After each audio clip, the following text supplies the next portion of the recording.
Hele bineriz da den baş vadan baş o selamet ben bina peş çeşi agadar krebu numara gahan da bu ko am ben da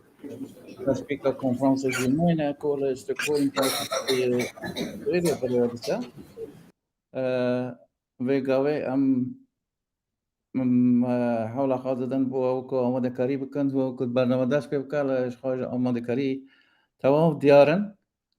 حتی نی بند دم کی کشت همه برنامه ها داشت بکن کرم که همه نه سالونه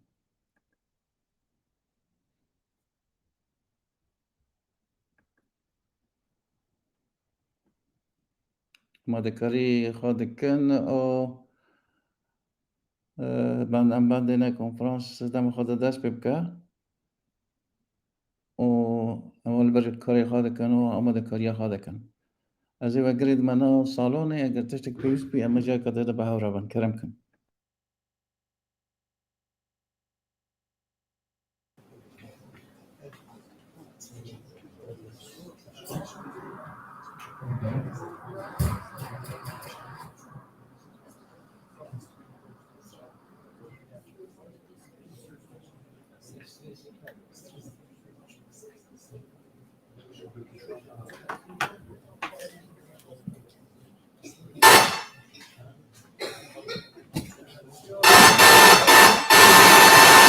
ببین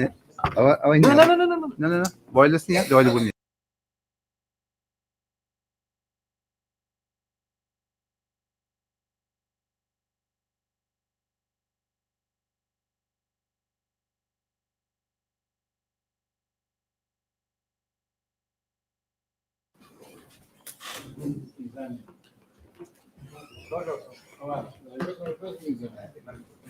Zagrał mi za nebitem.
بذاری من این اکی نمی‌سنجا. وایلی که نکن.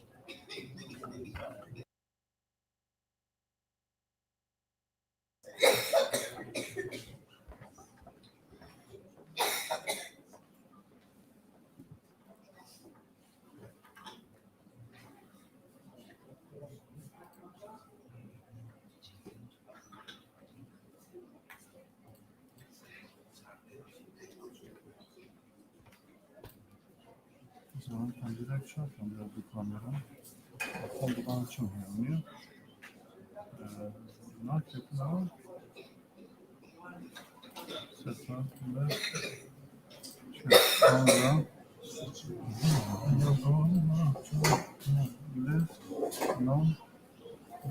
Sonra nasıl kamerada? Sam kamerada. Kalk, ver beni devam et. Al bakalım, ben devam edeyim. او بکارله کاتیسته بکارله گوشی بکارله هل تو إيه؟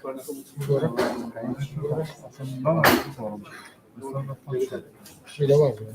كاكا وضل كارناكا. كارناكا. هم داروا کاک شوان ئامادە؟ کاکەدەت هەیە؟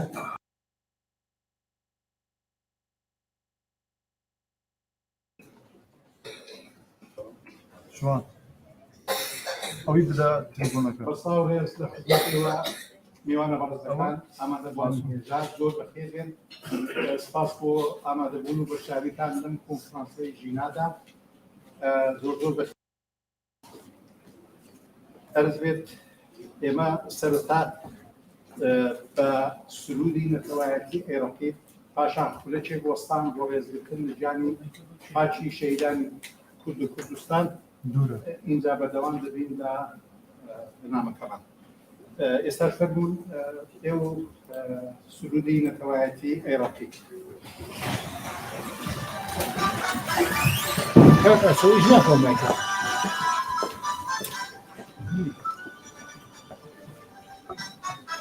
شوان خەڵکەکە بگرن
بەسپاسەوە ئێستێش خولەکێک بۆ ڕێزگرتن لە گیانی پاچی شەیدانی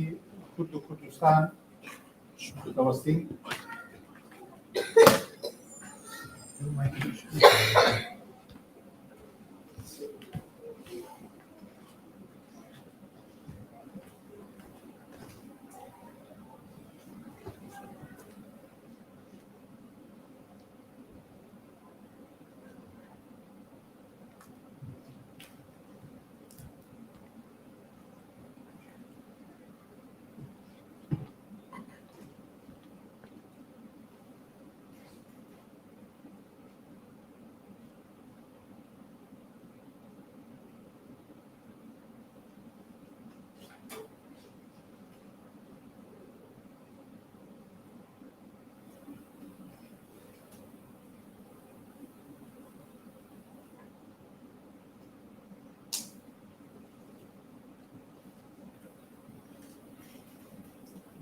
یادی شەیدان بەرز و بەڕێز بێت ڕەوانیان شاد و ڕێگایان دەروا بێت ئازان خۆشەویستان دووبارە سڵاوتان دەبێت بە خێراتنی هەموو لایەک دەکەین بەتایبەت ئێوەی هێژا و هەروەها بینەرانی بەڕێزمان کە بەرنامەکە ئێستی ڕاستەوخۆ دەبینن یان لە داهاتوودا بۆیان بڵاو دەکرێتەوە ئێستش من داوا لە بەڕێز کاک ئەحمەدی عەزیزی دەکەم کە بێت و وتاریکردنەوەی کۆنفرانس پێشکەش بکە لەلایەن ناوەندی نەتەوەی ڕۆژهەڵاتی کوردستانەوە با بفەرمێت.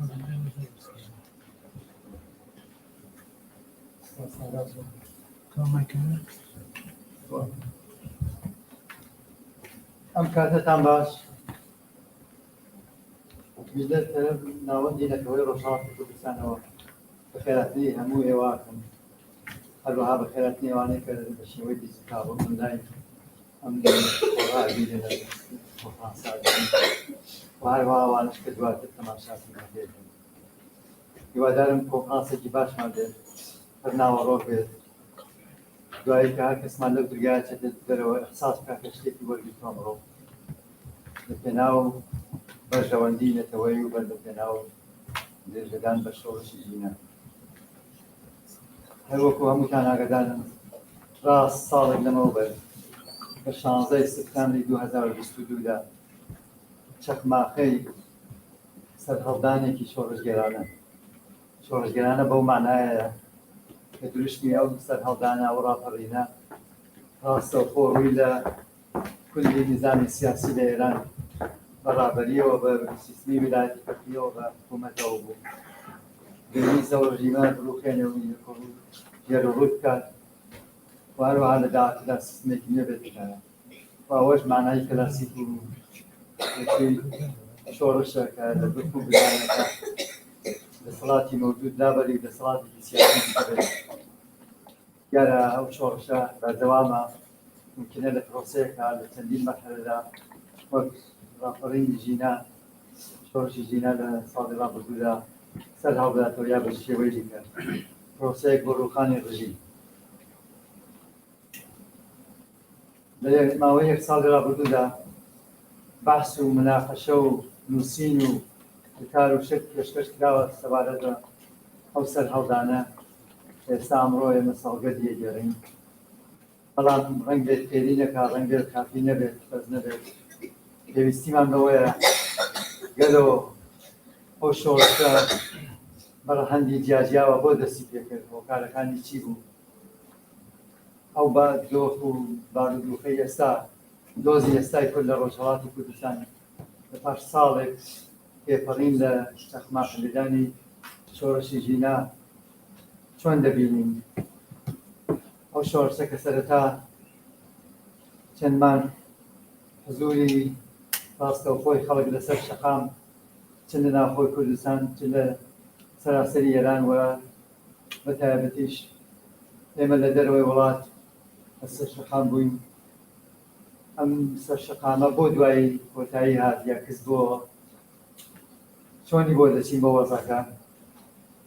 لەوە هەموو ئێوانەش گرنگتر دیارە لە لێکۆڵنەوەیەکی زانستیانە و بەحثێکی ئۆبجێکتیڤ و زانستیانە ڕەنگە کۆمپلێت نەوتێت سەعاتێک چ کاتێک شۆڕش سەر دەگرێت یا سەر هەوڵات یا بە شێوەیەک بێت. بەڵام دەتوانێت ئەگەرەکانی بەردەوامی ئەو شۆڕشە ساڵان مانگان و ساڵانی داهاتی ئەو شۆڕشە لێک بداتەوە ئەگەرەکان بخاتە بەرچاو. ئامانجی ناوەندی نەتەوەی ڕۆژهەڵاتی کوردستان لە پێکەنانی ئەو کۆنفرانساوە بوو ئەوە بووە کە پێویستی کۆمەڵی خەڵکی بەتوانە بیرمەند خاوەنڕێی خاوەن زانستی سیاسی یا زانستی کۆمەڵایەتی ئەدەبی هەر شتێکی هەیە پێکەوە و یەکەوە بن و بە تایبەتیش بە بەشداری حیزبە سیاسیەکان شرۆبەیەکی ئەو وەزع بکەن بەڵکو بتوانیان کۆنفرانسە یارمەتی دەرێک بەوەی ئەو شۆڕشە ئەو سەرهەڵدانەی کارەکە بە جۆرێ لە جۆران درێژەی هەبێت یارمەتی با بە ناوخۆ بە تایبەتی کە پاسۆکان بەرەوکوێ ڕۆن ئەگەرەکان چی دەتوانێت کورد بێ وەک لایەنێکی لاواز کە تا ئێستا بوومانە و ناوەندی نەتەوەی ڕۆژهەڵاتی کوردستان لەسەری کار دەکات ئەویش مەسەلەی یەکگرتنی کۆمەڵانی خەڵک یەکگرتنێکی نەتەوەی چیتکە ئەو کۆنفرانسە یارمەتی دەبێ بۆ یەکگرتن نەتەوەیە کە لەمەو دوای یەکگرتن لە ڕابردوو یەکگرتن لە ئەو چەند مانگەی لەسەر شەقام لە سپتامبری 2022 ڕۆژهەڵاتی کوردستان و دەرەوەی وڵاتی خۆی دیوە ڕەنگ بێ بۆی پێکەنەری ئەو کۆنفرانسە ناوەندی نەتەوەی ڕۆژهەڵاتی کوردستان بێ جەمێکی لێرە یا ئەوانەی کە دەیویستن ڕاستەوخۆ یا دواتر دەیویستن وان پرسیار بێ ناوەندی نەتەوەی ڕۆژهەڵاتی کوردستان چۆن پێکات و ئێستا چ دەکات دوێ بە کورتی لەسەرەوە بڵم کە ئەو پرسیارەی کە ساڵانێکی زۆرە لە ئێمەی کورد دەکرێت چ بکەین کەماسی گەورەی زوتنەوەی کورد هەمومان دەزانین مەسەلەی یەک نەگرتوویە چ بکەین کە بەکردەوە یارمەتی دەربین کە یەکگرتنێکی نەتەوەی پێک بێت لەسەر ئەساسی بەرژەوەندی نەتەوەی ناوەندی ئەو پرسیارە لە هەموو ماڵێکە بووە لە هەموو کۆبوونەوەیەک هەبووە پارەکەش هەبووە ساڵیش هەیە ممکنە لە ساڵانی داهاتوودا بەقووەتریش بێ ئەگەر چارەسەر نەکرێت ئەویش ئەوەیە بەڵێ خەڵکی ڕۆژهەڵاتی کوردستان یەکگرتوو نییە گەلەوە چ بکرێت کە ئەو کارە بکرێت خەڵکی ڕۆژهەڵاتی کوردستان کێیە ئەمنم تۆی ئێمەین ئەوانەی گوێگرن ئەوانەی لە ماڵەوە ئەوانەی لە ناوخۆی وڵاتن ئەوانەی لە دیاسپۆران ئەگەر کەس هەنگاو هەڵمەنێ هەنگاوی بەکردە بۆ ئەو یەکگرتن نەتەوەیە ڕەنگ بێ نەتوانین کارێکی لەوەی زیاتر بکەین کە لە ڕابردوودا کردومانە ئەو فرسەتانی کە لە دەستمان دەرچوون لە ڕابردوودا دووبارە لە دەستمان بچێتەوە بۆیە لە پاییزی 2008دا ئەمە نزیکەی 15 کەس کۆبوونەوە لە دەسامبری 15 دەسامبری 2018دا کە فکرێ بۆ وەزا بکەین هەنگاو بنین لەوەش گەڕێن کێ ئیدەی هەیە و کێ ئیدەی نییە ئیدەی خەڵکە کە دەبێت یەکگرتن هەبێت ئێمە توانیمان تەنیا یارمەتی بەین فۆرمولەی بکەین بۆ کار بکەین لەسەرەوەی کۆنفرانسێکی گەورە بگرین نەتەوەی لەوێ ساغینەوە شۆڕایەک دروستکەین پارلەمانێک دروستکەین ناوەندێک دروستکەین شتێ بکەین بۆ ئەو وەزعا هەروە ناکرێ ئێمە خەڵکی ڕۆژهەڵات وا بکەین یا بە گشتی کورد ملەتێکی ژێردەستە تەنیا بە قسە و بە نووسین لەسەری ئەوانە هەموو باشن بەڵام ناتوانین دەردەکە چارەسەر بکەین بۆیە ئەو کۆبوونەوەمان گرکرد لە تەداوێکی کۆنفرانسێک هاتین لە ماوەی 7 مانگا لە 19 ئۆکتۆبری 2019دا یەکەم کۆنفرانسی ناوەندی نەتەوەی گیرا کە 81 کەس تیا بەشدار بوون و ئەویش لە ستۆکۆلم بوو حزوری بوو پێش لەم مەسەلەی کۆرۆنا کە بێتە پێشەوە لەوێ نزیکەی 10 کۆمیسیۆنی جیابەجیا کرێگان وتمان ئەو کۆنفرانسی کارە کۆنفرانسی بەحس و جەدەل و مەزلومیەتی کورد نییە کۆنفرانسی ئەوەیە چی بکەین هەنگاویان بەدەستە بدەین بەخۆشیەوە لەو کۆنفرانسیان موەفەق بووینەکە و کارانە بکەین زبادێکی گشتی دروست بکەین کۆمیتێکی کارگێر دروست بکەین 7 کۆمیسیۆن دروست بکەین بە دوای ئەوەشا کار لەسەر کرا بە چی بکەین هەر کۆمیسیۆنەی لە بەشێکا کار دەکات لە هەندێکا کار دەکات چۆن بتوانین هاودەنگی کەین و زیاتری کەین کۆنفرانسی دووەمیش لە ئاخری ژانوێری 2021 دا گیرا ئێستا لەوە چەند مانگی تر لە تەداویکی کۆنفرانسی سێهەم دەن ناوەندی نەتەوەی خەڵک داوە دەکات کە یەکسەر دەخالەت بکات ئەو ناوەندە ناوەندی هەمومانە ناوەندی خەڵکە ناوەندی گروپێکی تایبەت نییە ناوەندی حیزبێک نییە ناوەندی شەخسێک نییە بە شێوەیەکی کاملەن دموکراتیک جای وایەک لە یەکێکن لە حەد زیادە بەدەن ناوخۆیدا دیموکراتیکە ئەو ناوەندە بۆیە دروست بووە کە بتوانێت کۆکەرەوەی هێزە پتانسیێلە نیشتیمانی و نەتەوەیەکانی ڕۆژهەڵاتی کوردستان بێت خەڵک بە ئیدە و فکری جیاوازەوە بە ڕابردووی جیاوازەوە بە شاید وابەستگی سیاسی ئەمڕۆکەی جیاوازەوە حیزب و غەیرە حیزب ئێمە پێویستیان بە سازێکی نەتەوەیە ڕەنگ بە یەکێ لە کەماسیەکانی ڕابردووی گەلی کوردمان نەبوونی ئەو سازە نەتەوەیە ئەو مارسیاتە نەتەوەیە نمونەیەکی بەرچاوە سازی نەتەوەی موەسساتی نەتەوەی کە نەبێت هەر لایەنەی بە شێوەیەکی خۆی پێخۆش بێ دەیبات ناوەندی نەتەوەی حیزبێکی سیاسی نییە جێگەی حیزبەکان ناگرێتەوە بە پێچەوانە یارمەتی دەرە بۆ حیزبە سیاسیەکانی ڕۆژهەڵاتی کوردستان حیزبی سیاسی نییە بۆ مانای خاوەنی پرۆگرامێکی سیاسی کۆنکرێت كفورمێکی کۆنکرێتی بێخود مختاری یا فدرالی یا کۆنفدرالی یا سەربەخۆیی هەمویان دەتوانن لە دەورێک دانیشتن کۆمیسیۆنی ژینگە لەسەر ژینگە باس بکات با لەو پارلمانەوە یەکێکی دیموکرات بێ یەکێکی کۆمەڵە بێ یەکێکی پژاکی بێ دانیشتن لە دەوری یەک تەرکیبێک لە حزبی و غیرە حزبی ئەو مەسە دروست بکەین پارلەمان دابنێن یا دەوڵەتی موقت بێ یا دیارە هەرچێکی بێ فۆکوسەکە بۆ ناخۆی وڵات ئەمە کاری ناوەندی نەتەوەی ڕۆژهەڵاتی کوردستانە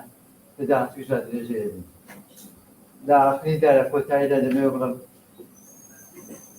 ئەمڕۆ بیکەین سبەینە درەنگە با هەنگاوی جدی بنێن بۆ سازی نەتەوەی دروستنی سازی نەتەوەی لەم کۆنفرانسەدا بەخۆشیەوە زۆربەی هەرە زۆری حیزبەکان وێنەریان هەیە و بەشدارن لە پانێلی جواندا پانێلی یەکەمیشدا کۆمەڵێک لە کارناز شارەزای کۆمەڵایەتی و سیاسی و فەرهەنگی تێدا بەشدارن و بەشێکیان لە پانێلەکانە بەشدارن بەشێکیان بە شێوەیەکی ئۆنلاین پەیام دەنێرن کە ئەوە قەرار بۆ بێن دوای ناتوانێت بێت گرنگەوەیە ناوەڕۆکی ئەو کۆنفرانسەیە کە من پێم وا بۆ خەڵکی زۆرتریش لەوێتە دابینێت بەڵام چونکی بڵاوە بێتەوە هەر ئێستا ڕاستەوخۆ لەسەر سوسیال مێدیا لە هەموو بەشەکانی بڵاوە بێتەوە دواتریش ئەو فیلمەکەی لەسەر ژینا مێدیا داهەندێت کە ژینا مێدیا دوای کار تۆربەجی بڵێ باسی زیاتر باسی لەسەر ئارەزوومە کۆنفرانسێکی دەوڵەمەندمان هەبێت بتوانین هەنگاوێکی تر زیاتر بنین بۆ یەکێتی نەتەوەیی و بۆ یارمەتیدان بۆەوەی کە لە ناوخۆی وڵات سەرکەوتوو بن زۆر سپاس گەلێک سپاسی بەڕێزکاکە ئەسیری عەزیزی بۆ پایانەکەی ئازان و خۆشەویستان بۆ ئاگاداریتان کۆنفرانس لە دوو فۆرماتی پانێلی گفتوگۆ پەیامی ئۆنلاین بەڕێوە دەچێت پەیامەکانی ئۆنلاین وتاری 4 کەس لە بەشدارانن کە بەهۆی کێشەی کاریەوە بەداخەوە نایانتوانین بۆ بەشداری کۆنفرانس بن و لە پانێلەکاندا بەشدار بن بۆ هەر کام لە پانێلەکان کۆردێرێک دیاری کراوە کە لە چوارچێوەی نژادی پانێلەکە پرسیار ئاراستەی بەشدارانی پانێل دەکات یەکەم پرسیارێکی گشتی ڕوو لە هەموو بەشدارانی پانێل دەبێت پانێلی یەکەم شۆڕشی ژینا لە دوێنێوە بۆ ئەمڕۆ ڕۆڵ و ڕێبەرایەتی ژنان لە شۆڕشدا گفتوگۆ دەکات کە لەسەر خەسارناسی شۆڕشی ژینا و ڕۆڵ و ڕێبەری ژنان لە شۆڕشدا و هەروەها بەپێی پسپۆری بەشداران پرسیاری پەیوەندیدار لەمەڕ شۆڕشی ژینا و گەشەکردنی بەشداری ژنان دەخرێتە بەرباس پانێلی دووەم بەرەو داهاتوو حیزبەکان و پرسی یەکێتی نەتەوەییە لەسەر ئەزموونی یەک ساڵی ڕابردوو حیزبەکان لە شۆڕشی ژینادا گفتوگۆ دەکات و ڕاو بۆچوونی حیزبەکان لەسەر چۆنیەتی و مکانیزمەکانی تێکاتەی یەکێتیەکانی نەتەوەیی بۆ ڕۆژهەڵاتی کوردستان دەپەیوێت کۆنفرانسەکە بە شێوەی زیندوو لە کەناڵەکانی ژینیا میدیا لە یوتیوب فەیسبوک و تویتر بڵاو دەبێتەوە هیوادارین بە بەشداری سرنج و سپۆری خۆتان پێکەوە کۆنفرانسێکی دەوڵەمەند و بەبایەخ بەڕێوە بنین و ئەم کۆنفرانسە بزاردی کورد لە هەموو ئاستەکانی خۆیدا هەنگاوێک زیاتر لە یەک نزیک کاتەوە ئازیزان ئەمە دەوانی بەڕێز ئێستاش پەیامی زیندانیانی سیاسی لەلایەن بەڕێز هەژار کرماشانی پێشکەش دەکرێت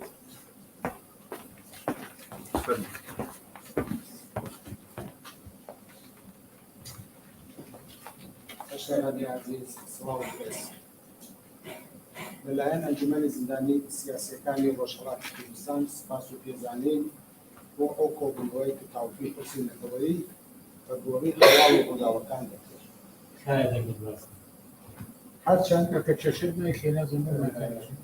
هەرچەند پرسی کورد سەدان ساڵە لە ئارادە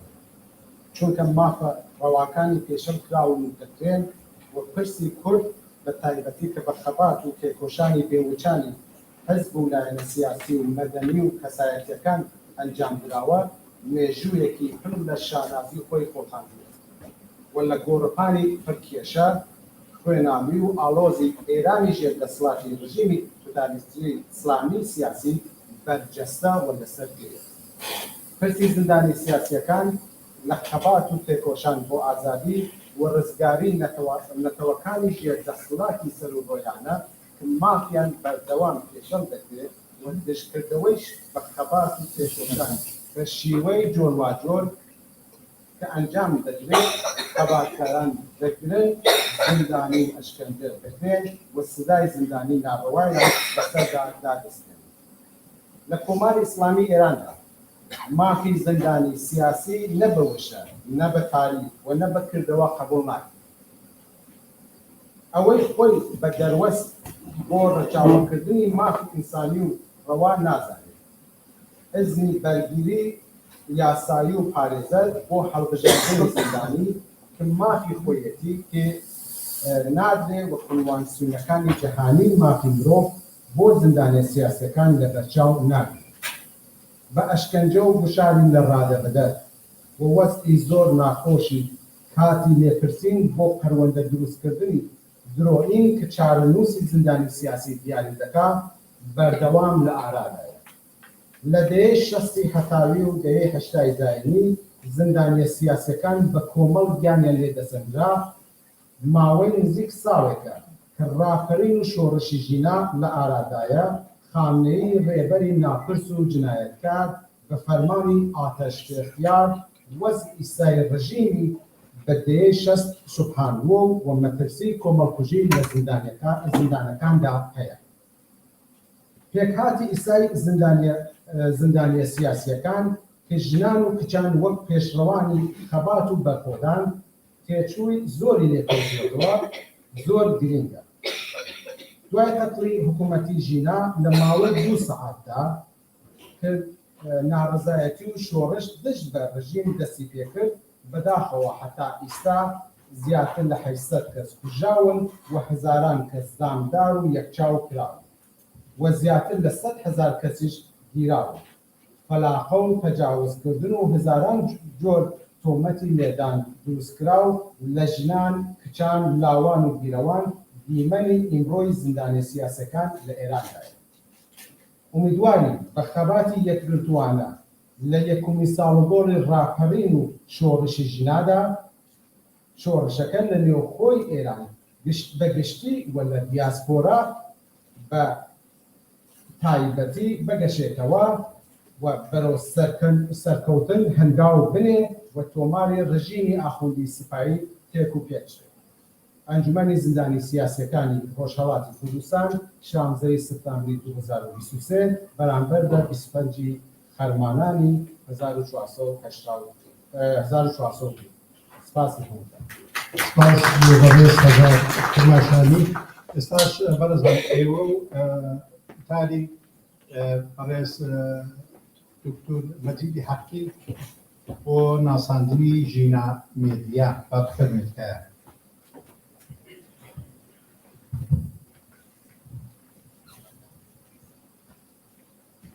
فیلمەکە دەڕوا.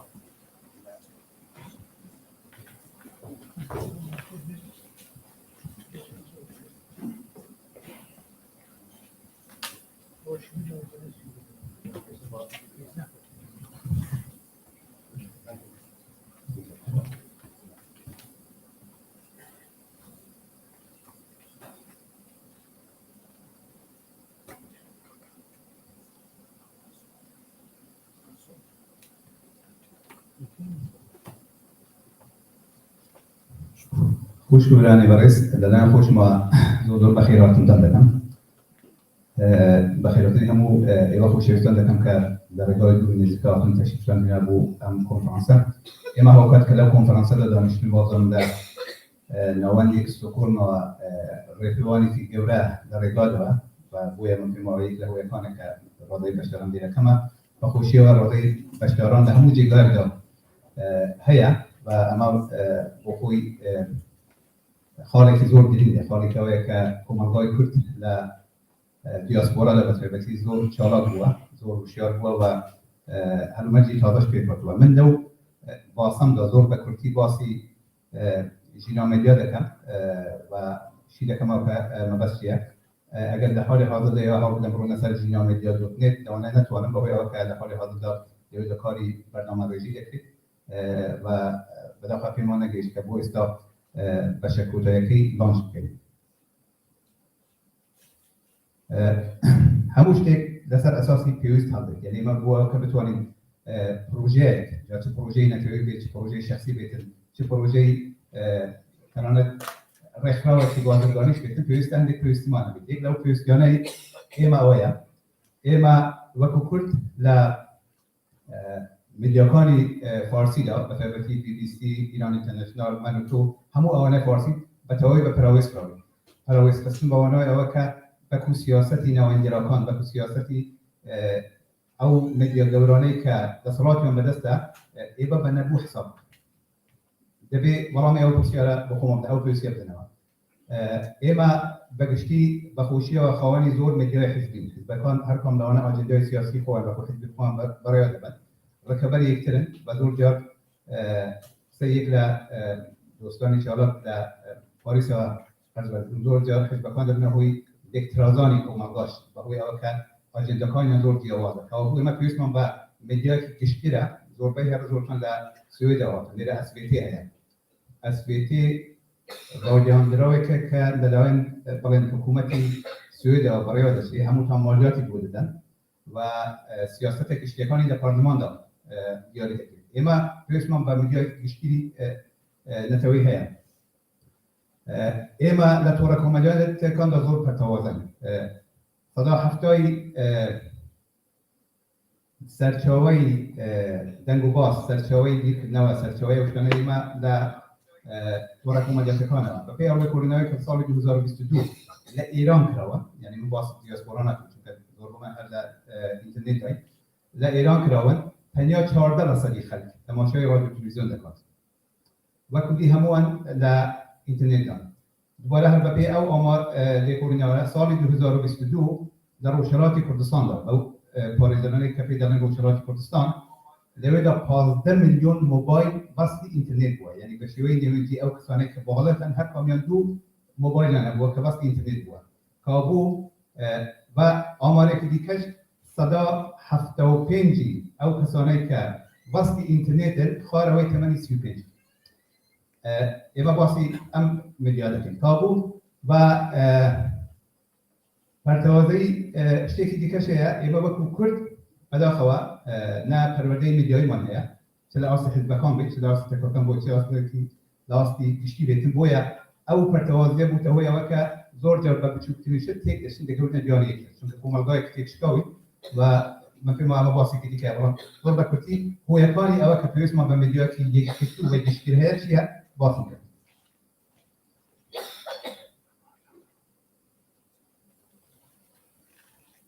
كذا كابو جينا مديا هول ماندا لبي أو بيوس كنا بورتالك أمادة كي كلامي أو بسيارنا بدأتها البته أما فيما إما همو أو أمانجي كهمانا همو أو استراتيجية كهمانا دبي لجياني روجاني إما دا شكل بدأتها بشويك لشوية كان إما دبي بشوية بروجة محور بقولنا بيشوا چون كاتك بشوية بروجة محور بقولنا بيشوا أو من جكان يفهم بروجة دكين دانا دكين قابلي بيوانا دتواني سكتلو مش استكان يفهم ببيني دتواني بزاري كهوش كستكان ما تشين چون كده قابلي دستاسين دبروا إما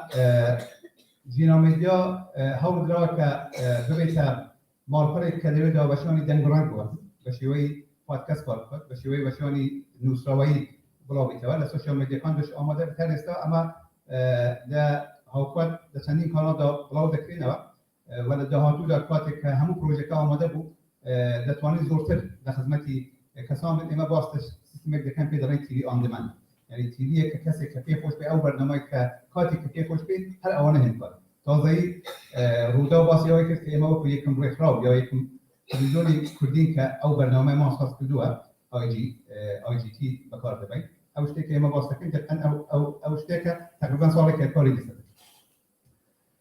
کابو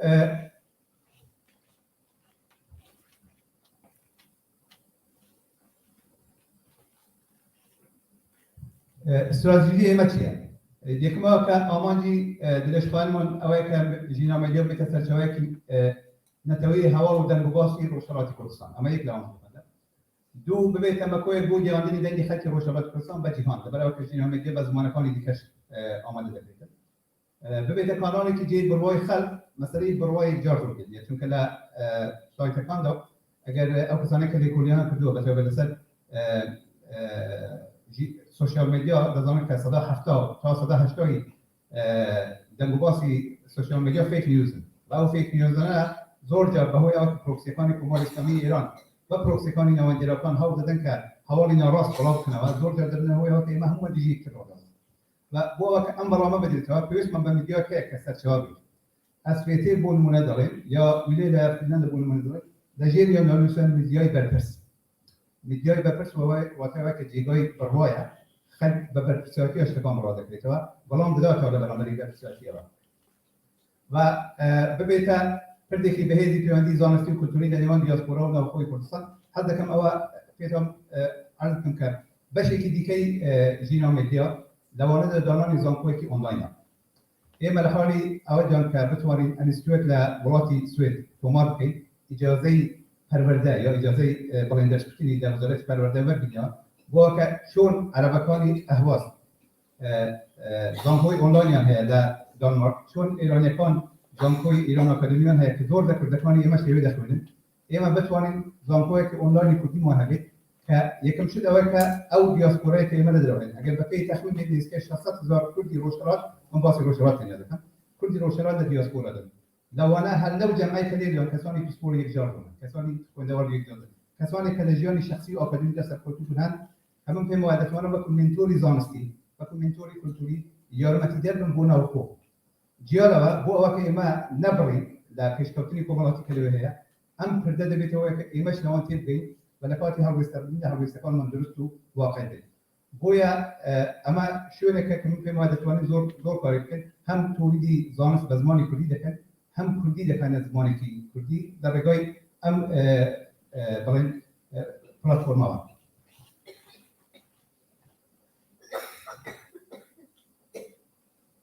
اما زور کردی جینگه یا اکوسیستمی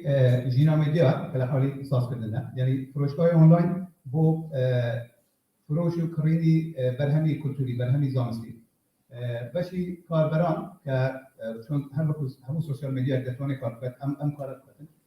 پادکست که یک جار دور هی کاتی که ماشین که دیده پری کاتی که آشپز خانه کاری یا کاتی که کاری ذکر انسان دتوانی تندگ واسطان بقی نیازی خولی رو جوری یا موزیک یا هر چیزی که جوری مثلا ایدن گرانگ اما ارزم کرداسی تیوی آن دمن نام کرد و شانی ده و که همون روزنامه‌ای که آنلاینی کار بکنه و برای بردن پروژه و جاهنان نوارو یک لوشکانه یک کشفانی ایما مثلا کشی امنیتیه ایما که لگل کردستان کار دکن کسانی که دنگوباس بوی مدنی مثلا برای بو کتپا یا بو هنگاو دنیل همیشه احتمالی های که آیتیان تحقیق بکنید و آیتیان بید ایما سیستمی که برای بردن پروژه ماندینا تکینا که او کسانی که کار ما لگل دکن دتوان لیل خوان تومار بکن لبشی پروژه دا کاتی حوالک ل سردش تسقط نماهوار دورمی یا ل تاران دنیدی آیتی سوید خواندی تو تابو آوانه ناکام نزیر هیرشی سایبری کانی کمال اسلامی و احتمالی او که بگیرن کمتر دارید نه ممکنه برام زور کمتر دارید اما دارید راده ریسکی او کسانی که لگل ما کار دکن بگین حد اقلی و باشی زانکوی آنلاین که عرض کردن دوام دوای هاوکاری به طور همون دکن او کسانی که کاری پرورده کاری ادمینستراسیون دکن دو برای دوای هاوکاری ده همون دکن که یارمتی در مونده و بگمان رکلام اشتکی زور جلیه بوچی جلیه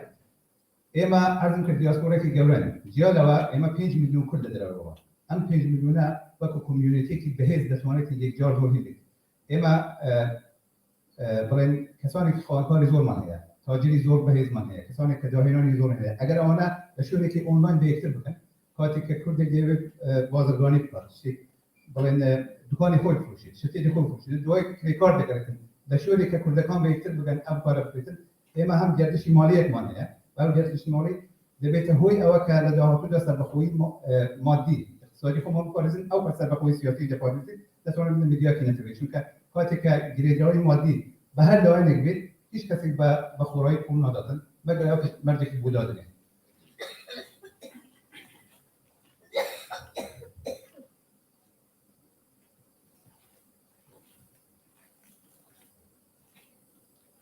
هر وقت ارزم کردن اما زور بکرتی آمانجکای که لسرتا دا ارزی هم که گوار که کاتکا زور بخوم مشغول نکم باسی بایخ کان دکم من به با اما دبی هندک بایخ ویلیم کن یعنی کاتکا کارکان من ارزش محور بن لسر بنمای بایخ کان بن وكو هي اللي صور معناها واو هي اللي صورنا هو ما دبنا هو وكا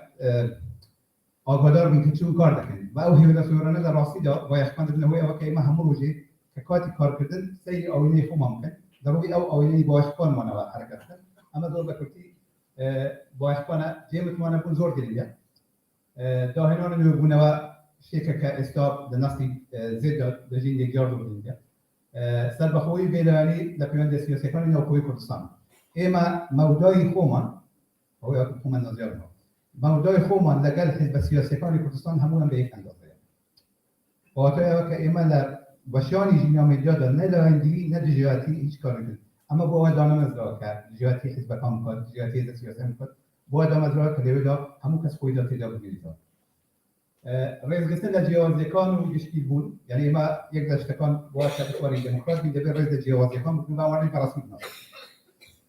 ولام دربون کاتی که مشتکی به حالت نوسی دبی ولام دریش بیده برام برده و بسیار کار میکنه و خیلی پیکار کار کردن و کاری تیمی بود چون که بعد خواهی ما بکشتی لآسی کردی دادور کاری تیمی نیازان بود از دور کش بالا بود و حالا کمان نوایی که بخوام نوید آفر کاتی که فیلم دادن دایی فیلم دخلی تریش کنید.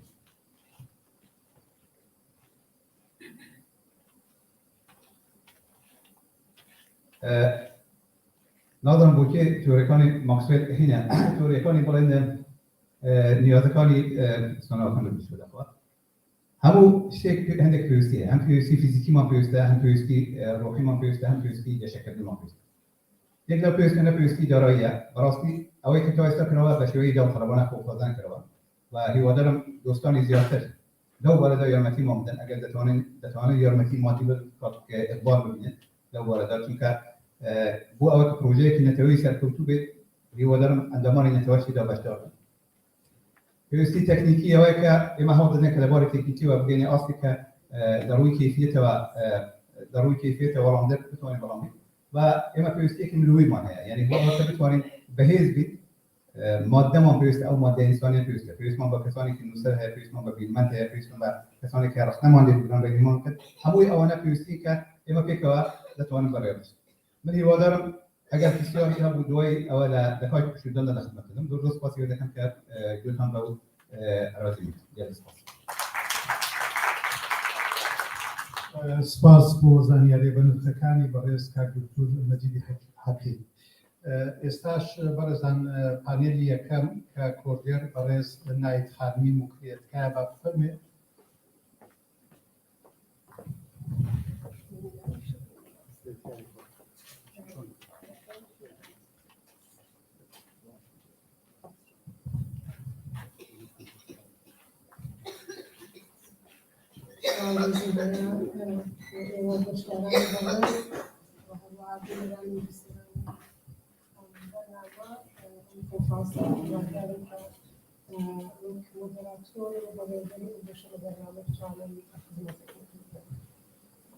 زمان دکتر با اندشه برس کنسری و نفیدی کنسری و نفیدی دکتر هاشم احمد زاده دکتر ادریس احمدی اداره سحنه چشم فرمان اشتر سپاسان دکم دکتر باری کردنی برس جندلیه دکتر باری کردنی برس علانی احمدی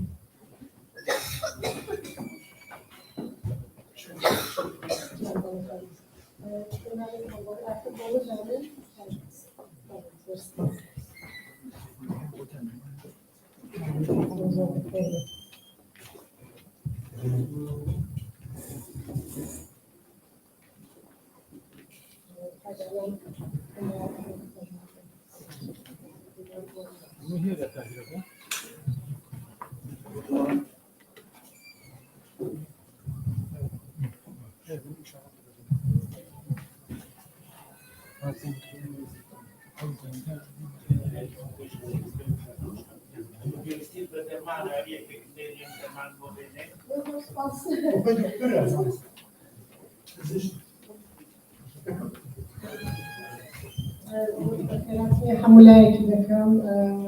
دیارە سپاس و پێزانینی هەیە بۆ دەرکەوتێک کە دراوە بۆ من تاوەکو مۆدەراتۆر لێرە بەشدار بووم لە خزمەت کەسانێکدا بووم کە سەرمایەی فکری وڵات بەشێک لە سەرمایەکانی فکری وڵاتی ئێمە بەو دەستپێک پێم باش باسی لە گرنگی ئەو پانێلە بکەم لە ڕادیۆ خۆمەوە لێرە هەر کام لە ئێمە وەکو کەسانێک کە لەو کۆمەڵگایە کار دەکەن و دماغی کاری فکری پێ معمولاً لە بابەتێک کەڵک وەردەگرین لە بابەتێکی فکری یا زانستی کەڵک وەردەگرین کە پێناسەی خۆمان و پێناسەی بیستەکانی خۆمان بکەین دیارەمژە کوژنێکی فێمینیست هەمیشە حەولمەوە بکە لە ڕۆژێکی فێمینیستی بابەتەکان ببینن بۆیە لە کە هەموو گرنگی ئەو شۆڕشە بێنینە بەرباس و هەمووەکە بتوانین تحلیلێکمان لەبەرەوە ڕووداوانێکە لە ساڵی ڕابردووە بە تایبەت لە ڕۆژهەڵاتی کوردستان لەبەر لە ناوخۆی ئێرانەدا زەحمەتەوە دیارە بابەتێکی گرنگی کە بەلایەنەوە زۆر گرنگ بووە پێما بوو کە پێویستە لەو پانێلە باسی بکەین ئەو ڕوانگە ڕەخنەگرانەیە کە ئێمە دماغرا هەم لە نسبەتی ڕووداوەکانی ناوخۆ ساختارهای سیاسی و حاکم لە نێو ئێرانەدا و لە نێو ناوچە شاید بابەتێکی زۆر گرنگ بێ کە بکرێ لێکۆڵینەوەی باشتر ئەگەر ئێمە لەبەرنە نیشان بدا کە خەسارەکانی کە ئێمە ئێستا تێدا دەژین ئەو دۆخەتی بۆمە پێکاتوە هۆکارەکانی چەند و یارمەتێکمان پێدا کە باشتر تێبگەین دیانە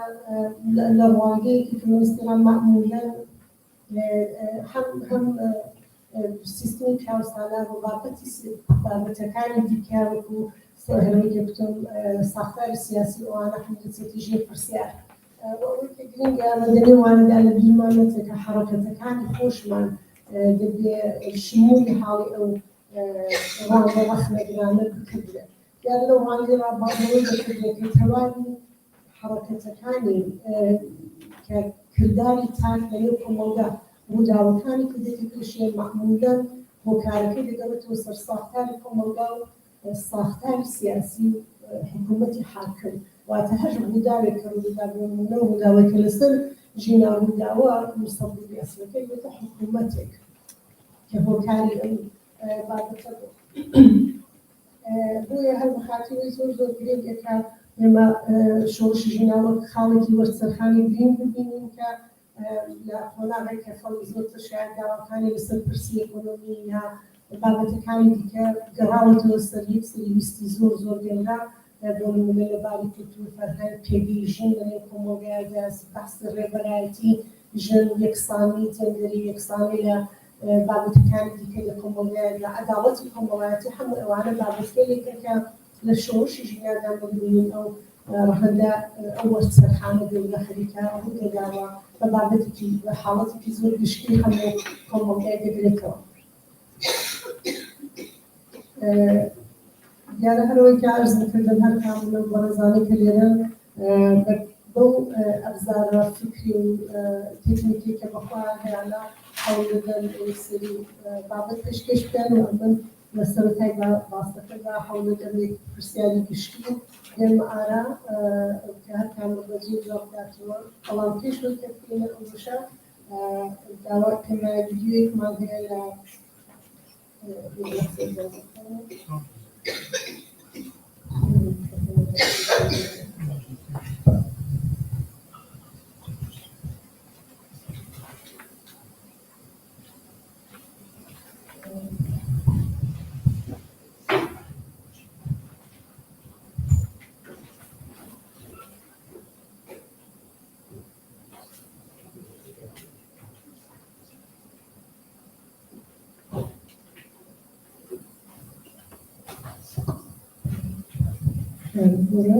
لە دارم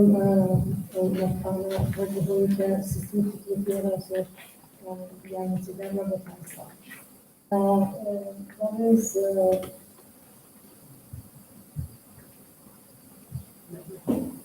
بالا گرم دکتر خوش بدم.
سلام میکنم که بودم باز دکتر کوتری ولد بیدی من کلاسی بودم ایران برازیان نبودی حالا باشی کردستان دیدم به هایی که من معلومی تیکا بشوش من بشوات کردستان سرپیجی شهرکانی کردستان بود جاته هاتو دولت سوئدی بریتانیا خیلی ناوندی لسوئد کار کردم لبریتانیا ماستری سرطانی سنگی جنان دکترای نخوشیکانی جنین و دماری کردم. سال سوئد داشتیم لنخوشخانه سالگرمیسکای یوتیوبری خریکی ایشا هر مقال سرویس حزب سوسیال دموکراتی سوئد دانی شهروانی شهری یوتیوبری. دعوت فرمون بابتی شما تشکیل فرمون. زور سپاس. بشكل زو بخاف همون دايرة كم زور سپاس بو عمل بولتان بس خوشي لبرابراني أم سمينار كم سپاس بو عمل الفتاة راسي من طول تدرستي مع ساقة حاملة نقل حاملة إيشوا توشي أم كوكا أبم نخوشي من بس كجامي كورونا شنية بس كورونا كردوا لها ماركات إيجادو روجا برقام موشنه بودنا شو زوزو درنگشت زوزو تلاحكم فأدار كنت فانم اگر کردی که جوری باز خطاب کنم من پرسیاره که شما اینا مطرح کرد پرسیاره که مشکل دعایی بدون هیا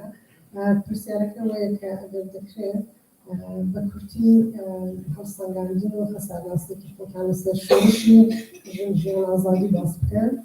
حالا بهیز ملاحظه کنی ام شورشتون روز جن چون بدونم شورشده والأزمة كان يتصال بعض الجزء بالرسالة تقرأ تشكيلة الوزارة شان النفس كذا زور سپاس والله من هاد بدو دقیقش نتفاهم بس محاولة خو مثلا پرسنلی با خاله بهذا كان بس بكم يمكن خاله بهذا كان ك زور نجاباز بكرويش دو كورسي شناسی لطوری لإيران بشوي كي بالله مطرح كلاوة أوش نرتسم كخوب إن شاء الله لكان كده كردستان دستي بيكردو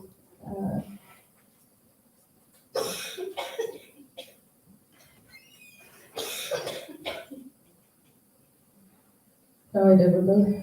لبلوچستان وشاركان ديكي إيران درجة هبو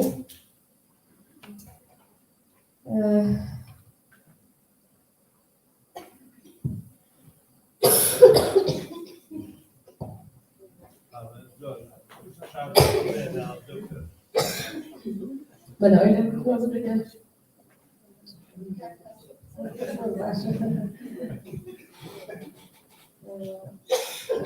دعوتكم لبرز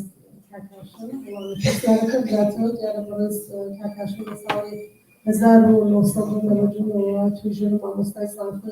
أبسالة أبسالة لبارة كانية السياسة لرشواتنا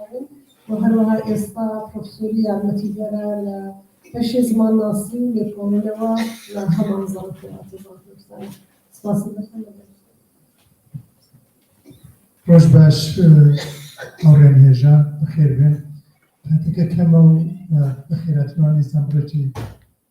وردك بويك قصكام بكم طبعا راستكي زور سپاس بۆ ڕێکخراوی ئەم کۆبوونەوەیە زۆر بەجێ خۆیدا بەبێ کۆبوونەوەی وا زۆرە بن بەڵام من حکومی کە ساڵانی زۆر معلمی بوومەوە شێگە کارەکانم پرسیار بۆ خوێندکاران خوێندکاری زۆر زیرەکی چاک هەبوو کە پرسیارەکەی نەزانیەوە وەڵامەکەی جورێک دەداتەوە بەسم بۆ نمونە پرسیار دەکەم گرنگترین گۆڕانکاریەکانی سەرەتای سەدەی 20م چی بوو ئەویش دەڵا ئەوەی نازانم چی بوو دەڵا سەدەی 19 زۆر گرنگ بوو کە بنەمایە من لەبەرەوەی کە ئەو شەگردە شاگردەکانم فێر بوو ئەم شتارە وەڵام نادەمەوە لەبەرەوەی کە وەڵامەکەی چەند وشە وەڵام چی بەڵام وەڵامێک دەدەمەوە بە کورتبوونی خۆمان کە 1 ساڵ بە شۆڕشی ژینەیەکی پەڕیوە بەردەها شتێک سەری ناوازش بۆ ژینا و بۆ هەموو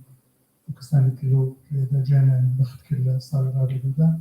بەڵام چارەکی یەکەمی سەدەی 21م سەدەی کەمەتیدای پڕە لە ساڵوەگەری زۆر گرنگ کە بوو شناسی ئێستا ئێمە دەگرێوی ئەو ساڵوەگەرانەدا یعنی سەرەتای سەدەی 20 لە 100 ساڵ تۆ سایز پێکۆی دەست پێ دەکەی 1916 1970 بریتانیەکان دێنە عێراقی ئەوڕۆ 1920 سێبغا 1923 لۆزانە 100 ساڵ لەوانە گوزەراوە من بەڕاستی پرسی سەرەکی خۆم گوایدی کۆماری کوردستان و دامەزرانی شۆڕشی ئەیلول و دا شۆڕشی لۆ چیزی هەزاری وامان هەیە سەدەی 20دا پرسیاری سەرەکی خۆم ئەوەیە ڕاستی من لە هەموو ساڵەکانە چەندە فێر بووینە کەنەوەی کە هەر ساڵێکی تێڕا بەسەردا ڕۆیشت و زۆر فێربی یعنی جۆرێک لە هەژاری ئەمە هاوڕێن کوفر نیە ئێسان ئەو جۆرە لەگەڵ بوونی نەتەوەی خۆی بەرخۆ بکەن مەبەست ئەوەی بەڕاستی شێوەیەکی زۆر هەمەلایەنە و ڕەخنەکارانە چونکی دەتوانم ئێستا کەمێک بۆمانی شۆڕشەکە بدەمەوە پار ئەو دەمانە بە قەولی ئینگلیسیان ئای چاڵەنج یەک ڕێکخراوەی کوردی بە شێوەیەکی گشتی ئەگەری بۆ خەریک بوو لە سەقز ڕووی دەدا یعنی ئەم دەستە جادوویە جوانەی کە لەسەر چێلەکەی ژینانوسی ژیناجان تۆ نامری ناوت دەبێ بە ڕەمزێ ئەمن زۆرم پێخۆش دەزانەوە چێە پێش لەولای دەپرسم ئێستاش دوێت وڵا بۆ تۆ ببینی بتان هەر زۆر جوانەوە خەتێکی زۆر جوانی کوردی هەیە لە هەمووی گرنگ کرد بە کوردی و ئەم شتە لە پێغەمبەران بەڕاستی ئەگەر قسەیەک لە تاریخی نوێی مەدا ڕاست بێ ئەم قسەیە کە ژینا تۆ نامری ناو دەبێ بە ڕەمز دەبینی ئێستا ڕەمزە هەر بۆ ئێمان لە ئاستی هەمووی ئێراندا لە ئاستی هەڕادەیەک جیهانیشدا پرسی من و بۆچوونی من لەسەر ئەو شتەی ئەوەیە ئەگەر ئەمە ئامادەیی لە 100 ساڵی ڕابردوودا بە تایبەتی لە سەدەی 21ەمدا لەم 5-6 ساڵی ڕابردوودا لە 1916 23دا 23 لام تێگەینا ئەم بیرەوەریانەمان ئەو یادەوەریانەمان لە زەهیندا ئامادەبا پار ئامادەجی زۆرترمان بۆ خۆستنەوەی دروستتری شۆڕشی ژینا من وەک خەسارناسی میتوانم بڵام شۆڕشی ژینا بە پتانسیەل جوانی فکر و ئەندێشە و خەبات و سەرمایەی فەرهەنگی کوردان دەستی پێکرد بەڵام بەداخەوە ڕەوتێکی زۆر خێرادا کە بەرابەر فەرهەنگێکی تاسپی فەرهەنگی کۆماری ئیسلامی ئێرانی ناوەندگەرە هەرچی لە دەستەمە چۆ دەوێت هەم هیدایەتەکەی هەم ئەو ئینسیاتیڤ و دەستپێکە باشێکی هەبوو ئێمە لە دەستمان نەها ڕێبەراتی بکەین هەرەی پێ بدەین و ژینا بکەینە ئەو ژینایی کە قەرار ناوتێک بێتە ڕاست بوو و لەوەش گرنگتر لە دەرفەتی دیکەدا گەر مەجالە بێن لەسەربارە زیاتر دەکرێت سپاس أصلاً رول الجنان لكي فرصة من ئەو شێوەیە بۆی بۆ کە باسی ئەوە دەکەم چ پسپۆری من نییە من باس سەدەی هەژدەکە دەزانم بیستەکەی نەزانم بەڵام لەسەرەوەی زۆر قسە کراوە تر لە شیکردنەوەی دروشمەکەڕە بەڵام لێرە دیسان بۆ ئەزمۆ یەک شتێک بڵم ئەو گرنگە کە شۆڕشەکە دەستی پێکرد دەزانە ژەنجان ئازادی زۆر دەنجی داوە دەنێو خودی کورداندا ئەمە لە چۆ ڕاهاتوو چ بووە مێنتالیتەی حیزبی وای کردبوو کەس دان بەوەدا نەهێنێ کەمە لە باکووری کوردستان بە ڕۆژاوای کوردستان بوو من دەتوانم ڕاستەوخۆ ئاماژە مەسەڵەن بە ڕێبەری یەک لە ڕێبەرانی ئازادی کوردی بکەم لیان پرسی لە تەلەڤیزیۆنێکی ئێرانیدا وهاتم کوتینا هیچ پەیوەندی بەو بەشانی دیکەی کوردستانەوە نییە من کتم کوفرێک بۆ چ بوو ئیتر کارکە دەست کرا بە لێکۆڵینەوەی وردی کوردی هیچکەنەوە هێ مامۆستای نەکتوێت ئەوە مامۆستای من لە شێرێکدا دەڵا هەتا سەرچاوەی ژین ئازاد نەبێ و ژن ئازاد نەبێ سەرچاوەی ژین لێخناچاو ئەم ژن و ژیان ئازاد بێت یەک بڕێک جیهانی تر نا ئارژانتین بوو ئەوە بۆچی دەمەوێت ئەوەی بڵام ئەشە چ گوناحی بێت وەکو سووەر وەکو فۆرم ئەوەی قبول بکەین فیلمی ئەوەی کە فیلمی بڵاو بووە شرکە فەرهانی دەست پێ لەوێدا هەموو ژنەکان ژیان ئازاد دەبژێن هەموو فیلمەمانی دیتووە ئەمە 6 ساڵەوە پێش البته دەزانێت فیلمەکە لەسەر ئەساسی شۆڕشی ڕۆژاوای کوردستان سەرکرا ئەم مێنتالیتەی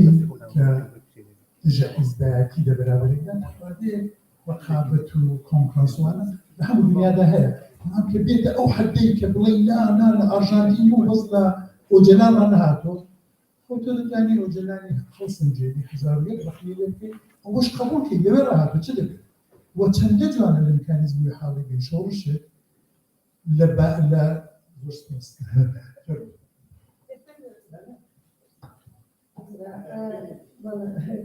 کاتەکە حەوڵ کەمێک زیاتر بەڵام بەڕێز کاکتوریسی ئەحمەدی مامۆستای زانکۆنی لە بەشی زانستی سیاسی لە زانکۆی کارسا ئەگەر ئێوە بتوانن پرسیارەکە بکەن پرسیارێکی گشتیە بەڵام زۆر سپاستان دەکەم دەزانم کە وەختەکە زۆر کەمە بۆیە من هەوڵ دەدەم کە زۆر بە کورتی هێندێک مەسەلەتان عەرز بکەم وەکو سەرەتایە کە من پێم وایە کە ئێران لە قۆناغێکدایە کە دەتوانین بڵێن بریتیە لە قۆناغێکە ڕژیم ناتوانێت سەقامگیری بەدەست بێنێ بەڵام لە عینی حاڵیشدا بزوتنەوەی شۆڕشگەری ناتوانێت شۆڕش بکات و من پێشبینی دەکەم کە ئەم بارودۆخە ئیدامەی دەبێت و لەو چوارچێوەیەدا پێم خۆشە وەکو وەڵامی پرسیارەکەی جەناب کە بۆ گەیشتینەتە ئێرە لە پێش هەموو شتێکە فاکتەری دێمۆگرافی زۆر گرنگێکە لە پێشچاوی بینین ئێران لە چەند ساڵ 4 ساڵی ڕابردوو جەمعیەتەکەی دووقات زیادی کردووە لە 40 میلیۆنەوە بۆ 80 میلیۆن 85 میلیۆن دوو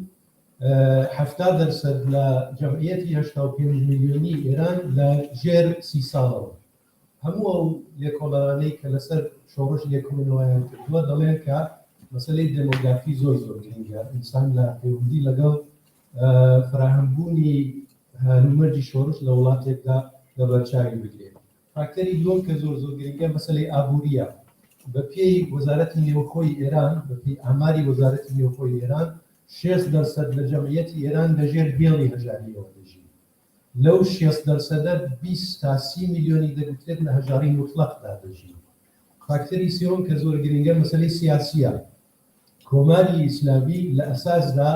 ڕژیمێکە کە پێرسۆنالیستیە یعنی دەسەڵات لە ڕاستیدا لە دەستی یەک کەسدا کۆکراوەتەوە بەڵام ئەو نەهادانەی کە ڕژیم هەیەی وای کردووە کە خەڵک پیان وایە بەڕاستی لە چوارچەوەی جمهوری ئیسلامیدا دەکرێت ڕێگای بەشداری لە هەڵبژاردنی ئینسان گۆڕان پێک بێنێ بەڵام لەگەڵەوەی کە ڕژیم دوو باڵی سەرەکی تێدا بووە باڵی بەناو بڵێن توندە ئاژوو یاکەی کۆنسەرواتیڤ لەلایەک و باڵی ڕێفۆرمیست ئەوەی کە ئێمە تێبینیمان کردووە لە ساڵانی دواییەوەی کە ڕژیم لە ڕژیمێکی بەگشتی دوو جەناحیەوە تەبدیل بۆ بە ڕژیمێکی یەک جەناحی واتە ئێستا خامنەی لە ڕاستیدا هەموو ئەوانەی کە لەگەڵ خۆی نین لە پەراوێزی خستوون نیشانەی ئەمەی کە ڕژیم بەرەو کۆناغی تەک جەناحی ڕۆیشتووەوە ڕژیمی لاواز کردووە لە ئاماری هەڵبژاردننی 2021 سەرکۆماری لە ئێران دەبینین کە زیاتر لە 50% لەوانەی کە مافی دەنگدانیان هەبوو ئەمانە هەموو بپی ئاماری خودی ڕژیم بایکۆتی انتخاباتیان کرد کەوابوو ئەم سێ فاکتەرە سەرەکیە فاکتەری دێمۆگرافی فاکتەری ئابووری و فاکتەری سیاسی وێڕای ئەلبەتە کێشمەکێشمێک کە ئێران لەگەڵ ئەمریکا بۆ زیاتر لە 43 ساڵ کە هەیەی بۆتە باعثیەوەی کە گەماروەکانی ئەمریکا بتوانێت نەوەی کە ئێرانی هێنابێتە سەر بارودۆخێکی شۆڕش کێرانە بەڵکو یارمەتیدەری قوڵبوونەوەی قەیرانە ئابووریەکان بووە. هەر لەم پەیوەندیەدا لە سەرپەیوەندی لەگەڵ مەسەلەی ژن وەکو کاکاشم فەرمووی منیش بەڕاستی پسپۆری من نییە، بەڵام لە فاکتۆرە دەمۆگرافیەکەدا ئێمە دەیبینین کە بەهۆی ئەوەوە کە 6% لە خوێندکارەکانی ئێران ژنن و هەروەها ئەوەی کە 70% لە جەمعیەتی ئێران لەژێر 30 ساڵە ئێمە بینیمان کە ژن و کچ دەورێکی زۆر ئەساسیان هەبوو. هەر لەو پەیوەندیدا من پێم خۆشە ئەوەتان ئەرز بکەم کە لەگەڵەوەی کە من پێم وابێت ئێران کەوتوتە بارودۆخێکەوە کە نە ڕژیم دەتوانێت سەقامگیری بەدەست بێنێت، نە بزوتنەوەی شۆڕژگەری دەتوانێت ڕژیم لەسەر دەسەڵات وەلا بنێت یاکەی شۆڕژ بەرپا بکە، ئێمە دەتوانین بڵێن کە ڕژیمە دیکتاتۆرەکان لەسەر سێ کۆڵەکە دەتوانین خۆڕاگرن. یەکیان ئیدۆلۆژی ڕژیمە، دوومینیان کڕینی وەفاداری هاوڵاتیانە و سێومینیان مەسلەی بەکاربردنی سەرکوتە. ئەوەی کە ئێمە دەتوانین لەم پەیوەندیدا بیڵێن و من لە زۆر شوێنی دیکەش کتومە بۆ سویدیەکانیشم کتووە کە ئێمە دەتوانین بڵێن لە ساڵی ڕابردووە ڕژیم لە ڕووی ئیدۆلۆژیەوە ڕووخاوە، بەڵام نزیک بە نیوەی هاوسهۆڵد نازانم بە کوردی چی پێڵەنکاوە، یعنی هاوسهۆڵدەکانی ئێران، یعنی بڵێن نیوەی خانەوادەکانی ئێران لەلایەن حکوومەتەوە بژیویان دابین دەکردێت و هەموو ئەو کەسانی کە لێکۆڵینەوە لەسەر مەسەلە دەکەن کۆکن لەسەرەوەی کە جەمعیەتێکن بۆ بژیوی خۆی وابەستە بێ بە حکوومەت کەمتر ئەنگیزەی هەیە کە دژی ڕاوەستێت. باشە جا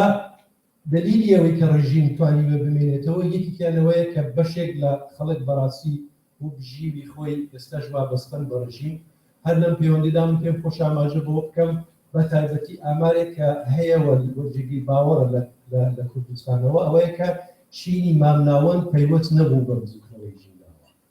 زۆرتر گەنجەکان بوونە و خەڵکی فەقیر بوونە کە تا ئێستا لەو پرۆسەیەدا بەشداریان کردووە. سێومین شت کە بە بۆچوونی من لە هەمووی مهمترە ئەویشەوەیە کە کۆماری ئیسلامی یەکێکە لەو ڕژیمانە لە دنیادا من تەنانەت ئامادەم بڵێم تاقانەیە دوورکە کە هێندێک نەهادی پێکهێناوە بۆ سەرکوتکردن و پێشگیری لە شۆڕش. بۆ نمونە سوپای پاسدارانی هەیە کە دەگوترێت 200,000 ئەندامی، دوو گەورەترین میلیشیا لە دنیادا لە ئێراندا هەیە کە ناوی بەسیجە، دەگوترێت 5 میلیۆن ئەندامی هەیە. ڕاستە بەشی زۆری ئەو خەڵکە زۆرتر پوڵ دەخۆن و مەسلەی مادیان بۆ گرنگە، بەڵام بەشیشیان بەڕاستی لە ڕووی ئیدۆلۆژیە بڕوایان بە ڕژیم هەیە و ئامادەن کە تا ئاخر سەرکوت بکەن. بۆ لەبەرەوەی کە هەم سوپای پاسداران و هەم بەسیج موجودیت و شرعیەتی خۆیان بەسراوەتەوە بە ڕژیم، وەگە کۆماری ئیسلامی نەمێنێ ئەم دوو هێزە هیچ شرعیەتێکیان نابێت. لە بەرامبەردا ئەگەر ئیجازەم بدەیت لێرەدا کۆتایی پێبێنم، لە بەرامبەردا ئەوەی کە لە ئێران هەیە ئەوەیە کە ئەتۆ بزوتنەوەیەکت هەیە کە ئەوەش بۆ خۆی بەڕاستی جێگەی پرسیارە ئایا بزوتنەوەیە یاننا، چونکە سەرکردایەتی نییە، ڕێکخستنی لە پشت نییە. ڕاستە ئەوەی کە راپەڕینی ساڵی پێشوو لە ساڵانی پێشتر جدا دەکاتەوە ئەوەیە کە لە هەموو 31 پارێزگاکەی ئێران خۆپێشاندان لە ئارادا بوو، بەڵام هێزێکی سەرتاسەری یان نیشتمانی کە بتوانێت ڕێکخستنێکی یعنی بە شێوەی ڕێکخراو ئەم خۆپێشاندانانە بجوڵێنێ نەبوو و بە بۆچوونی من هەتاکو ئەو کاتێکە لە ئێراندا هاوپەیمانیەک لە نێوان هەموو لایەنەکان کە ئەنگیزیان لە گۆڕینی ڕژیمدا هەیە پێک نێت، ئێمە لەو بارودۆخەی کە من سەرەتا عەرزم کردم کە بریتیە لە نەسەقامگیری نەشۆڕش بیدامێ.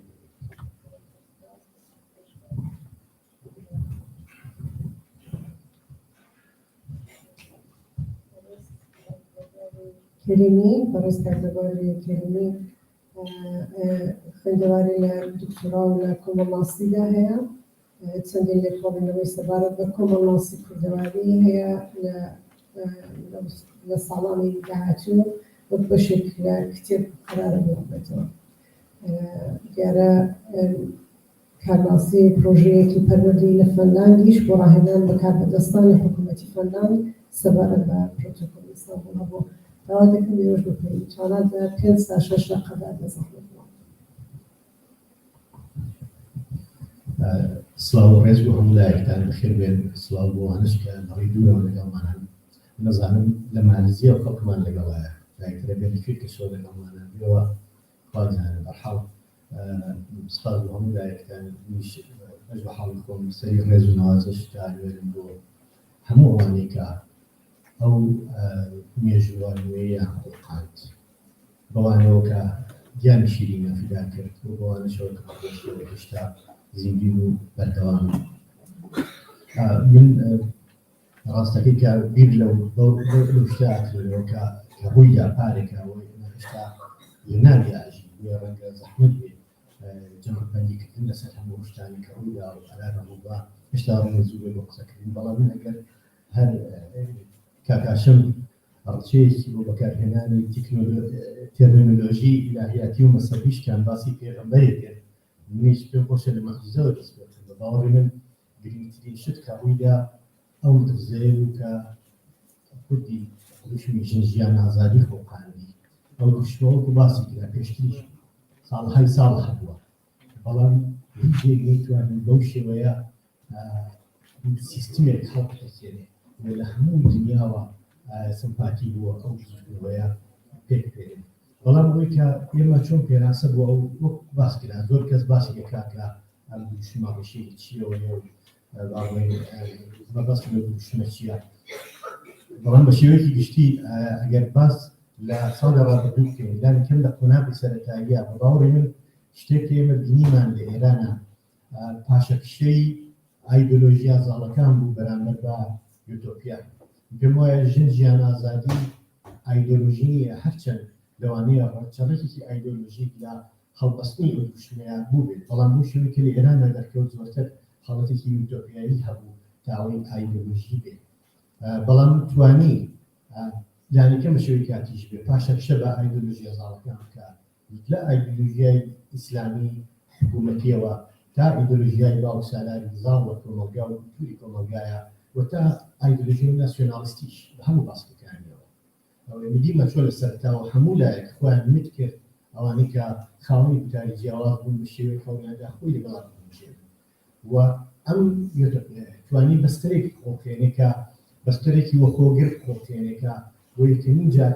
زۆر لەو توێژانەیە کە هیچ کاتێک تەسەور ناکرا لە نزیکی یەکترەوە خۆ بینەوە پێکەوە چالان ببن لە ناخۆی ئێرانە ئێمە لەلایەکەوە بینیمان لە گەنجانێکەوە کە بەنەوەی زێت بەناوبانگ بن تا پیاوانی ئاینی تا ڕادیکاڵ فێمینیستەکان تا تەواوی ئەو توێژانی کە کۆمەلگایەک پێبێنن بە شێوەیەک لە شێوەکان بەشدار بوون لەو جوڵەوەیە و لەلایەکترەوە ئێمە لە دەرەوەی وڵاتیشتمان بینیمان بۆ یەکەمین جار ئەمەشێکی لە خاڵە گرنگەکانە بە باوەڕی من بۆ یەکەمین جار ئێمە بینیمان بە پێچەوانی جارانەوە یەکەمین جار گروپەکانی پێکێنەری چوارچێوەی ئێران لە تەنیشتی یەکترەوە بە شێوەی گروپی یەکتریان بینیەوە پێشتر ئێمە بینی ئەمازانی مەسەلەن نوێنەری فڵان حیزب لەگەڵ نوێنەری فڵان ڕێکخراو یەکتریان لەبینی دوو کەس بە شێوەیەکی ئێلیتیستی یا باڵێن نوێنەرایەتیکردن بەڵام ئێمە بۆ یەکەمین جار لەسەر شەقامەکانی ڕۆژاوا بینیمان بە گروپ کورد و ئێرانی و فارس و بەلوچ و هەمووی لە تەنیشتی یەکترەوە بوون ئەمە یەکەمین جار بەهۆیەیە و هەر بۆ یەکەم و کۆڕشی زۆر لەبەرەوەی کشتێک ئێمە تەجروبی پێشومان نەبوو زۆر سەرکەوتوو نەبوو بەڵام ئەزموونی زۆر گرنگی ئەتوانین لێ هەڵپێنجین خاڵێکی تر کە بە باوەڕی من گرینگە ئەوەیە کە بزوتنەوەی ژنجیان ئازادی بۆ یەکەمین جار ژنایەتی وەکو بەهاکانی پەیوەندیدار بە ژنایەتی هێنا ڕۆژەوە مەسەلە تەنیا حضوری فیزیکی ژنان نییە لەو بزوتنەوەیە بەڵکو نامێ زۆر کڵێشەی باسی پیاوەتی و ژنایەتی و بەهای پیاوانە ژنانە پێ بەڵام ڕاستی گەورەیەکە لە چوارچەوەی ئەو بزوتنەوەی هەیە بۆ یەکەمین جار بینیمان ژنایەتی بوو بە فەزیلەت ئێمە قەت لە ڕێگە بیرمان نچێتەوە باوکی شەید محەممەدی حەسەنزادە لە وەکان لە کاتی ئەسپاردەکردنی جەنازەی کوڕەکەی بە خاکە وتی من ئەو تەبەراوبانگەی داکە کوتی بۆ لەمە بدوە ئەگەر بیستمان بڵێ یەکێک زۆر پیاوە بڵێ زۆر ژنە ئەوە خاڵێکی وەرچەخانی مێژووی لە کۆمەلگایەکە کە هەزاران ساڵ مێژووی پیاوسالاری و باوسالاری لە پشتە بەڵام خاڵێکی ترکە بە باوەڕی من یەکجار گرینگە ئەو شتێکە من بخۆم نامێنێم چرکەساتی ژینایی مەبەستم لە چرکەساتی ژینایی بڵێن ساتەوەختێکەکە هاوڵی مەدەنی سنوورە ئیتنیکی و مەسەبیەکان ئەڕەزێنێت ئێمە خەڵک کۆمەڵانی خەڵک لە چوارچەوەی بەرپرسیارەتێکی هاوبەشا کۆ بکاتەوە مەرگی ژینە ڕەنگدانەوەی لەسەر ئاستی ئێران و پێکێنانی مێژوویی بە باوەڕی من چرکەساتێکی ژینایی چرکەسات توانێت چرکەساتێکی ژیناییکە لە مێژووی ئێرانە سابقەی نییە ئێمە هیچ کاتێکی تر نەمان بۆ بەو شێوەیە ئەو توێژە جیاوازانە لە دەورێک لە دەوری پرسێکی هاوبەش کۆ ببنەوە ئەمە بە زۆر شێوە خۆی نیشاندا یەکێک لە جوانترین شێوەکانی بە باوەڕی من لەو شیعرەی توماتی ساڵحیە کە ئێستا لە زیندانەکە لە شوێنێکی ئەڵێ هەمووتەن تۆ وەتەنێ منی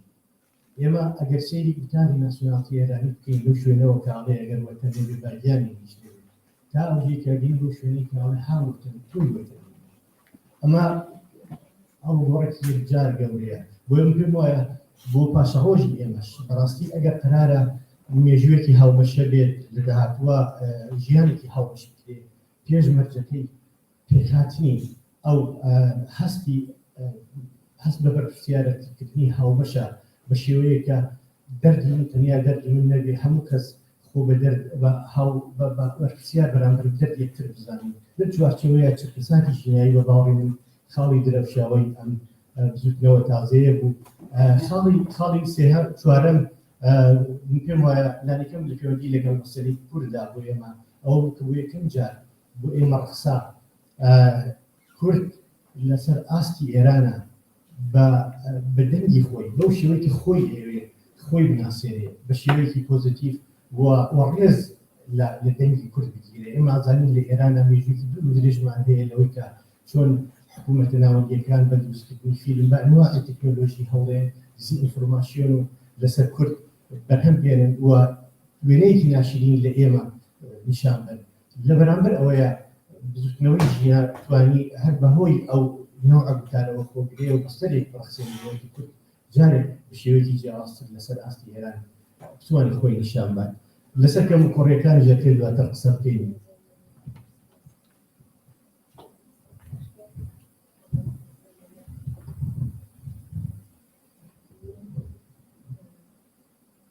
ئەلانی ئەحمەدی دانیشتووی وڵاتی نۆروێژە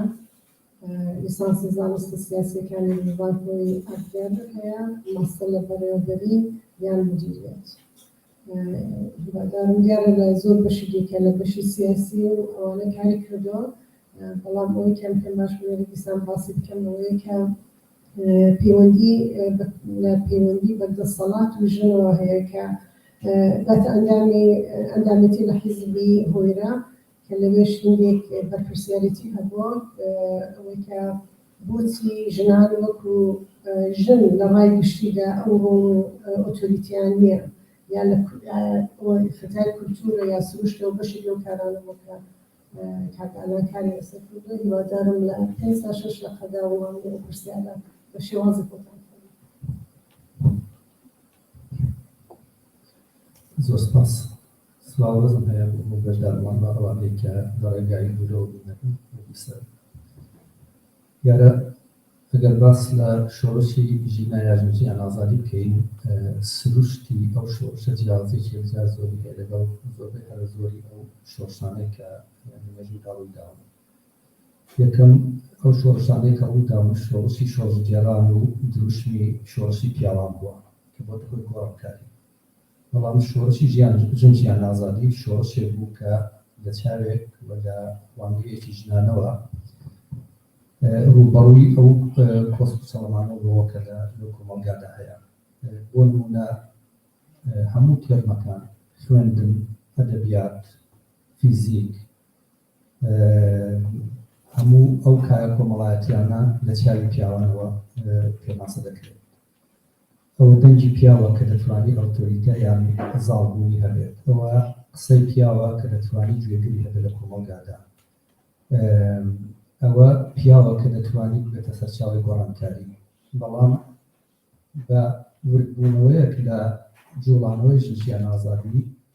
ئێمە ببینین کە ژنان بۆ یەکەم جار بوونە خاوەن پرسی خۆیان کە بوونە خاوەن پرسیار لە هۆکارەکانی بوونی ئەو جۆرە وتارە و چۆنیەتی بەرەوبوون یا بەڵبوونەوە لەگەڵ ئەو وتارە زاڵە بەسەر کۆمەلگادا بوو. دەسەڵاتی کۆماری ئیسلامی دەسەڵاتێکی پیاوسالارانەیە، دەسەڵاتێکی پیاوانەیە و دەسەڵاتێکی دینیشە. هەمووی ئەوانە لە بنەڕەتدا لە سروشدا دژ بە هەموو جۆرە مافێکن کە ژن بۆ خۆی پێناسەی دەکا بۆ خۆی ڕەوا دەبینێت. بۆیە جەوهەری ئەو جۆڵانەوەیە لە ئەساسدا جیاوازێکی یەکجار زۆری لەگەڵ ئەو بزوتەوانە هەبوو کە لە پێشتیدا پێناسەیان هەڵداوە. ئێمە شۆڕشی بەنزینمان هەبووە، شۆڕشی بۆیە سەرهەڵدانی نەتەوە جیاوازەکانمان هەبووە، زۆرە لەو شۆڕشانەی جەوهەردا شۆڕشی بەرتەسک بوو، بەڵام شۆڕشی ژیان ئازادی بوو بە شۆڕشێک کە توانی لە بنەڕەتدا لە جەوهەری بوونیەتی کۆماری ئیسلامی بدات. بۆ یەکەم جار کۆماری ئیسلامی بە تەواویەتی خۆی وەکو دەسەڵات بوو بە دەسەڵاتێکی ناشەرقی کە دژی ژنە، دژی مافی ئینسانە، دژی مافی کەمەتەوایەتەکانە و هەمووی ئەوانە سەبەبکار بوون کە ئەو دروشمە و سەرکردایەتی ئەو دروشمە بە سەرکردایەتی ژنان بەڕاستی ببێتە بزوتنەوەیە کە نەتەنیا کورد بەڵکو هەموو نەتەوەکانی کە ئێرانیش لەگەڵ خۆی بخات. و خاڵی هەرە ئەساسی لەو جۆڵانەوەیدا ئەوەیە کە داخوازی ژنان داخوازی سەرەکی بوو. هێچکەی زۆرە ملی جیاوازی لە جیاوازکاری لە ژیانی ڕۆژانەدا، تعرضی جنسی، هەموو ئەو بەربەستانەی کە لە بەردەم ژندان لە کۆمەڵگادا هەمووی ئەوانە بوونە بزوێنەرێک و جۆڵەنەرێک بۆی کە بتوانین ئەو شۆڕشە نەتەنیا بۆ خۆژنان، نەتەنیا بۆ کورد و نەتەنیا بۆ ئێرانیەکان بەڵکو بۆ ڕای گشتی جیهانیش ببێتە شتێکی پیرۆز کە پشتیوانی و سیمپاتیەکی یەکجار نێونەتەوەی جیهانی ڕاکێشێت. کۆی ئەوانە وای کرد کە شۆڕشی ژنجیان ئازادی لەو پێناسە بەرکەسکەی کە تەنیا بە دروشم بوو ببێتە جوڵانەوەیەک و جوڵانەوەیەکی بەهێز کە سەرچاوەکەی ژنی کورد بوو. ژنی کورد ئێمە بە درێژایی مێژوو دەزانین کە لەڕووی سیاسیەوە بەردەوام چالاک بوون لەگەڵ هێزبیانە سیاسیەکان بوون. ئێمە چالاکی سیاسی ژنی بەهێزمان هەیە کە توانیویانە کاریگەر بن لە ڕای گشتیدا، بەڵام ئێستاش بەداخەوە لە سۆنگەیەکی پیاوسالارانەدا ئەو مەودایە کە پێویستە ژنی کورد ڕۆڵدا ڕێکخراوە سیاسی کوردیەکاندا نەکراوە ئەو کارە بکرێت. هەروەها لە ڕووی کلتوریەوە ژنان توانیویانە بەشدار بن. ئێمە ژنی فیلم چێکەرمان هەیە، ژنی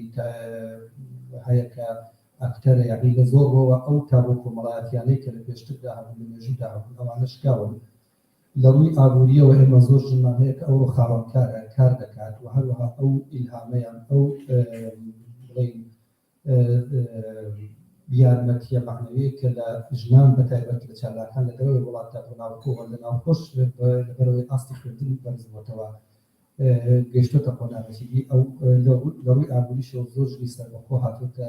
مەیدان و داخوازی جیاوازی هەیە لە داخوازی ئەوەی کە لە پێشتردا هەبوو و زۆر واریکە کە دەکرێت باسییان لەسەر بکرێت، بەڵام بەگشتی شۆڕشی ژنجیان ئازادی شۆڕشێک بوو کە بە سەرکردایەتی ژن دەستی پێکرد بە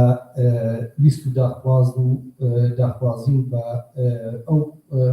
خواستە بنەڕەتیانەی کە ژن دەیهێ لە کۆمەلگادا پێک بێت بەردەوامە و شۆڕشێکە کە بناغەی دەسەڵاتی پیاوسالارانە و دینی لە کۆماری ئیسلامیدا خستۆتە ژێر پرسیار و بە هیوای ئەوەشن کە بە ئامانجی خۆی بێت. ئەمە پێم خۆشە ببێت بە باس تەنها ئەوە نەبێت کە هەریەکە و دەدەیەکە قسە بکەین و تەنها پیڕە هەڵ بڵێن. دوو موشکلە لێرەدا هەیە. یەکەمیان ئەو دروشمە ژنجیان ئازادی لەگەڵ هەموو جەزابیەتێک هەیەتی دلیلی ئەوەی کە لە ئێراندا توانی خەڵک لە دەوری خۆی بکاتەوە ئەوە بووکە لە عینی حاڵە مەسلەی نەتەوەی ژێشارێتەوە نابێ ئەوەی لە یاد بکەین فارسەکان دلیلی ئەوەی کە ئەو دروشمیان کرد بە هیچ خوێنەوەی هیچێکی کوردی تێدا نیە نابێ ئەومان لەبیر بچێتەوە دوو جمهوری ئیسلامی ڕژیمێکە کە بە هێزی زبر دەڕوخێت نابێ لێرەدا ژن و پیاو لە بەرامبەری بێت هەرچەند ڕێکخراوتر بنجینی ئێران هەمووشیان بێ لە چەند شەقامەکان کۆماری ئیسلامیان پێ ناوخێت هێزی پیاوی پێویستە تێکڕکردنی هێزی پیاو و جن لێرەدا زۆر زۆر بە تایبەتیش ئێمە دەبێت زۆر واقعبین بین لەو زەبر و زەولەی کە ڕژیم بەکاری دەبا پشتی شێری بەرکورد و بەڵی شێوەوانە کەوتووە لێرەشدا ئێمە دەبێت زۆر زۆر وریابین ئەو ڕۆمانتیسیسمەی کە لە قسەی ئەم بەرادەرانە دەردەکەوێت دەتوانێت بەرەو ڕێگایەکمان بەرێ کە ئێمە هەزینەکەی بدەین خەڵکی دیکەش بە هەرەکەی بخوان چونکە دوو شت هەیە لێرەدا زۆر گرنگە ڕۆخانی ڕژیم شتێکە کۆکردنەوەی یا پێکهێنانی نیزامێکی سیاسی دوای ڕۆخانی ڕژیم کە هوڤیەتی نەتەوەی کوردی و بەرژەوەندی نەتەوەی کوردی بپارێزە دوشتی جیاوازە ئێمە دەبێت لێرەدا زۆر زۆر وریابین من پێم وایە فارسەکان زۆر زیرەکانەتر لە ئێمە سیاست دەکەن هەم بە ڕژیمەکەیان و هەم بە ئۆپۆزیسیۆنەکەیانەوە ئەوە ئەمتوانیویان لا بەبێ ڕێکخراو لە زۆر بوارای لێگرتووی خۆیان بپارێزن ئێمە بەو هەموو ڕێکخراوەی کە هەمانە تەفرەقەکە دەکەوێتەوە نێو کوردەکە لەسەر شتی زۆر بچووک دانیشتوین باسیەوە دەکەین ئەم دروشمە هی فلانە کەس یا هی فلانە کەس یان نازانم ئەم حیزبەر پێشا ئەو کارەی کردووە ئەوی دیکە ئەو کارەی کردووە ئەگە سرنجداندا بێت فارسەکان بەبێ ڕێکخراو دەتوانن باشترین تاسیریان یا زۆرترین تاسیریان بێت هەم لە دیاسپۆرا هەم لە دەرەوە پارادۆکسەکە ئەوەیە ئێمە بەو هەموو ڕێکخراوە لە زۆر بواردا تأثیرمان تاقن دەبێت بە مینیمال بۆیە من پێم وابێ دەزانم لە حاڵەتی شۆڕژگێڕیدا ئەفسانە سازی گرنگە ڕۆمانتیسم گرنگە بەڵام ئێمە نزیک بە 100 ساڵ تەجروبەمان هەیە وەکو بزنەوەی کوردی نابێت وا بگەینە شوێنێکە ئەحساسات جێگەی سیاسەتێکی ئەقلانی بگرێتەوە بۆمان دیارە من کاکەلانجیان هەتمەنیوە بەدەم بە ئێوە پێم باش بوو باستانە دێتارە یعنی پێتان خۆش دێباتێک بەڵام پێما هەندێک دۆمە بەحسەکەی وەیە کە کەمێک تەخەسوسی لە ڕاندەی خۆتانەوە بتوانن ئیشارە بکەن بەڵام قسەیەکی هاوبەشتە نێو قسەکانی ئێوەدا بۆ لەسەر بەحسی بواری ئیدۆلۆژیکەکە کە هەکانێ بە فۆرمەتێک ئیشارەتان بکەن لە ڕۆژێکم لە ئێوە ترکیاکاشم قابل جوڕانێ لە هەموویەکەم ترکیاکایی بەڵام تۆ بەڵێ لەبارە تێوەریکەوە بەڵێ زۆر باسی وتان کرد کە حتا لە نێو خەڵکدا ئەو حاڵەتە گۆڕانکاریە پێش هاتووە کە هەرو چێرێکە باسان کرد ئەو شتێکە نووسراوە ڕێگانەوەی کێوارە تێوەریکەیە کات لەبار بە شێوازێک و ئاگەری سەرواکەدانان هەروە بەڵام لە بشە دیارە پێم باش بوو کاگەلانێنی جواب داتە بەڵام ئیجازە فەرمووی بە ئەمە پرسیارەکە مەطرح بکەین لە نەوەی خۆتاندا من 3 دقیقەتی دووسیشم کاکاشم ئێوە دیارە باسەکەتان تەواو نەبوو دەتوانن هەم لەسەری بەردەوام بن هەم پێم وان بکە دەکرێت ئێوە باسێکی دیکە تایبەتتر لە ڕۆژی تەخەسوسی خۆتانە لەسەر ڕەهەندەکانی شۆڕشی ژینا بکەن یا هەروەها چۆن دەتوانین بەخۆی لەوەم هەمووی برتوویەکی نەتەوەی نزیک بکەینەوە بەڵام خۆشتان ئازاد ئەگەر پرسیارەکە تووشی وەرسەرخان سپاس دەسەرەکانە من لە کۆتەقسەکان کاگەری سێرە دەست پێ بکەم لەگەڵ ئەو وچوونە هەموو شۆڕشی ژیان ئازادی ئاڕادەیەکی زۆر نیوتراڵە ئەنجا ڕەنگبوونی نەتەوەیی کەسی پێوە نەبێ بەڵامەوە نییە بۆ کوردی چی تێدا نەبێت یعنی ئازادی بە بڕای من گەورەترین ویستی کوردیە بە یهودە ژنێکی کوردەکان بە ئەو حاڵەتەوە دەیەوان ئەوە یا ژین ڕێگەی پێگە و شوێنی ژن لە بزۆتنەوەدا کە ئێستا پێ و قۆڕانکاری دموکراتیانی جەنابەت دامەزێت پێکردن ڕاستی لە ڕۆژهەڵاتی کوردستانیدا زۆر بەرچاوە یعنی ڕێژەی خوێندکارانی کورد هەم بە ژن هەم بە پیاوە ئەوەندە بەرچاوە کە ئەم شۆڕشە کە خۆی بەو دروشمەوە سەرقەڵ کرد لە خۆڕانی لەنایجێ لە سەیانێکی دەڵقڵای بە سوڵان لە سەقز شارەکانی دیکەشدا کرد ئەو نیشان دەدرێت بروی بۆ کوردی زۆری تێدا بەتایبەت لایەنی ئازادی کرد و ئەگەر ئەم قسە ڕاست بێ لەبەرەوەی وەی گشتی لە هەردێرە ئەمە دەبی بە ئەزموونێک بدێت بۆ ئێمە کە ئەمە چ جۆرە دروشمێت یا چ جۆرە دروشمگەلێک ئاراستە بکەین کە بتوانین ئەم حاڵەتی هێژبوونیە پیدا بکەین جا لێرەدا من دێمە سەر باسێک بەدوور لە وەڵامی کۆنکرێت بە پرسیاری زێنەبتان بگۆڕم ئەویش ئەوەیە کە من سەرەتاش ئاماژەم پێ کرد ئینیسیاتیڤ و خاڵی بڵین دەستپێک و شوێنی دەستپێکیان شۆڕشە کوردستان بوو بەڵام بۆچی هێژبوونەکەی لە دەست نەچۆ دەبێت یعنی فارسان لەمە پێر بوون کردیانەوە لێرە مەسەلەن هەفتەی ڕابردوو کارناوەڵێکی بەشکۆشە بوو کە لە دەریان حیزب دیموکراتیان نابوو بەڵام دیسان هەتا لەو کارناوەڵەش لەسەرەوەی کە زۆری زەحمەت و چێشرا بوو شتی جوان و تازەگەریشی تێدا بوو ئەم حاڵەتە نەبوو کە خەڵکی بەربڵاو تەنانەت لە خودی کوردەکان بێنە مەیدان ئەگەر بەرپرسیارەتی حیزبی و مەسئولیەتی حیزبی نەبا مەسەلەن ئەو خەڵکانی لێوە بوون ئەوەندە نەدەبوو تر بە تعلق حیزبی وچوو و ئەگەر فکر بکەین لە بەستێرێکی گەورەتردا بتوانین بامان مەسەلەن لە 100,000 ئێرانی کە لێرە لە دەوروبەری ستۆکۆلمەیە چەند هەزار دانەیان دێنین زۆر بۆ قەزانجی نەدەبوو چونچە ئێمە حیزبەکەش کە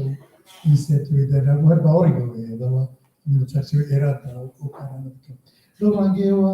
پرس ئەوەیە ئەمە دەبین لە چ مۆدێلێکی فەرهەنگی بگەڕێین کە ئەم کەماسێ بەمەدا هەندە زەق نەبێتەوە ئەویش من لەو بارەوە کە زۆر فکر کردوێتەوە بەو ئامان دەرەنجامە گەیشتم لە شێستەکانی سەدەی ڕابردوودا لە بریتانیا بزۆتنەوەیکی هێزری و فکری زۆر بەربڵاو بوو لە بەتایبەتی لە زانکۆکان لە زانکۆکی ئینگلیز بەتایبەتی دنیو بڵین بزۆتنەوەی سوسیالیستی خوێندکارانی ئینگلیزدا خوێندکارێکی لاو هەبوو ئەو دەمی تەمەنی 40 ساڵ 1920 لەدایە بدێنە ڕەیمۆند ویلیامز ڕەیمۆند ویلیامز ڕەنگەمە زۆرمان نیوەکە جوێدە نەبێ بەڵام مەسەلەن ئیڤارسایدی ناسی ئیڤارسایی زۆر لەژێر کارتێکەری ڕەیمۆند ویلیامزدا مارکسیستێکی ئەو دەمی گەنج ساڵی 88 کۆتی کرد بوو بە بنابەدانەری مەکتەبێکی فکری کە ئەو زۆر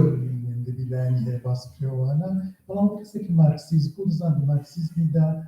چەمچێک هەیە چەمچی ماتریالیزمی مێژووی پێدەڵات ئەو هێنای ئەوەی کرد بە ماتریالیزمی کولتوری یا فەرهەنگی و ئەو دەکرێت ساعتە لەسەرەوەی قسە بکەین لەوێدا مۆدێلێکی فوق ئارەجاری هەیە لەژێر کاتێکەکانی ئەو دەمی تۆرەکان گرامشیشدا بوو کە پێوایە لەسەر کورد دەکرێت زۆر بەکار ئەوی ئەوەیە کە ئێمە مەسەن کوردی ڕۆژهەڵات بەچاو بگرین فەرهەنگێکی زاڵ بەسەرمەدا هەیە کە بێ بێ فەرهەنگی دەوڵەتەوەی ئێرانی لە شاوشێخیدا یەک لێچە فراتر بوو یعنی لە شایدا تەنانەت کوردیان بردەوەیە پێیان کرد کە بڵێن بۆ ئاریاییان لە ڕەشی دیاسەبی لە شێخیشدا لە کاک ئەحمەدی موفتیزادە ڕاهاتاکو و ئێستاش مەلاو ئەولاولا کە کورد موسڵمان و چیچی فەرهەنگێکی دامینان ساڵ بەسەرێنە مۆدێلەکەی ڕێنە ویلیامزی ئەوەیە کە تۆ بێ کە بەرابەر ئەم فەرهەنگەدا کە فەرهەنگی زاڵ و دامیناندا ئۆپۆزیسیۆن دەربەرەکانی لەگەڵ کەمە کردومان لانیکەم لە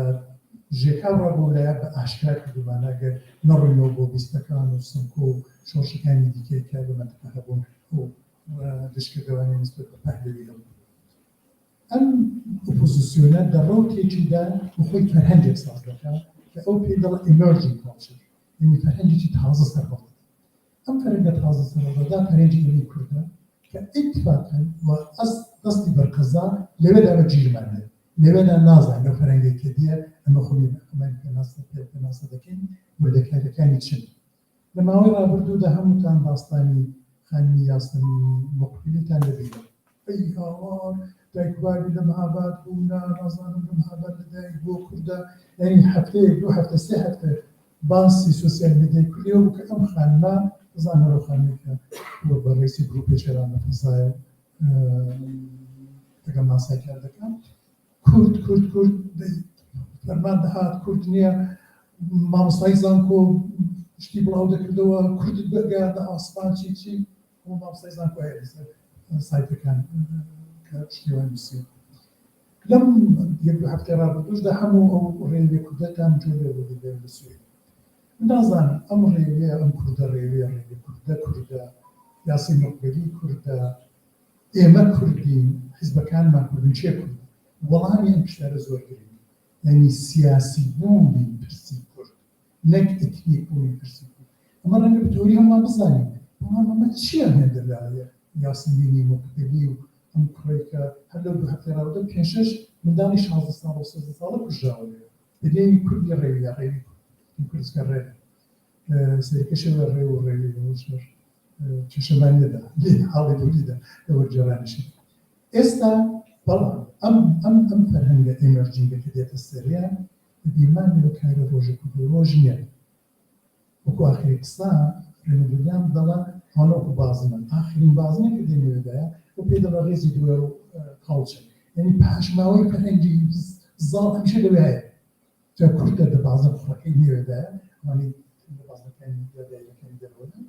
لێنە گرنگ ئەوەیە ئەمە ئەم ئێمەرجی کاڵچە و فەرهەنگی ئێمەکە هەرکە خۆی لەوێنە باشتر خۆی گەڵاوە بکە و لەوێدایە پرسی یەکگرتن و هەتا لە ئاستی ئەو چەند هویەتی بوومەی باش و ڕۆژەڵات و لاولادا کە دیسان سێ ڕۆژی دیکە ئاخرینەوەتە بۆ ئێمە مەسەن ئەحزای بیستە بە ڕۆژەڵات لە باشوور چەک نەکرێن نەتیجەیەکی زۆر گەورە هەیە ئەو هاوپەیوەندی لە نێوان خەڵکانی ئێمەدا لە باشوور و ڕۆژەڵاتە بۆ بە نەزانمکاری خرای کرد لەبەر پرسی سیاسی ئێمە هەمووان دەزانین بە ڕۆژەڵات چەند پێشوازی لە کوردی ئاوارەی باشوور کراوە هەر ئێستا شەڕەڵای هەموو لایەنی سیاسەکەی هەمووی ئێمە خەڵکمان هەیە لە باشوور کە ئادرێسی ماڵی خۆیان و تەلەفۆن و لەلایەن لە اختیاری خەڵکانی ئێمە ناوکوچن لە ماڵیوان بمێنەوە ئەم جدی کوردی دەبی بپارێزرێت بۆ بڕێک سەدەلەیە ئاگەمانە سپاس میکرۆفۆنە چێشەوەتە دیارە کاگەلان ئێوە دەتوانن هەم لەسەر وڵامانێکەکەتان خۆشە قسە بکەن هەمیشەوەکە پرسیاری من ئەوە بوو مەکانیزمەکانی یەکسانی لە بەشداری لە بڕیاری سیاسی وە بەڕێوەبەری چەند بەڵام هاوکار دەتوانێت پرسیارەکە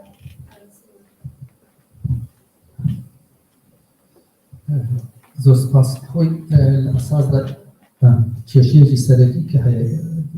لەوەدا خۆ دەبینێتەوە ئایا ئێمە چۆن کێشەکانی کۆمەڵگا گەڵاوە دەکەین ئایا دەچین بۆ سەرچاوەی کێشە بۆ وانەیە کە خاوەن کێشن یان ئەوەی کە خەڵکانێکی سیاسی یان ئاکادمی یان کەسانێک لە دەرەوەدا کێشەکانیان بۆ فۆرموڵە دەکەن و بۆیان داگەڕێژ و پێیان دەڵێن ئەوە کێشەی ئێوەیە کێشەی ژن کێشەی کرێکار کێشەی بێکار کێشەی پرسی کێشەی کۆڵبەر چی گەڵاویان دەکات کۆڵبەر ژن کرێکار یان حیزبی سیاسی یان ئاکادمی ئێمە لە بەڕاستی نەگەڕێنەوە بۆ سەرچاوەی کێشەکان و نەگەڕێنەوە بۆ دەنگ و ڕەنجی خاوەن کێشەکان ئێمە دوور دەکەینەوە لە کۆمەڵگا ترسی سەرەکی کە هەیە ئێمە لە وڵاتانی دموکراتیدا دەژین لەوانەیە بەشێک من بخۆم نزیک 18 ساڵە کاری سیاسی دەکەم لە وڵاتی نۆروێژدا زۆر ئاستا پرسیارێکیشم هەبووە لێرەدا سیاست چۆن گەڵاوە دەکرێت تۆ دەبینیت چینێکی کۆمەڵگا تۆ وەکو حیزبی سیاسی داپۆشی لە بەرژەوەندی چینێکی کۆمەڵگا دەکەیت دەگەڕێ بزانی ئەندامانی ئەو بەشە لە کۆمەڵگا کێشەکانیان چییە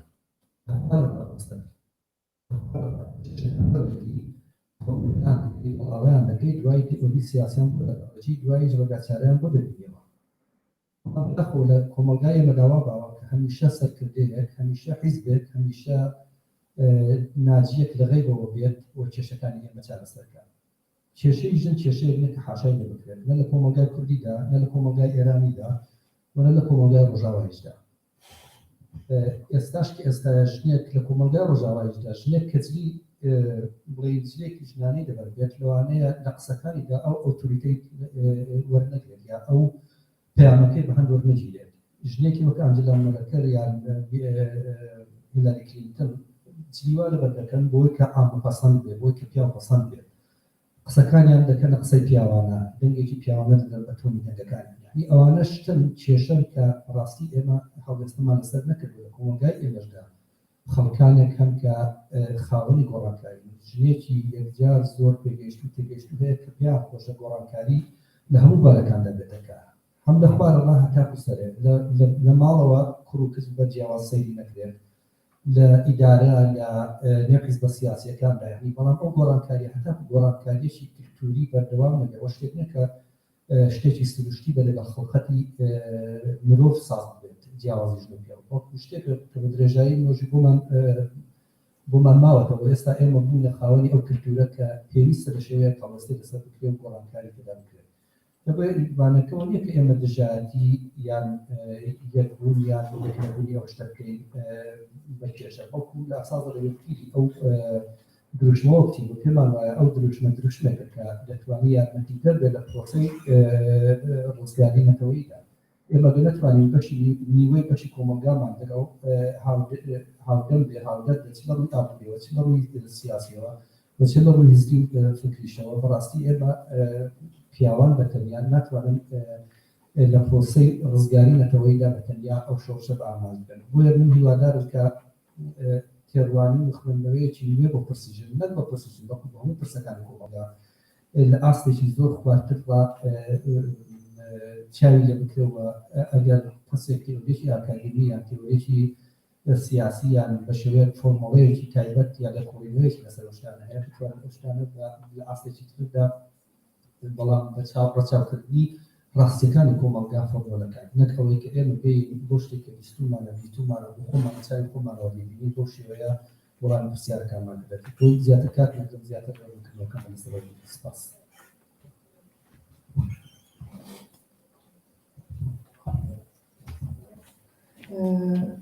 زۆر سپاسکارانان داوات دەکەم کادرە بوار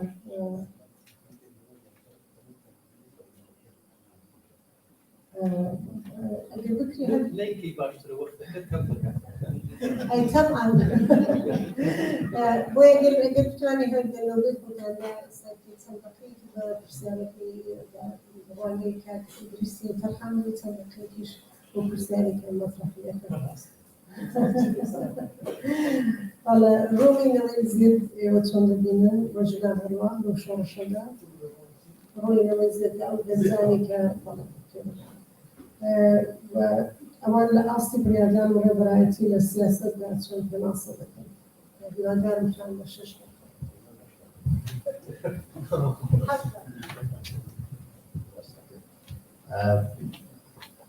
ڕاستەکەی ئەگەر مەسێری ئەوانە بکەین کە شەهید بوون لە ماوەی ساڵی پارێکە ژنێکی 6 ساڵی کردە لە بنهابات بوێمە پیاوێتەوەیا بوو ماڵی کچوکیا بووە لەبووی ئەگەر لە بواری تەمەنی و سەری شتێک بکەین لە ڕاستیدا ئەوەی کە لەو زوونەوەیا بوو وێنەوەیەکی وێژمانی بووکارێتی تاریخ کۆمەڵێک شتی هاوبەش ئەوانی لە کۆکرد بووە بەڵام بە شێوەی مشەخەز ڕاستە مەسەلەی مەفهومی نەسلی زێد لە ئێرانیشە هاتە ئاراوە لە پێویست لەگەڵ ئەم زوونەوەیە وەکو چۆنەوە فیلێک لە ژوورێکی تاریکا بوو جەماعەتێک چوونە ژوورە دەستی لێ بەزانێت کێکێک تێمە کۆڵەکەی تێمە دیوارە هەرێکی شتێک تاکو چراکانی ڕۆشن کە ئەمجار دەکەوە فیلە ئێمە جارێکە لەگەڵم زوونەوەیە بەڕاستی ئاوای بە لە ژوورێکی تاریکین و هەرێکی لایەکە دەستی لێین و لە ڕوانگەی ئەرزشەکانی خۆمانەوە لێ نزیکە بینەوە ئەو شتانی کە لە باوەڕەکانی خۆمان دوورە بەکەم نێگرین و شتانی لە باوەڕەکانی خۆمان نزیکترا زیاتریانەکەینەوە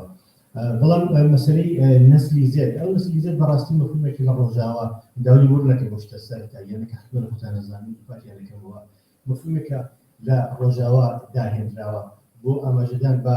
ئەو نەوەی کە لە ماوەی ئەم 25 ساڵی ڕابردووە لە سەردەمی تەکنۆلۆژی دیجیتالی و ئەم شۆڕشی ئینفۆرمێشن و شتەیە لەدایک بووە نەوەی زێد یانی نەوەی سفر یانی سفر و دەستی پێکردووە پەیوەندی کەمترین پەیوەندی لەگەڵ وڵاتانی پێشخۆی هەیە بەڵام بەڕاستی ئەم مەفهومە لەنەوە وەکو هەموو مەفهومەکانی تر پەیوەندی لەگەڵ هەوەیە کاوترێ مەفهومی نسبی یعنی زۆرتر ئەمرازی تحلیلیە تاوەی کە بڵێن هەموو ئەوانەی کە لەباری تەمەنیەوە لەو یان ئەمانە هەموویە سەر بنەوەی زێتن کۆمەڵێک تایبەتمەندی لە ئێرانیش ئەم نەوەی زێتە بە هەولەوەکانی خۆی لە دنیاوە گرێیە نزیک بوونی لە ئینتەرنێت وە ئەوەی کە زۆرترین دەستڕەسی بە زانیاری نوێ هەیە من مناڵی برازای خۆم هەیە لە 12 ساڵە وەڵام بکەی 20 ساڵی من ئێستاش بزانێت ئەوەندەی شت لەلایە ئەمە منەوێتی تازەیە تەکنۆلۆژیای ئەم شۆڕشی ئینفۆرمیشنە و شتێکی پێکردنەوە بەڵام سەبارەت بە ئێران بە باوەڕی مسێدان تایبەتمەندی دیاریکراو هەیە کە لە پەیوەندی لەگەڵ ئەوەوەی کە لەسەر شەقام بارەکە ئەتوانین بڵێن ئەم نەوەیزەکە لە ئێران لە بە کوردستانی خۆشمانەوە لە نەوەی زێت لە ئەو معنایی کە لە دنیاە لە ڕۆژاوای باسی کنجیا کاتەوە یەکەمی شتیان ئەو پێکدادانە ئەردشی و بەهای یەخۆڵەیە کە لەگەڵ سیستمی زاڵ لە ئێرانە هەیەی هەم حکومڕا ئیدۆلۆژی حکوومەتی هەم کولتوری زاڵی کۆمەڵگا یعنی ئەو قوڵایی ئەو پێکدادانە لە ڕۆژاوە و شوێنی کە لە ئێرانە هەیە ئەم نەوەی کە لە ئێرانە هەیە بوونەوەی ژینە نەوەی زێتی ئێران کچانێکی وەکو سلیمان لەسەر دەرکەوتن 4 ساڵ بوو دیاری شیرینیان لەدەستدا بۆیە بەراوردکردنی ئەوان لەگەڵ نەوەی زێتی ڕۆژاوایی و کارێکی دروست نییە بەڵام جگە لەمە دوو تایبەتمەندی بە باوەڕی من لە کارکتەری ئەم نەوەی زێتە لە ئێرانە هەیە کاتە تایبەتمەندێکی پارادۆکسیکاڵە بەڕاستی لەلایەکەوە ئەم نەوەیە لە دابڕانێکی نسلیایە لە ناوخۆی ئێرانە لەلایەکەوە بە پێچوانەکەیەوە درێژە دەرێکی نسلیشە بە چ معنایەک نەوەی زێت لە ئێرانە بەهۆی ئەو ئاڵوبەڕانەی کە لە 20 ساڵ لە ڕابردوو لە ئێرانە بە هێندی هۆکارکردنی باسکردنی ڕوویدا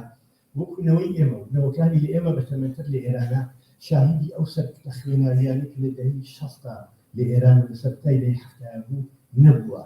نەیبینیوە ئەو هەموو کوشت و کوشتانەکە کرا بۆیە وەکو نەسلەکانی ئێمە چاوترسیان نەبووەوانی کە لە ناو ئێرانە بۆیە دڵۆژەکێکی یەکەنەوەکانی پێشونی نێتی بۆیە زۆر کە سەری سوڕەما ئەمە چۆنە کچێکی 7 ساڵ و 8 ساڵ ئەوە بەرەو بە سپایە گەرێ لەسەر شەقام یان مەسەلەن ئەو کوڕەی نەجیبی ڕاهەوت ما بناو لە مەشەد چاویان بەسەڵ بیبە لە سێدانی بەرگوتی ئاخرین داوات چییە لە جیاتی ئەوەی کە خەریزەی ئینسانی هەڵبڵ بلەرزێ لە کەسەوەی کە خەریکان بێ وتی هیچ ئەگەر مردم بەجێی قورئان خوێندن و نازانم دوعاکردن گۆرانی بڵێن هەڵپەڕێ لەسەر خەڵکەکە ئەم دڵ و جورئەتە تایبەتمەندێکی تایبەتەکە ئەم نەوەی هەیەی بەهۆی ئەوەی کە لە ڕوانگەی ئەزمموی سەرکوتی نەوەکانی ترەوە داپەڕانێک لەبێ ئەمەوە نەوەکانی پێشخۆیان هەیە بەڵام لە لایەکی ترەوە بەدایبەتی ئەگەر لە مەرکەز دوور بکەینەوە بەرەو بەلوچستان و لو زیاتر بەرامبەر کوردستانی ئێمە بێ بەهۆی ئینسجامێکی سیاسی زیاترەوە کە لە ئەو ناوچانەیە بۆ کوردستانە هەیە ئەم نەسلە هەڵگری بیرەوەریەکانی نەوەکانی پێشتری شاوەی کە پێڵێن ترانسجێنەرێشنال تراوما یعنی بیرەوەری تراومای نەوەکانی تریش لەگەڵ خۆیان هەڵی گرتووە و نمونەی سەرتۆپی ئەم تایبەتمەندیە هەر کۆماری دەرفتادەیە ئەو مناڵە 16 ساڵی پیرانشاریە کە باوکی کاتی ناشناکوتی من کۆمار لە ڕۆژی 25 گەلاوی ژەرەدایی بوو بۆی ناونا کۆمار واتە پەیوەندێکی خۆی لەگەڵ ڕابردووی نەوەکانی پێشتر هەیە هەموو ئەمانە بێکەوە تایبەتمەندێکی منحەسب بە فەرق بەمنەوەی لە پانتایی ئەم زوودنەوەی ژنگیان ئازادی لە ئێرانە هەیە من لەو زیاتر لەسەر و باسە ناڕۆم بەڵام ئەگەر ئیزن بەن پێم وایە ئەەکەم کوشێت باسی دوودانە کەمایسی گەورە بکەم یەکەم بیر لە خۆمان کورد یەکەم شت ئەوە کە بەڕاستی ئەو واقعیتێکیانی هەر ئایدۆلۆژیەک یەکەیەک واحدێک بۆ خۆی وەکو ئەسڵدانی بۆ نمونە ئایدۆلۆژیەکی مارکسیستیمانەیە چی نەکات بە مەبنای تەحلیلی خۆی ئایدۆلۆژی ناسیۆنالیستیمانەیەکە لە تەواوە بنەمای خۆی و هەموو شتەکانی کە خاتە پەرانێزی ئەم شتەوە خۆی پەیوانە گرێتی شتە ژیان ئازادی ئایدۆلۆژیەکی ئەوان نییە بۆی زۆر ئاساییە شتەکانی تر بجوورێک بکەونە پەراوێزیەوە ئەوە خوێنەری ئێمەیە کە چەنە بتوانین ئەگەر ئێمە پێوان وایە ئەجندای ئێمە شتێکی جیاوازە بە لێگەڕێ بۆچیتە لێگەڕێ بڕۆ ئەجندای خۆت بگەرە پێشەوە بەشەی کۆکاری بۆ بکە یان ئەگەر تەوێت لە چوارچەوەی ئەم پێم وتم ینی ژیان ئازادی زۆرتر هەتا ئێستا بەستەرێکی ئوتۆپیاییە تا ئایدۆلۆژیەکی جیاواز بێت ئەوە زۆر گرنگە ئێمە بتوانین ڕێبەرێکی سیاسیمان هەیە کە بتوانین بەرهێنانی استراتیژی لەسەر ئەم دروشتنەوە ئەم زوودنەوەیە بکە بەو معنایی کە ژێرساختەکانی بۆ حازرکە لەباری سیاسیەوە ژیان ئازادی یانی چی لەباری ئابووریەوە یانی چی بەڵام ئێمە ئەومە نەبین بەڵکو بە پێچەوانەوە ئەو ئایدۆلۆژیانێک بە جۆرێک لە سەرتاوە کەوتبوونە پەراوێزی ئەم بچوونەوە وردە وردەهاتنەوە پێشەوە لە تەنانەت لەبیر بە لە سەرەتای خۆپێشانداریەکانە سەرۆکی دەستگای قەزایی ئێران حتا ئەویش کوتی كانت أولئك ناباز دابير بزاني كيف قسيان شيء قسيان لقلبكم يعني أول بشيء وكمان فاش الشيء والله ما أولئك خيال ورد وردا هذا الشيء لا يخوي وبرنامج ده إيديولوجي كان يخوي وهذا كشوا وياك بزوجنا وكل جميع بزوجنا كان قصة فرائزي أو شرع إيديولوجي وكسالة هاي صالة بردوام بو حتى يستشيش شركة مالية بيجوا من تاني يكشتي كمان لكيودي لقى مستري شو رجل إيرانا يبدأ يكون إذن مثل صورة دراسة من بيرماها مفهوم شورش بو من تالت بو شيء تفسيري كيما حدث ما بيجت ولا ما ويدا بيرسالة ورد ورجل إيرانا نتواني تحليل دروسي لسبكين جاري هل بيودي لقى انقلاب برامبر بكماري إسلامي من تسوري من نوعي كانقلاب بحناي كماري إسلامي على ميزة كيف طريقة رنگ شورش بو معنى معنى سنتي كيما بي راهاتون جروبي شورش ديال بيتو حكومتي بروخين خوي بيت الجاي او اشتراوي ندابي ولا اني وجنا يعني تجربه مثلا سوريا والله ثاني عربي ما هي ضمناها كابني السوري افهم كشارك لا حكومتها السركاله لذلك ترى ازموني هدون الرئيس حكومتي دي خوما ما هيك كبشورش بمعنى بشورش كانت سركار بلان بداخل او شتي كردي زور دكتور ولا شتي كرد انفالي بوكرا اهم فيني ولا جابويا براسي من بيوم واحد بيوم اللي قبل ايران شا بوهم امكاناته وكحكومته دابينك لو بخوك كالجليز اماجي كذا لواني دورنيا اما شي صار الله استنى متعرف بلام لواني تنس كيف زري ومجني مني حكومته دورنيا لواني شسبيني بروخي بلام امير اوبل شورج بهناي كمال اسلاميه تقريبا يعني كم هر اويك الحناوي سيستميكا كتشي صار لبالي ايديولوجي اسلاميه وسرمایه گذاریه که سیکولارترین کۆمەڵگاتەیە و زەدەترین خەڵک لە دینداری و دین زەدەگی لەناو ئێرانە هەیە ئەمە شۆڕشی گەورەیە لەناو ئێرانە کراوە من پێم وایە باسکردن لە شۆڕشی ئێرانە نابێ بەو مەحنا مەهدەوی مەسیحیای دانێن کە ئێمە ئەگەر لە داهاتووە گەڕاینەوە وڵاتان بۆکەین شام شەریف هێندێشت هەیە وەکو ئاماژەیەکی پێکرا مەسەلەی یەکسانی ئەمە شتێکی نابێ بۆ پاشە ڕۆژی ڕابگری بەڵام بەداخەوە کێشەیەکی گەوری ئەمەش ئەوەیە و بزوتنەوەی کورد ئەحزابی کورد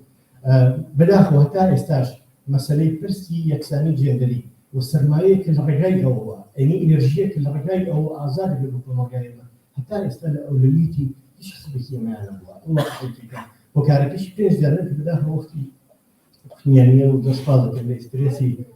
قسەکان نەمتوانی زیاتر دیزانم کرد بەم داوای بۆتان لێکردن دەست خوش بلکات کارن که اگر بردارم که انگلیس و فرمودن که کرد به تقدیر نتوانه و شورشی ها حکومتش بزدن دیگر دکتر مثلا به تکانی دیشه و رانگو بود سوی کدام باز کنن بلام پرسیاری که زودتر رابطی کاری و استنظام کاری و بربستکان و یه پیگیشتن یکیتی سیاسی لعصر سراسری ایران دا چه ببینن وتشوني تناسبك وكل شون دفعنا رولك يهبد لغة في الربري شو شو جينا هذا كزقي جرا سبحان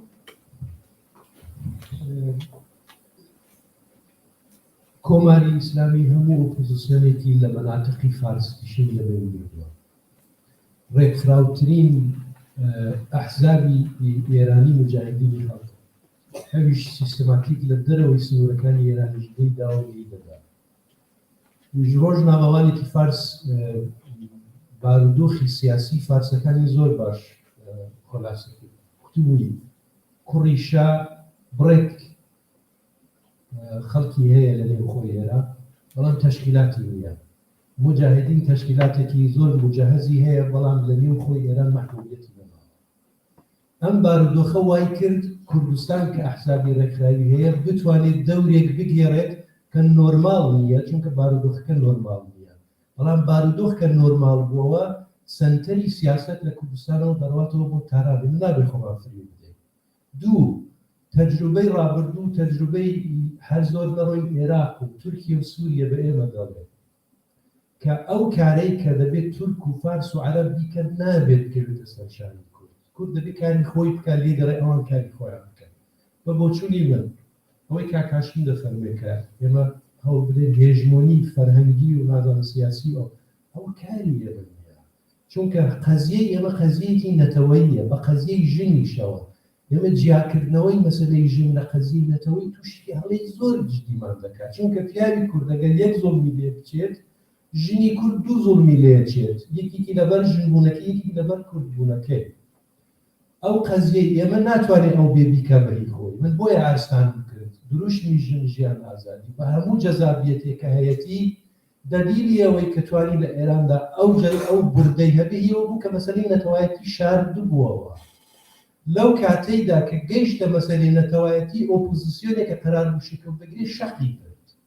بۆیە ئەوە ئەبێ بیکەین بە دەرسێ کە ئێمە مەسەلەی نەتەوایەتی ناتوانین قوربانی ئەوە بکەین کە لە ئێراندا ببین بە ساحەبی گوتارێ یاکی فەرهەنگێ چونکە دوجار بە قەوڵ ئەم سویدیانە کە دەیڵێن دوجار ڕێکبینەکەت هەر بۆ دێتەوە وازانی یعنی دوجار ئەتۆ مەجبوری هەزینەی ئەو شتەی بدەیت کەوا بوو باشترە ئێستا و هەزینەیە بدەیت دەبێت ئێستا ئێمە بڵێن کاکە لە ئێراندا ئێمە لەگەڵ ئێوەی ئامادەین ئەلبەتە بە پێی بەشی خۆمان یارمەتی دەربین بۆ پێکێنانی میزانێکی نوێ بەڵام لە ئێستاوە تۆ دەبێت دان بە هویەتی مندا بێ و منفعەتی من بریتین لەم شتانە یەکێک لەوانە مەسەلەی ژنە بێگومان یعنی من خراپ لە من تێ نەگەن ناڵێن مەسەلەیەکی دابراوە لە مەسەلەی نەتەوایەتی کوردیە من دەڵێم ڕۆمانتیسیزمی شۆڕش وامان لێ نەکا پێمان وابێ ژینی ئێران دەتوانن ڕژیمێکە سپای پاسدارانی هەیە 200,000 ئەندامی هەیە بەسیجی هەیە دەکوترێت 5 میلیۆن ئەندامی هەیە هەتاکو ئێرەی چەکی لەبەردەستدایە ئەتۆ بەژین بێ و خوێنی تزانی ئەنێ دەبڕێت واقعبین بین پاشان لە ڕۆخانەکەشیدا من پێم وایە بمان لێ و نەمان هەوێت کۆماری ئیسلامی استراتیژی ئۆپۆزیسیۆن دیاری دەکات ئەگەر کۆماری ئیسلامی بیهوێ بە ئاشتی مەسەلە حەلکە تەبیعەتەن ئۆپۆزیسیۆن خۆشێت نەبووە بە کورد و غەیرە کوردەوە دەست بەرێ بۆ چەک بەڵام وەختێکە ئەو تەنانەت خودیەکانی خۆی وەکو موسەوی و کەڕوبی و ئەحمەدی نژاد و نازانم کێ تەحمل ناکات چۆن دەتوانێت مەسەلەی کورد و مەسەلەی ژن تەحمل بکات بۆڵام بۆیە ئێمە دەبێت واقعبین بین من تەنها ئەوەی دەڵێم کورد دەتوانێت دەورێکی زۆر گرنگ لە ئێراندا بگێڕێت بەڵام ئەو دەورەی کە ئێستا کورد دەیگێڕێت دەورێکی غەیرە تەبیعیە وەکو عێراق دلیلی ئەوەی کە لە عێراقدا مەسەلەی فێدرالیزم لە ئەوڵەوە ئەو گرنگی پەیدا کرد هیەوە بوو کە حکوومەتی هەرێم لە 91ەوە هەبوو معارزەی عێراقی کە پێی دەڵێن معارزە نەبوو بەشێکی CIA پشتیوانی دەکرد بەشێکی MI6 بریتانیا بەشێکیشی کۆماری ئیسلامی و فێدرالیزمێکە لە عێراق پێکهات بوو بۆیەش ئەو ڕێم نەتیجەکەی دەبینی عێراق فێدرالیزە کرا بەبێ فێدرالیزم لایەنی کوردی قەت نەیانتوانی لایەنی عەرەبی قەنەعات پێبێنن کە بڕوایان بە سیستێمێکی فێدرال بێت بۆیە ئێستا کە پارسەنگی هێز گۆڕاوە دەیان هەبێت ئەو شتانش کە بە کوردراوە لێت بستێنەوە بەمە یەک ئاخری قسەش ئەو ژنانەی کە ئێستا ئێمە پێمان وایە کە زۆر متەڕەپی و پێشکەوتن خوازن بە پیاوەکانیشیانەوە لە بیرتان نەچێ ئەوانە دوجار بەرژەوەندی نەتەوەی فارس بنەمای سیاسەتیان دەبێت ئەو ڕۆ تەنازولێک بۆ تۆ بکەن لەبەر پارسەنگی هێز سبێنێ ئەوەی ناکەن بۆیە من دەڵێم قوربانی دەدەین قوربانی ماداوە لە ڕابردووە داهاتوشدا قوربانی دەدەین بەڵام ئەو قوربانی دەبێت بە تێبینیەوە بدرێت بە عەقلانی بکردرێت چونکە سبێنێ تۆ دەتوانین قوربانیەکی زۆر بدەیت پشتی ژێری شێری سەرروزەنگەکەت بەرکەوتووە دوجاریش کە دێتە سەر میزانێکی تازە هەموو شتێک بە تۆ دەستێنەوە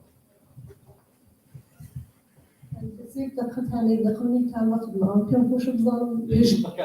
پێشنیاریەوە چیە چۆنەمە بتوانین لەو شۆڕشەدا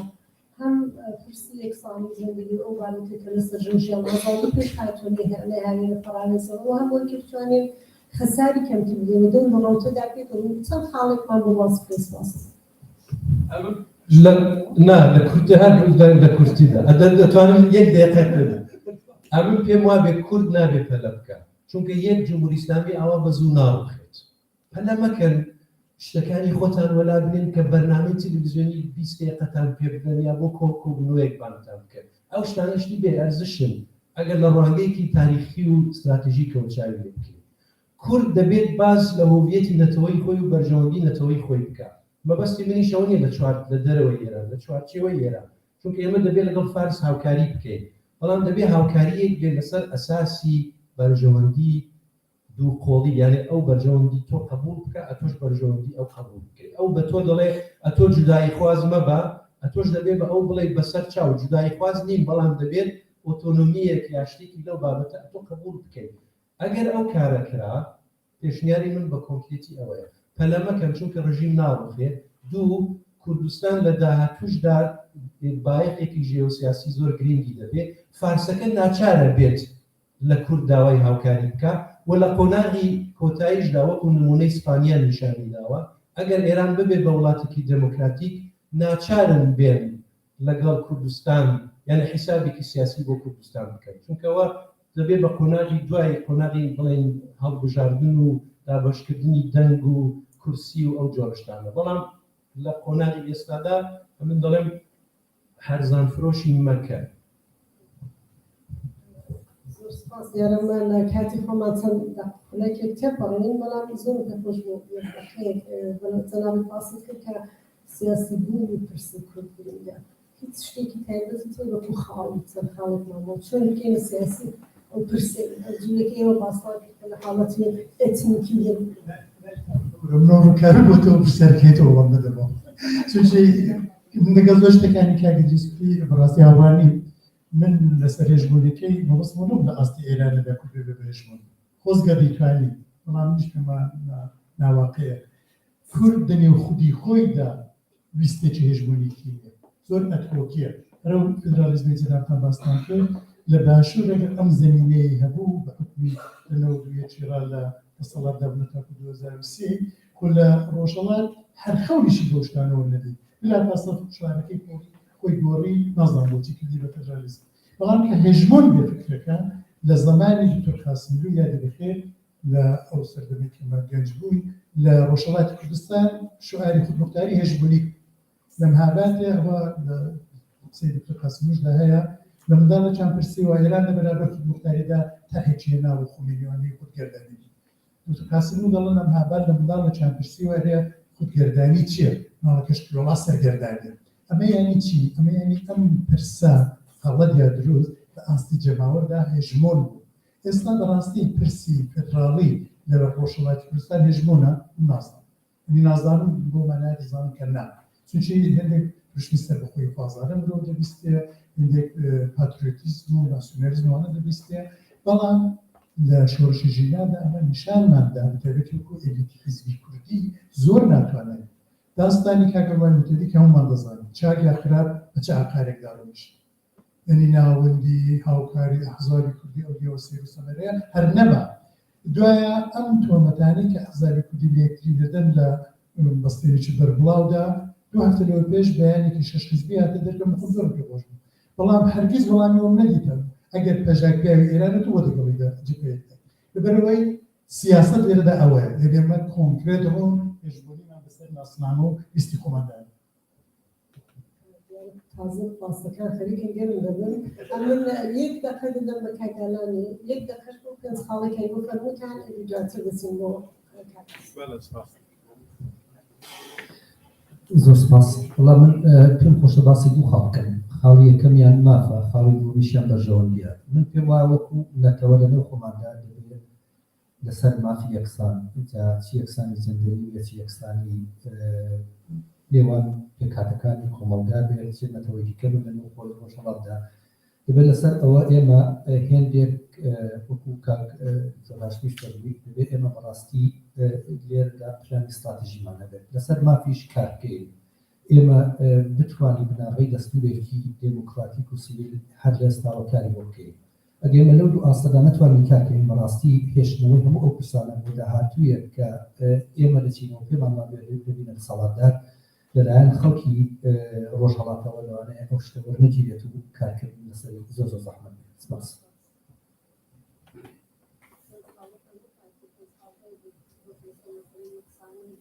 وەڵام ڕەنگە پێنج خاڵە گەڕێن بەڵام مەسەلەکە هەر شتێکە کاریگریز کوتی پەلە نەکەین قبول بوون پەلە نەکەین بەڵام لەو ماوەیە کە پەلە ناکەین چی بکەین پرسیارەکەوەیە مەسەلی گۆڕینی کۆمەلگادا نین بۆ ئایندا ئەگەر ئینشەڵا دەسەڵاتمانەوە دەستەوەگرا وەختە دێنە و دەستپێکی من کاتی خۆی وتارێکی نووسی بە ناوی دێمۆکراسی دێمۆکراسی نەک بۆ معنایەکی دێمۆزیانی دێموکراسیە رابلو مدرسة قزوت تيتي لكوي با ديمو والله ديمو كما الديمقراطي زال يعني هلا هم ما نويا لا ما نوي ذلك يجناك من يجيك لجيان أنا ما نعرف يجي لبركستاني نوداني يجي الحزب كان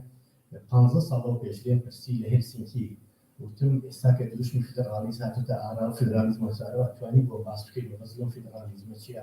وديو برسي كارشناسان اللي هاتوا التعيين يعني هموش تك أو حوالا كردن أو روانج شورجياريا كأم الله إما باوا أو إشكاليه زور لشتكان بوداي هاتوا راجلي مثلا برسي جندري أما تنياش تيجي وقول يلا فيمينيستي أو بابي روجني مثلا آزاد كلمة إنرجيتي جورية لحنا بكون جاية وكمالك زوم سوسانو كإخلاقية وإنكاكا زومي أدتوي نمتلا زومي جنسيتي لا زومة لا تواني ذلك بجيتي تريام خير وأبي بيكو كاريام بو جابوا براسي بالدواء يعني تناقض جورية تو حزب كان حزب بليد من بيجري أم جوانوين بكردستان والله جماعية يكسر يرى بدو حد بشوي أبزاري بيشنك يعني هنا بشوكة ولا أو من متبادل فلان حزب يعني حتى ودوايش باسي كذا مثلا أي كان أخو بشكل كلية اشتكى يعني بس يكساني كلمة بابتي مرحلتي فيها وأنا نتيجة أبيت أو شيء كأبيته تو جديات الأخوة الستين اشتغل ويا ووريني اشتكيش عسانية وبراسي شلون ديبا براجعين بكاتي شورشو إخباتي أمريكا كمجالنا يا بازاديني أو زي كباسي كده برحل بهواية ويكا رجعنا كشاوة اللي نشتري لك كمان زور سپاس همه و برزن دیار باسه که مراستی دیش بکنه اگه که ما خوش بزیادتر نصر بزنیم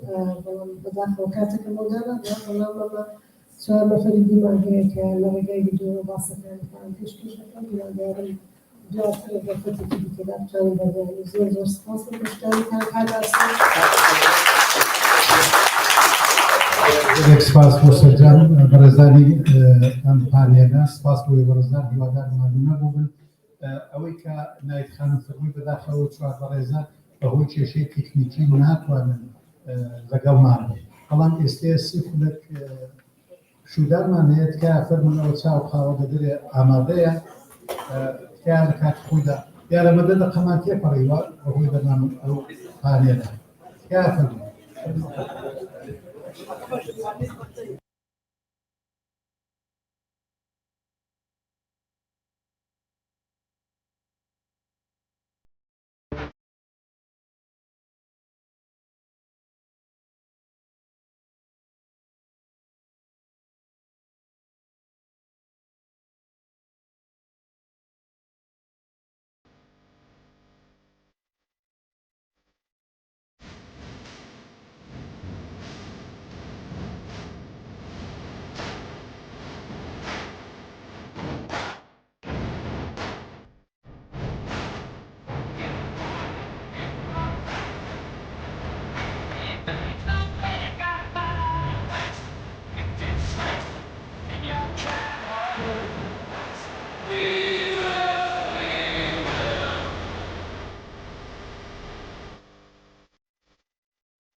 باوشی آزار گریان و شلین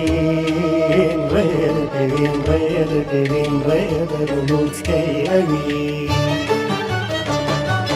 ئێمە ڕۆڵەی خۆر و گەرکاڵین و تاریکی بەزین هەسبیژە پێمان وروسکە فێرکە قڵەو هەوهەوی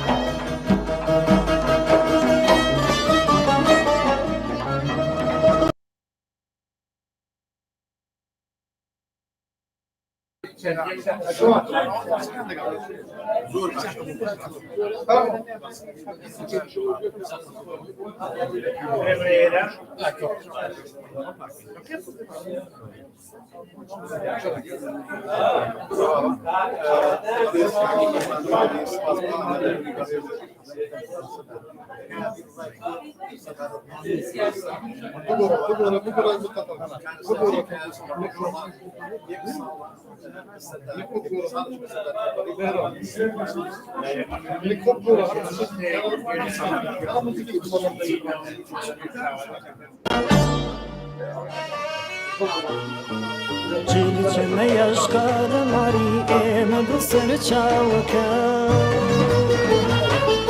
بەرزە سەرمان دوور نیاواتێکی بەرزین نانەنی ئێمە فەرمانەین لە دووری مای هیوای نیشتمان تازەوی پاڕاو لە کارمان شادێناوی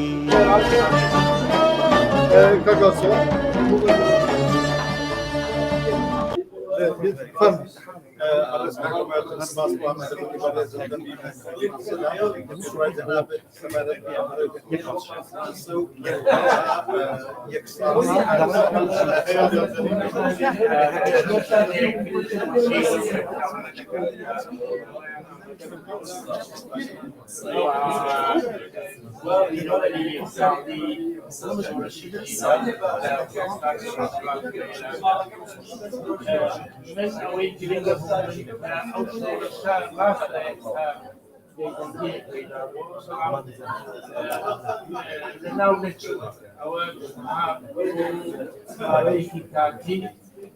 بێدەنگ بووە بەڵام دوای سەر هەڵدەدانەوە بە شێوەیەکی گەورەتر و فراوانتر ئەگەر ئینسان ئەوەی یەک دوو جۆشەکە ژن توانێت زۆر ئاساییە پێ لە دژی ژنەوە لە دژی مافی ژن بووە لەسەر مەسەلەی لە سەری ژن بووە و کوزی ژن بووە و لە بەشەیبوونی کچێک لە لەوەدارەدا ئەوە ڕەمزێکی جوسانەوەیەکی فراوان بوو لە دژی ژندا بۆیە زۆر ئاساییە کە داخوازیەکانی ژن و ئازادی ژنان پەیامی سەرەکی ڕاخۆی سپاس بەڕێز سپاس بەڕێز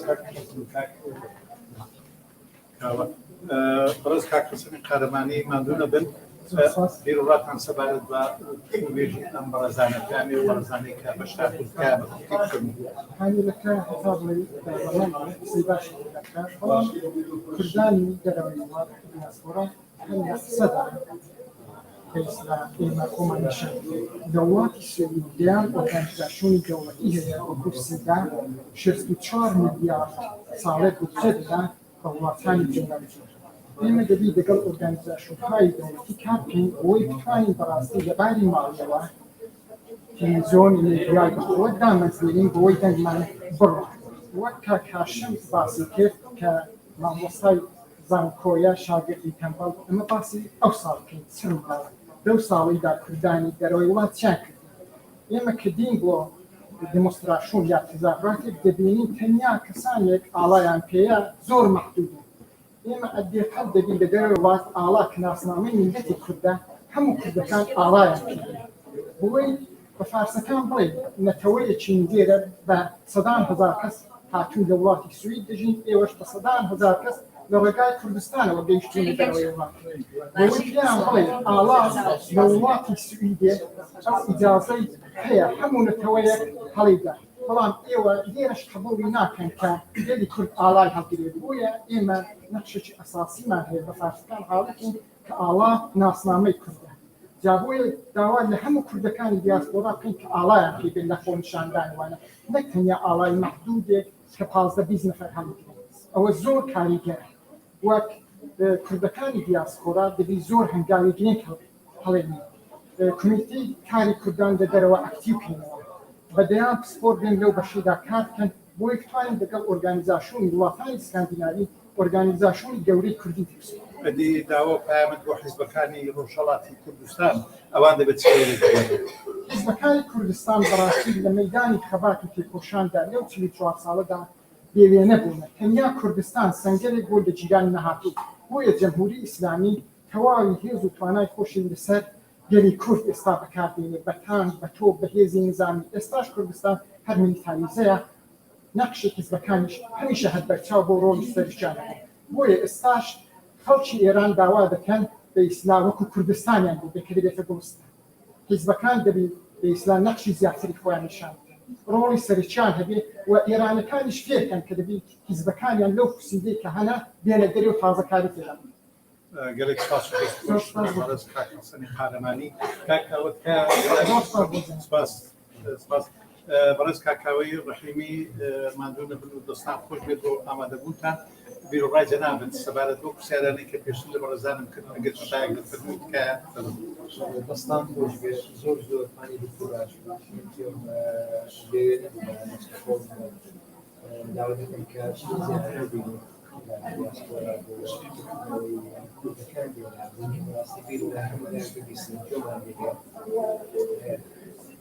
تێکەڵاوێککە لەمانی داوانە بابەتی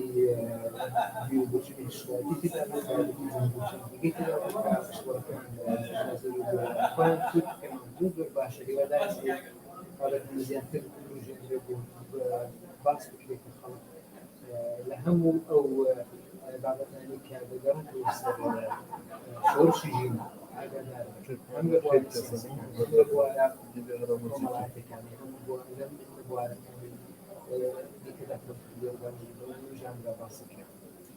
دەست خۆ بێ کاکاوە بەڵام ڕای جەنابەت بەنسبەت کەمی بەشداری ئەندامانی حیزبەکانی ڕۆژهەڵات یان چالاکانی سیاسی لە کۆنفرانسایەکی ئاوا گرنگ کە بەڕێوە دەچێت کە کەمتر بەشداری دەکەن و کەمتر خەمن چێت دەکرێت یەکێک لە هۆیەکانی بێت کە ڕەنگە بە باشی ئاگاداری ڕێکخراوەکان بۆ ڕوان نەکرێتەوە یان بەرحاڵ ڕەنگێکە ئەو جوورێکە پێویستە خەڵک بەداخەو نتوانێت هێندێک بەنامەی کەشێ ئێستا بەتایبەتی لە ژانەدا کە خەڵک لە فعالیەتدان و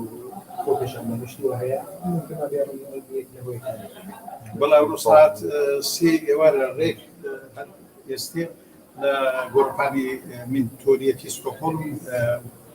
بۆ پێشاندانێک بەڕێوە دەچێت بەڵام حیزبەکانی ڕۆژهەڵات سەرجەم ئاگادار کرابوون بەنسبەت بەڕێوەچوونی ئەو کۆنفرانسە و تەنانەت ئەندامیشان هەیە کە بەحاڵ قرارە بیرۆڕای خۆیان ڕابگەین سپاسی بەڕێز دەکەم کاکاوە بەڕێز کاکالی مادمبی وەختم هەیە سپاس بۆ ئامادەبوونی جەنابەت ئەگەر بکرێت بە کورتیش بیرۆڕای جەنابەت لەسەر ئەم کۆنفرانسە و لەسەر ئەم یەک ساڵەی کارەساتی ژینا تکایە بفەرموون وەڕاستی خۆت شورش یا خیزش ژینا فرم مهم بی ارا ولاتمان آبستان حوادث بی ولی اتفاقا فرم مهم بی توانستن ملت کرد و تمام اعضاء کردی نقش مهمتری داشتن لای مسئله نکیشد که هر کس بسام بخوری بتوانستن یک اتحاد حسابی بین خودم وجود باوردن و بتوانستن لمنطقه بین اعضاء ایرانی بیشتر خود بخویان نشان بیاتن حالا ایوا باید وگرد اعضاء ایرانیشا خصوصی ایرانیشا همکاری بیاشتن چرا؟ چون موقع دینی ملایی 800 نفر کشیا شهید بینه است اکثر ایرانی کن دی کمتری درصد مردم خواهان یا مردم کرد نتویر کرد کلنگ خوی مهم بی که شورش جینا واقعا راست جینا گرده بیزیکلانان جاشاره سکاز کرد بی چیت ایران واقعا و شیوه جنایتکارانه در طرف جمهوری اسلامی و قطر مست و ظرف 24 ظرف 48 ساعتی جوریه که جرقه که آسمان سراسر دنیا دیه دنیا و پر رسی و یک بیات و کرد بیگناه لزندانیا لجر شکنجه جمهوری اسلامی گیان خوی لدست دست کلان چین نشسته دی باید زودتریش بیاشتایم بیاتا ارا خسارناسی بزنیم اشتباکان من چه بیه بزنستایم کردارکان من چه بیه و پیشرفتکان من چه بیسن کلان ایما جینا جوریه که حقیقت خوارک تابش خصوص سر ملت نه ملت فقط تمام دنیا ایما باید لدی خلق وارد ولی و علت عدم تفاهم بین اعضا نتوانستیم یا نتوانستیا او قرق خلق لدی وارد امیدوارم لئیم روشو لدعاتو بتوان ای شورش بردوام داشتون و ای مشعل شورش خاموش نبود تا سقوط حتمی رژیم نکبت جمهوری اسلامی. سپاس دکم بینرانی برایس بوی که پیامکی ما به حالا نیت خدمتی و مبست کاکلی و نبود که کمال اسلامی لرودا و کارساتی سالی رابردو دا مای با کردستان دانابیه. تنانت با تجی پلیس به دوشکا و به هزی نظامی چی اگزار زور از بیا هیچی بلا ماری که دست کردستان و اگر کردستان با گوده راستی ریک لا خلشي بيتسكو بدفاعي دا لتاران يعني شاركان اللي كان نالين خسارة تلفات نبوه بلام جوازي زود دقيقا چون واقعا رژیم جمهوری اسلامی دست اول سر کار هاتنه یک دشمن سرسخت و قسم خورده عربی بر ضد نتوی کرد بیست و چشتی که انکار ناپذیر حکم بود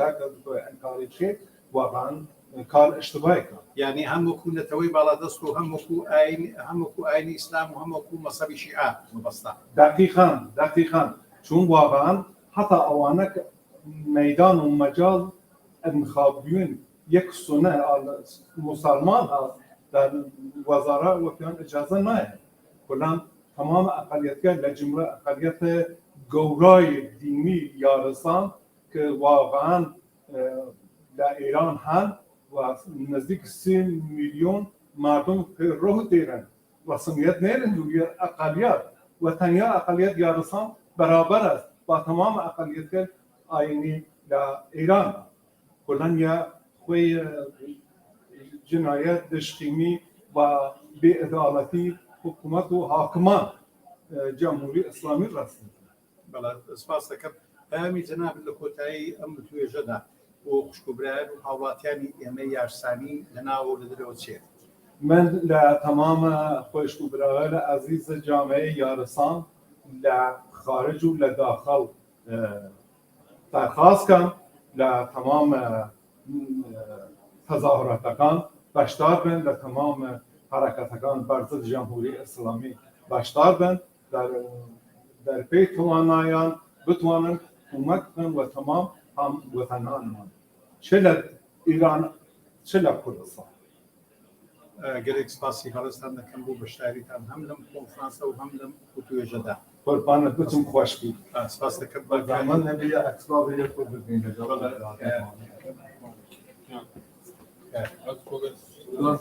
نیست سوالی دو سوالی نه باشه توش نکن نه سپاس بس رانی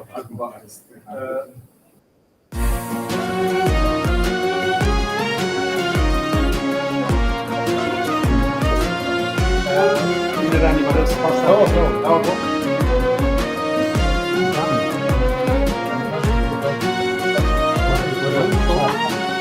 Thank you.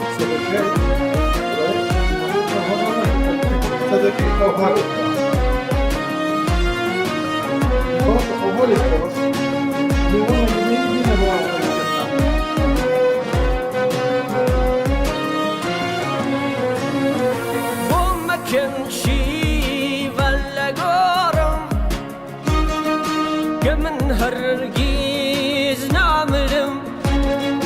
هەڵۆ ئاساژیاوم بەرەولووتکایە ئافڕم ئابزانم دوژمنانم بەستێ خاکم گەوهەرە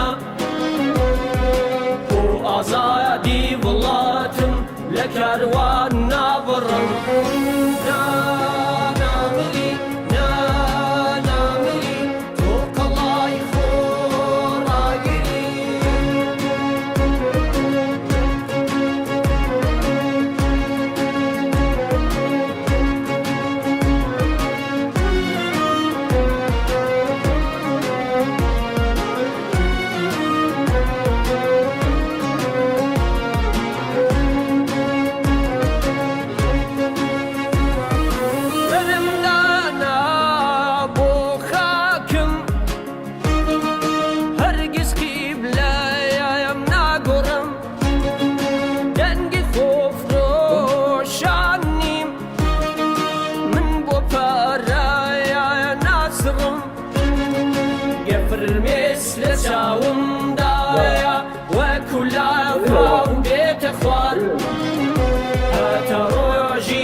چاوێم ناسڕم نامری نامری تۆ کەڵای خۆڕاگیری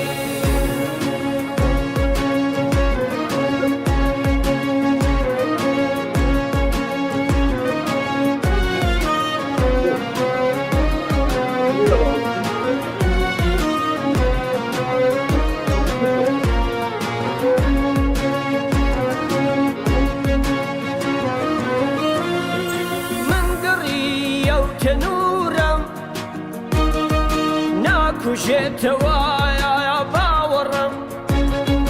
بابای ئازادی نەبێ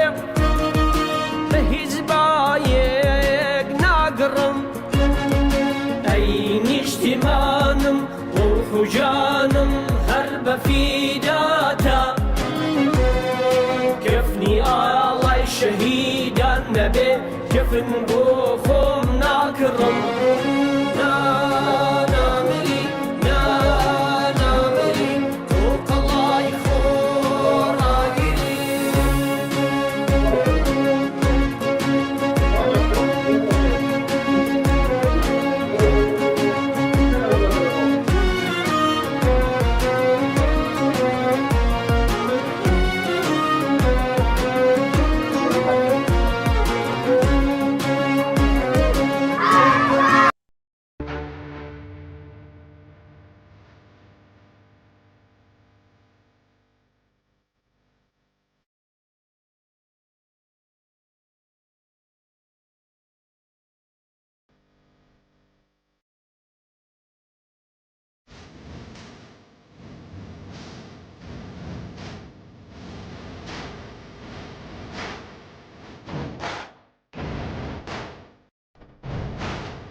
بینەرانی بەڕێز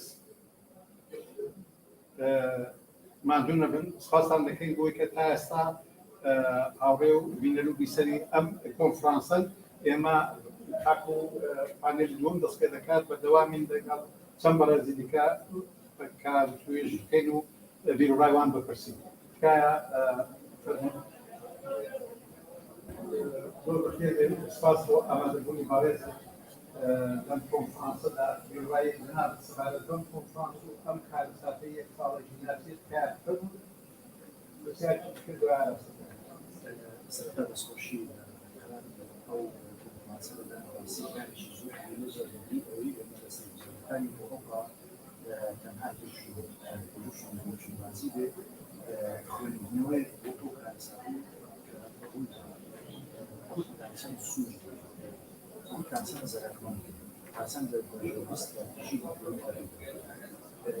غالبا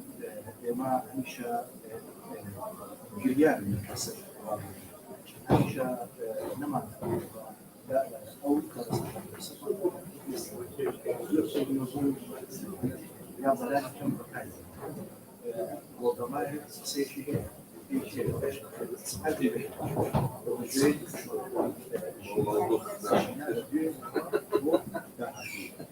بسرو سير كيش بوزماي هني مسؤولي هني جهني وهدف شايستين بسرعات سير دبيت أوش زوج أوكار سافنا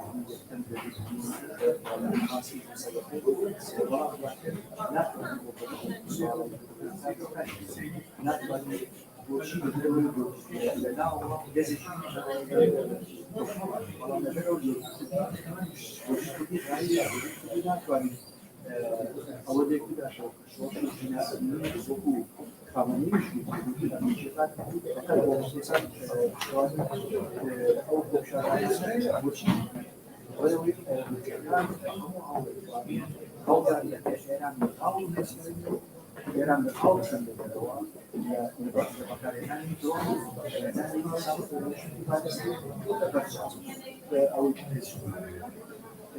كانت قانون كان يتفشت لو بيكون كان او كان او كان شارع خاص بايدن في حزب الامريكا هو يبغى او انا كاتب هي هو تشيك سشيء او انا كاتب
فايزة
والله البرد بيشتغل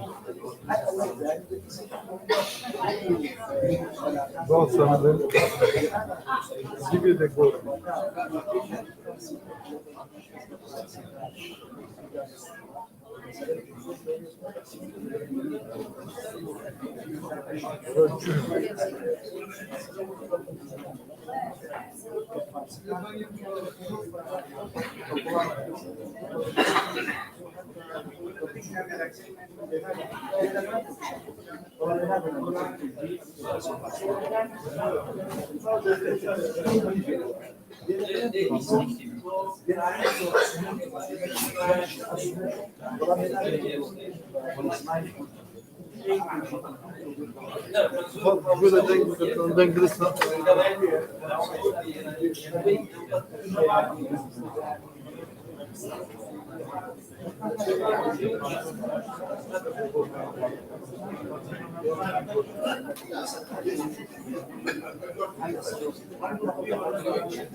Onu da olsa kamera çok keşeniyle de mi? Reklamdan.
ئێستش نۆرە دەگاتە پانێلی دووەم بەرەو داهاتوو کە حیزبەکان و پرسی یەکێتی نەتەوەییە. کۆرجێر بەڕێز کاک دکتۆر مەجیدی حەقی ئەو هاوڕێ بەرەزانەیەتی کە ئەگەر بۆ خۆی پێی خۆشە بەردیان بکەس و لێوە بێنێتەنە زۆر بکردنی ئامادەی زۆر چاکە تکایە فەرموو. دوستانی خوشویست گەلک سپاس تۆشتەماندوو نەبن بەل لە هەموو زۆر داوای لێبوون دەیەوە دەکەم کێشەی تکنیکی لێرە بێجا بەڕەبوو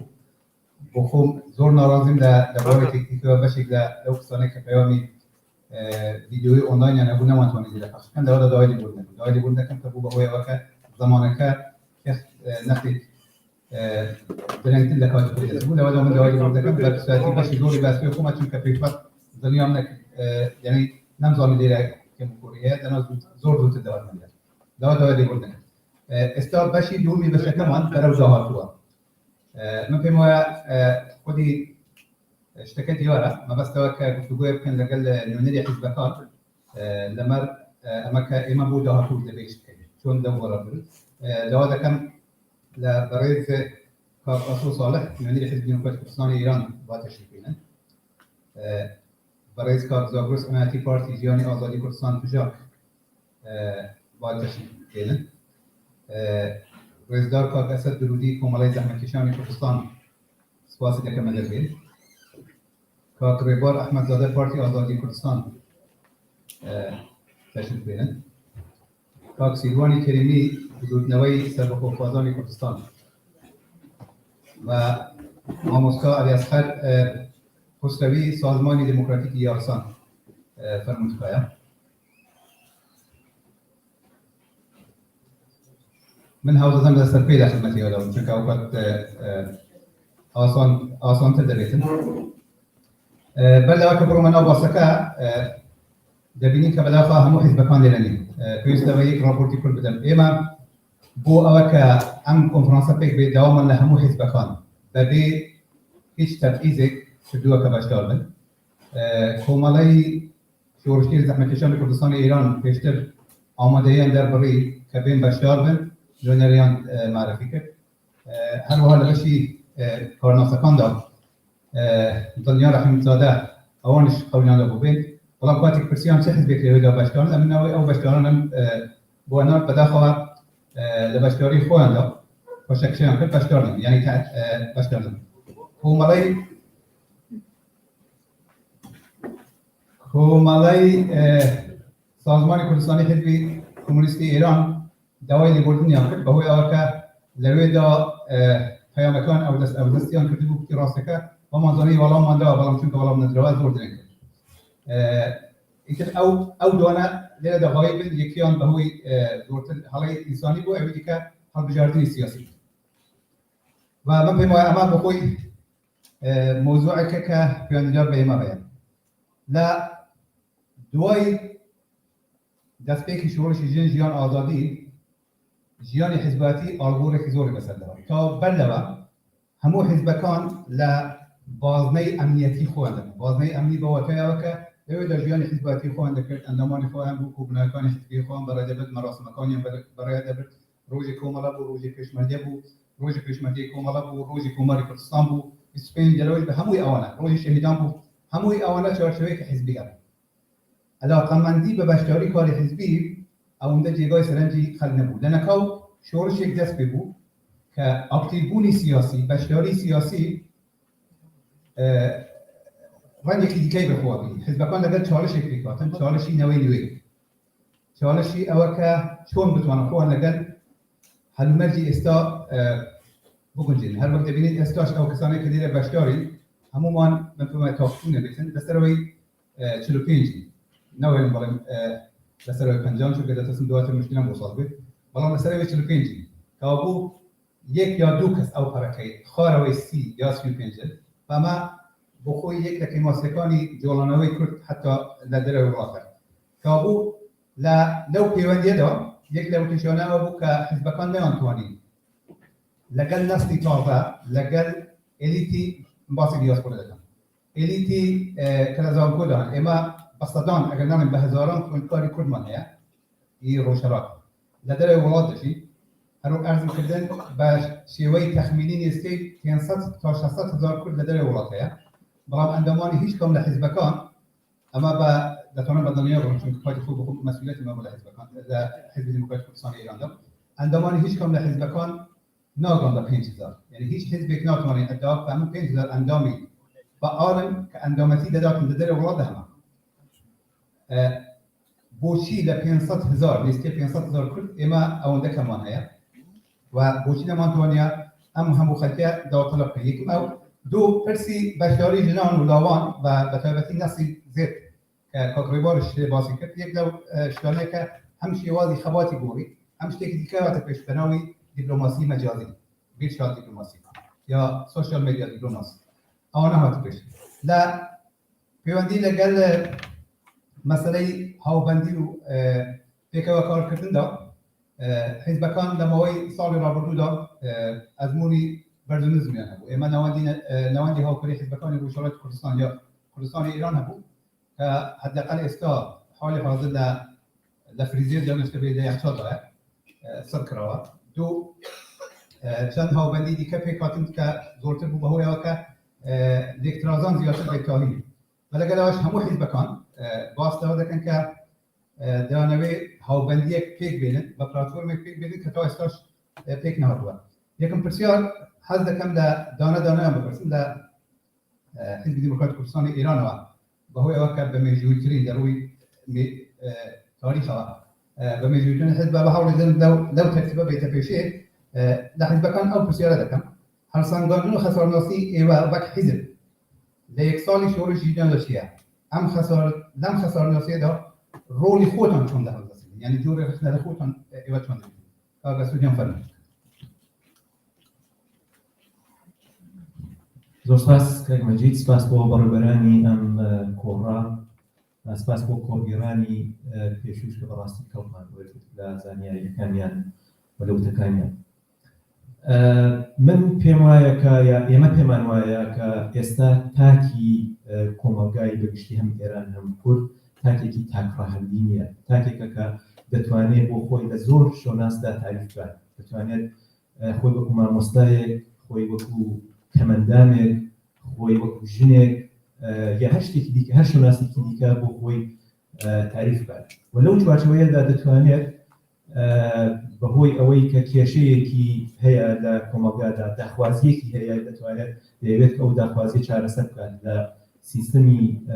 دەسەڵاتدا دەتوانێت ببێت ئەندامی بزوتنەوەی جۆرا و جۆر خاڵێکی زۆر زۆر گرنگێک کە لێرە هەیە ئەوەیە کە ئەو بزوتنەوانە هەموویان خاڵی هەڵبەشیان ئەوەیە کە لە ئێستای ئێراندا باس دەکەم ئەو بزوتنەوانە لە بەرامبەر دەسەڵاتدا ڕاوەستاوناتە لە ڕەفۆرم ئۆبوریان کردووە شتێک بەناو ڕەفۆرم لە ئێراندا معنایەکی نییە و گەیشتن بە داخوازیەکانی خۆیان لە چوارچێوەی نەمانی کۆماری ئیسلامی ئێران دەبینن ئەمە خاڵێکی زۆر زۆر پۆزیتیڤە کە ئێستا ئێمە لەم بزوتنەوەیەداوە لە شۆڕشدا دەیبینین ئەگەر لە ڕوانینێکی پێکاتەییمان هەبێت واتە ڕوانینێکی تاکیەوە بڕۆین لە ڕوانینێکی پێکاتەیی ساختاری ڕژیم هەندێک جار باس دەکرێت کە ساختارێکی ڕانتیە ڕانتی نە بۆ مانایە کە فسادی اقتصادی یا بۆ مانایە کە لە ئابووریدا باس دەکرێت کە گەندەڵی هەیە بەو مانایەتدا کە ڕژیم ڕاند دەدات بە چینێک کە لە بازنەی دەسەڵاتدا هەن ئەو چینەش دەکرێت نەتەوەیەک بێت کە لە دەسەڵاتدا خۆی تعریف دەکات نمونەتان بۆ هێنمەوە وەکو ئەگەر لە بواری عمرانەوە یا لە بواری تۆسەوە بەرەو پێشچوونەوە چاو لە ئێران بکەین باس لە تۆسەی نامەوزون دەکرێت یا نامتەوازن دەکرێت بە فارسیکەی لە ئێراندا واتە ئەو پێداویستیانی کە بۆ وێنە کوردستان یا بەلوچستان تعریف کراوە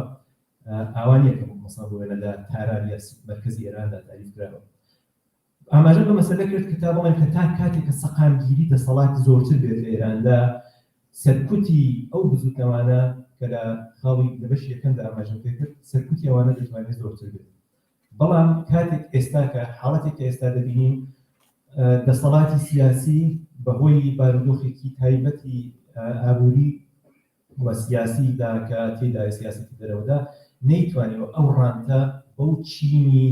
دەسەڵاتە یا بەو چینێک کە خۆی لە دەسەڵاتە دەبینێتەوە ئەوەدا ئەو ناسەقامگیری دروست کردووە لە دەسەڵاتدا دەتوانم ئاماژە بکەم بە فەرمایشەکەی دکتۆر پیس لە تەنێنی پێشودا کە شۆڕەش دەتوانێت بەردەوام بێت بەڵام ناتوانێت ئەگەر حاڵە نەبن شتێکی ئەوەی فەرمووکە مرۆڤ ناتوانێت هیوادار بێت کە بتوانێت شۆڕش شتێک بکات بەڵام ئەگەر خوێندنەوەیەکی پێکاتەییمان هەبێت کە دەسەڵات ئێستا چینی ناوخۆی دەسەڵات ناسەقامگیر بووە بۆیە مرۆڤ دەتوانێت هیوادار بێت کە کەمترین ئاڵوگۆڕێک کە لە چوارچێوەی پێکاتەی دیکەدان ئەوانەی کە خۆیان لە دەرەوەی دەسەڵاتە نابینەوە لە دەرەوەی دەبینەوە کەمترین تەنشێک لەوە دروستێت دەتوانێت کاریگەری لەسەر دەسەڵاتدا دابنێت وەکو کەسێک مەساڵێکی زۆر جالبی هێنابوویەوە بوو یانێ ئەو شتێک کە شتێکی خردە ئەگەر لە گوڵدانێکدا بێت واگەر گوڵدانەکە ئەو گوڵدانەکە ڕاستدانرا بێت گوڵدانەکە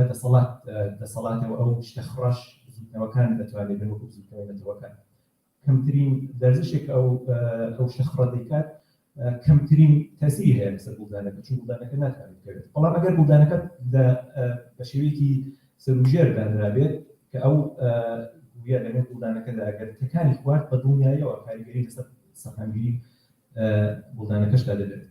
بۆیە من پێم وایە ئێستا لە حاڵەتێکی ئێستادا کە دەبینین لە ئێراندا حاڵەتێکی ئاوامان هەیە دەسەڵات بۆ خۆی بەهەزنەی دەسەڵات ناسەقامگیر بووە و کەمترین تەنشێکیش کە لە کۆمەڵگا دێتە ئاراوە دەتوانێت کاریگەری هەبێت ئەو شتێکی ئێستا ئەمڕۆ دەبینین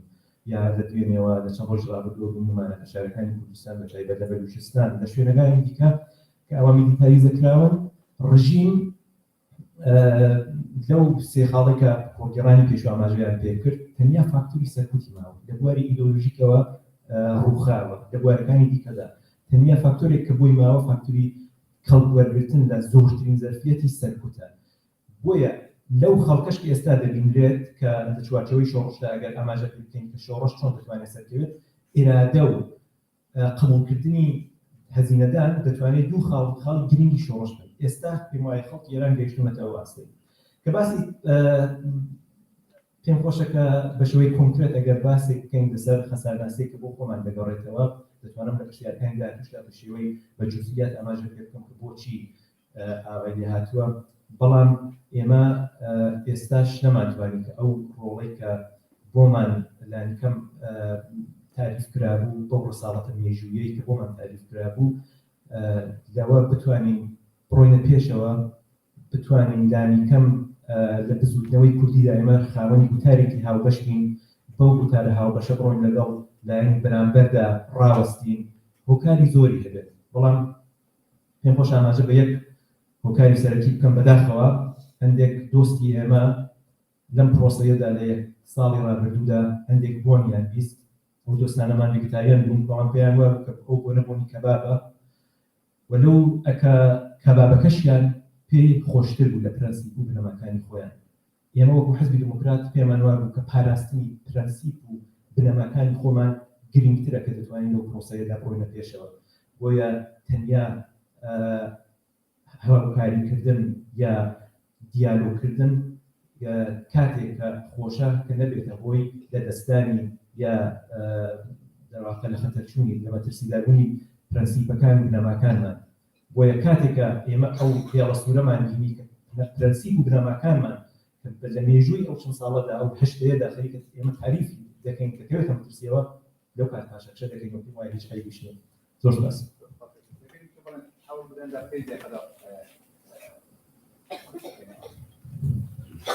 هەمان پرسیار ئیسلاوەرزم هەیە بۆ دانیشتوانەوە هەروەها سەرۆز نوازش دادەنێرم بۆ شێخانی بریندارانی ئەو شۆڕشەکە ئەوەی کە ساڵەکە دێتی یانە پرسیارەکە پرسیارێکی فرەڕەهەندە بەڵتەکارێ دەتوانێت لە ڕەهەندی زۆر جیاوازەوە هەڵسنگی بتوانە بکاتەوە بەڵام گشتی شۆڕشی ساڵی ڕابردوو و شۆڕشی ژنجیان ئازادی شۆڕشێک وڵاتای پێویستی و شەک و شۆڕشێکی فرەڕەهەند بوو کە نانی کەم لە هەندێک لە ڕەهەندە جیاوازەکانیدا سەرکەوتوو بوو دەبێت لە هەندێک ڕەهەندی سیاسی و گۆڕینی دەسەڵاتی زاڵ لەسەر ئێران لە سەرکەوتوو نەبێت و لە تێکوشاندا بن ئەم خەڵکان ڕاپەڕینەوە گەلان ئێران بە گشتی بۆی کە بتوانن سەرکەون بەسەر ئەو سیستمە دەسەڵاتە زاڵە بەسەر ئێراندا بەڵام دانی کەم لە بواری کولتوری و زەهینەتیەوە شۆڕشێکی بەفراوانی بەرپا کرد ئەو شۆڕشە توانی چەندە بنەڕەتیەکانی کۆمەلگا بۆ پێناسی پیاوبوون ژنبوون ئەوەی خودی دەسەڵاتی زاڵ چەندە دەتوانێت دەسەڵاتێکی ڕەها بێت هەنایە ئاراوە زۆربەی ئەو دەسەڵاتانەی کە ئێمە بینیمانە دەسەڵاتی تۆتالیتارانە تا چەند ڕۆژ تاماوەیەکی زۆر کورت پێش ڕوخانیان هەمیشە لە ڕوخان هاتوو خۆیان نیشان دەدەن بەڵام شۆڕشی ژنجیان ئازادی ئەوەی سلماند کە ئەو دەسەڵاتی کە لە ئێراندایە دەڕوخێت درەنگ یا زۆر لە ماوەیەکی پێویستە ئەو دەسەڵاتە دەڕوخێت شۆڕشێکی بەرفراوان بوو کە کورد پیشنگایەکێکی کە بە تایبەتی لە بواری زەهمیەتیەوە ئەو فکر و فەلسەفەیە کە لە پشت و پەنای ئەو دروشمانەوە بە تایبەتی ژنجیان ئازادی داکرا لە کوردستانەوە گەیشتە جغرافیایی پانتەیە گشتی ئێران و دەستکەوتی زۆری هەبوو بۆ کورد لە ڕۆژهەڵاتی کوردستاندا سەرڕایەوە کە ئینسان دەتوانێت ڕەخنەش لە هەندێک هەڵسوکەوتی خۆمان گشتی لە بواری سیاسی و بواری کۆمەڵایەتیەوە بگرێت کورد توانی خۆی بسەلمێنێ بە ناوەند دەسەڵاتی کە ئەو ئێرانی کە ئێمە دەیبینین لانی کەم 500 ساڵ مێژووی هەیە 500 ساڵ سیستمێکی ناوەندگەرا لە ئێراندا هەوڵی داوە نەتەوەکانی دیکەکە نەتەوەکانی دیکە ئەوانەی کە ناوەند نین لە پێناسەی دەوڵەتنەتەوەی ئێراندا ناگونجێن پەرامێز بخە بچووک بکە و نەیان بینێت بەڵام شۆڕشی ژنجیان ئازادی دەرفەتێکی بەگەری کورد لە ڕۆژهەڵاتی کوردستاندا بەرامبەر بەو ڕۆتە بوەستێنەوە کە ئاستێکی زۆر بیشکێنە تێکی بشکێن ئەو زەحمەتەی کە هەر شتێکی باش و ڕەسەن دەبێت لە ناوەندەوە بێت ناپەچانەوە بینیمە گەورەترین و گرنگترین شۆڕشی مێژووی ئێرانیانی کە 100 ساڵ ڕابردوودا لە کوردستانەوە پەرەیسەند فکر و فەلسەفەی کە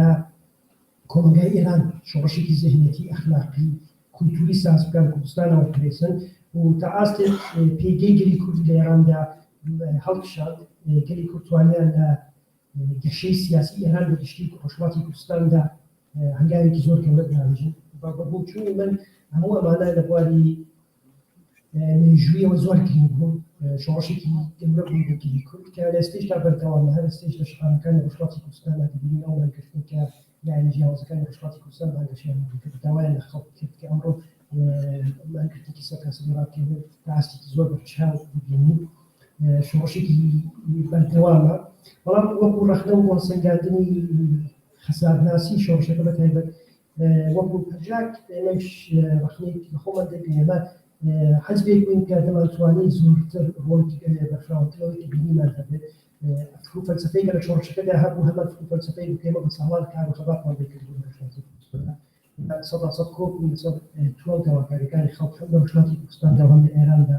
خۆمان بە درێژەدەری فکر و فەلسەفەی ژن ئازادی دەزانین پێمان وایە بە پێچوانەی ئەو شتێک کە پانویستەکانی پێشوو گوتی زۆر گرنگە و فکر و فەلسەفەی بتوانێت گۆڕانکاریی ڕیشەی وا لە کۆمەلگای ئێراندا لە ڕۆژهەڵاتی کوردستاندا بەتایبەتی بێنێتە ئاراوەکە لە هەمان ئاراستەدا ئینسان دەتوانێت کۆمەلگای کوردی ڕۆژهەڵاتی کوردستان دەتوانین بەشێکی زۆر لە مافە نەتەوایەتیەکانی خۆشیان بەدەست بێنێت دیموکراتیک بوونی کۆمەلگای ئێران دەستکەوتێکی زۆرە بۆ هەموو لایەن بەدەست بەتایبەتکردنی کورد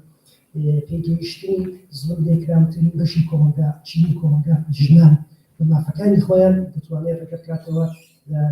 زۆر مافی زەوتکراوی نەتەوەکانی دیکەشی ساڵەکانی دیکەش ئاینی وانزاکانی دیکەش جیاوازەکانی دیکەش کەمینەکانی دیکەش وەیە دەکرا وەکو پەژاک لەسەر فکر و فەلسەفەی خۆمان گەشەیەکی زۆرتر بەکار و خەباتی خۆمان لە ناوخۆ لە دەرەوە بوو و لە بواری دیپلۆماسیشدا هەوڵدانێکی وامان هەبوو کە بتوانین لەگەڵ حەزبەکانی دیکە بۆ بزوتنەوەی ئازادیخوازی گەلی کورد ڕزگاری بەخشی گەلی کورد ڕۆژهەڵاتی کوردستاندا دەرفەتێکی گەورە پێکی هەم لە بواری لۆبیگەری و هەم لە بواری پەیوەندی دەوڵەتەوەیەوە ڕاستێک جێبەجێ کرا و پەیوەندی دیپلۆماسی ئێمە لەگەڵ لایەنەکان لە ئاستێکی زۆر باشترە دەتوانم هەندێک حەزبانە ڕۆژهەڵاتی کوردستان پەیوەندێکی زۆر ئاستێکی زۆر سەرماندا هەیە و ئەمە دەرفەتی ئەوەی بۆی کردنەوە کە لە ئاستی دەوڵەتەوەیەشدا بتوانین پەیوەندی باش بکەین لۆبیگەریکی باش بکەین بە پیریمانەوە لایەنەکانی وڵاتانی حکوومەتیان ئەمە دەستکەوتێکی زۆر گەورە بوو لە ڕۆژهەڵاتی کوردستاندا واکامەکەش یاکانێکی کورد ماوە نابێت چۆن خەباتێکی کورد ماوە بەو حەزبانە کە ئەگەر لێوانێکیاندا ماوەیەکی زۆر دوور و درێژ بکەوە لە خەباتدا بۆ بۆی کە بتوانن تاستێکی باش خەباتی هاوبەش لە درێژەی یا لە ئاراستەی قازانجی نەتەوەی گەلی کورد ڕۆژهەڵاتی کوردستاندا بەرهەمبێنن و تاستێکی باشیش کاری بۆ کراوە بەڵام ئاستەنگیش زۆر ئاستەنگ بۆ کارکردنی پێکەوەی حەزبەکان تاستێکی زۆر هەیە کە دەکرێت کاری بۆ بکەین لە داهاتوودا و دەکرێت وەکو ڕەخنەیەکیش کاکاسۆ ئاماژە بە هەندێک لایەن کرد دەتوانین ئەو ڕەخنەشە دووبارە بکەینەوە ڕەخنانە ڕاستە و من پێم وایە دەبێ گەلی کورد پەلەکات بە چوانەوە شتەوەکەەوە نابێت پەلەکە هەڵا جیاوازن لە پەلە ئێمە ئاسیمیلاسیۆنێکی زۆر قڕکردنێکی زۆر توانبوویەکی کولتوریز بەرفراوان بۆ وڵاتی کوردستاندا بەردەوامە بۆیە دەبێت پێشی بە و قڕکردنە بە و ئاسیمیلاسیۆنە بکرین و کار بە خەباتێکی بەرفراوان سەر ئێمە وەکو لایەنە حزبیەکان بەرنەزەرە چاوەڕان دەبێت بکرێت و دەبێت تۆکمەتەر یعنی کەمەکە سەرڕاستکەمەوە ناهێن تۆکمەتەر و بەرفراوانتر خەباتەکەن بۆی کە پێش بە و هێرشە بەرفراوانەیە ڕژیم داگیرکردنی کۆماری ئیسلامی ئێران بهێنین.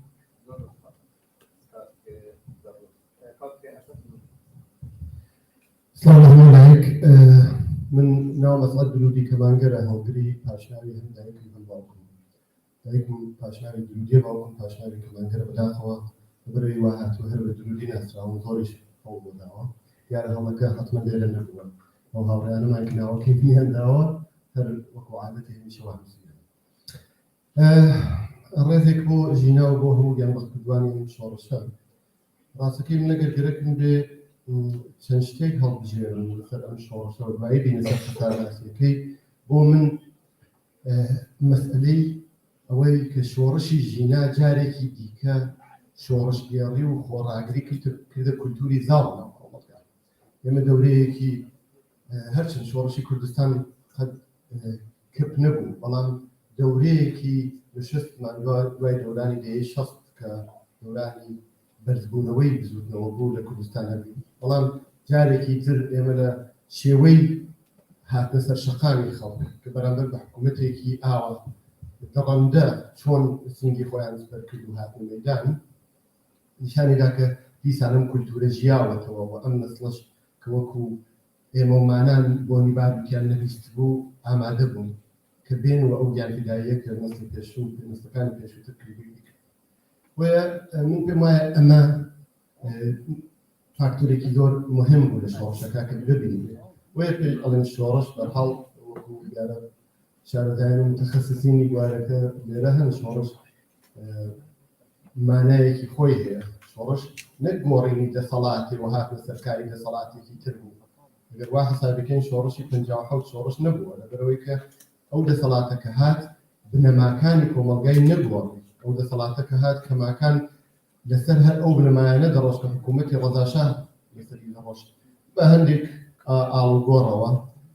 استلباتي إن توخوازي عظمة الطلبي آدياي لسرتا أمتي إسلامي بنيا نجيجي كنت والله نصرها ما بنماينا يكساني بسرها ما بنماي بما فكرتني نتوكان كدانشتوي أو جغرافيانا ولا سر زوري لبنما سريكي كان ولا صلاة الرش كواي شورش هيك نبو شورش يجينا بۆیە زۆر جار بە دروست ناوی شۆڕشی لێدەنرێ کە ڕێک ئەو بنەمایانەی کردوتە ئامانج کە تۆ باسی ژن ژیان ئازادیەکەی ئەو بنەمانەی کە ئەو دروشمەی کاتە ئامانج لەگەڵ ناوەرۆکی دەسەڵاتی مەوجود بە شێوەی بنگەهی جیاوازی هەیە ئەم جیاوازی بنگەهیە لە ڕوانگەی منەوە مەسەلەکەوا لەیەکا کە لە شۆڕش نزیکتر بێ لایەکە بەگە بە تەواوەتیەوەش نەبێت و من دیارە بە شێوەی شەخص باسی کوردستان اگر باسی و خسارناسی بکەین هەم لە ڕوانگەی حزبیەوە تا ڕادێک دیارە بەشێک ئاماژیان کرد کاکزاکرۆس کە پێویست بە دووپاتکردنەوە ناکە بەڵام من یەکێ لەو شتانەی کە پێم وایە سەرەکیە دروشمی ژن ژیان ئازادی زۆر جار بە هەڵا بە زەنزەندگی ئازادی تەرجمە کراوە من پێم وایە ژن ژیان ئازادی زەنزەندگی ئازادی نین ئەو ناوەرۆکەی کە دروشمی ژن ژیان ئازادی نوێنەرایەتیەکە ئەو ناوەڕۆکەی کە ئەو دروشمە لە کوردستان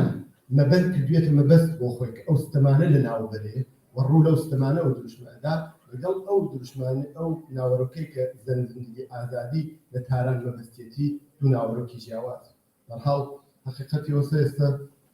باسی ئینتەرسێکشناڵ بوونی ستەمەکانەوەوانە باسێکی درودرێژە کە کرێ زۆری سەرلەسەر بکەین بەڵام شێوەی مشەخەص من گەرەک ماماژە بۆ بکەم نە ژن ژیان ئازادی جیاوازە لە زەنزەندگی ئازادی لە ناوەرۆکە جیاوازە من ڕاگەیاندنی کۆمەڵی زەحمەتکێشانە کارەکەم لە ماخرانەوە هەرچی پەیام و ڕاگەیاندنم بۆ حزبەکانی دیکە نووسیەوە کە بە فارسی نووسراوە حزبی عەرەبەکان و حزبی تورکەکانەوەوانە قەت دروشمی ژن ژیان ئازادی لە ناو ناوەکانە نەکردووە بە زەنزەندگی ئازادی هەر وەکو ژن ژیان ئازادی نووسیومە کە هەڵگری ئەو ناوەرۆکە بێتە لە کوردستان بۆ ماسی خەساری دیکەش من پێم وابێ یەک شتی زۆر سەرەکی هەیە کە ساڵهایە دەردێکی زۆر درێژماوەیە تا ئەو کاتەی بەرژەوەندی حزبی و ئەو ڕوانینە کە تۆ حزب هەتە لەسەرەوەی بەرژەوەندی نەتەوەییت بێ و تۆ پێت وابێ وەکو حزب هەموو ڕاستیەکان و ڕاستیەکە هەمووی لای تۆیە بە دڵنیاییەوە شرایەتەکەمان لەوەی کە تا ئەمڕۆ بووە دۆخەکەمان لەوەی کە تا ئەمڕۆ بۆ باشتر نابێت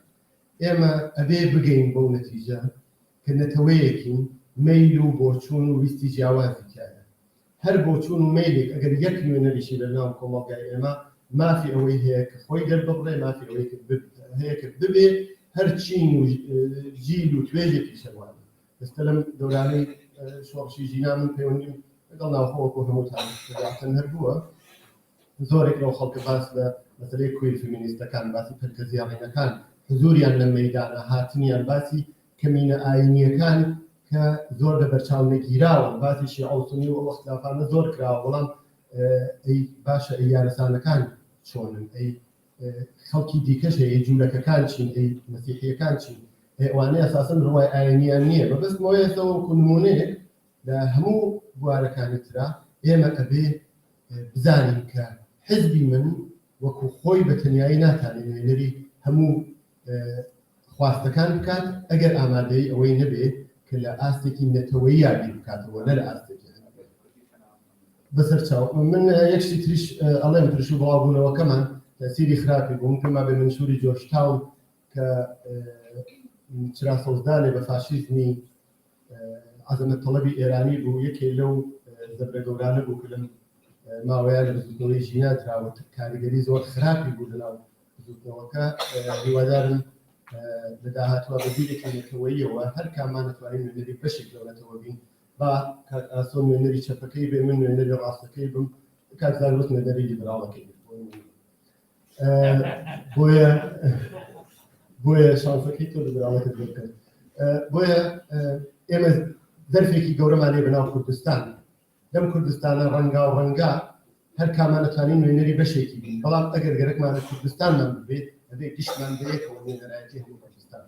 زۆر سپاس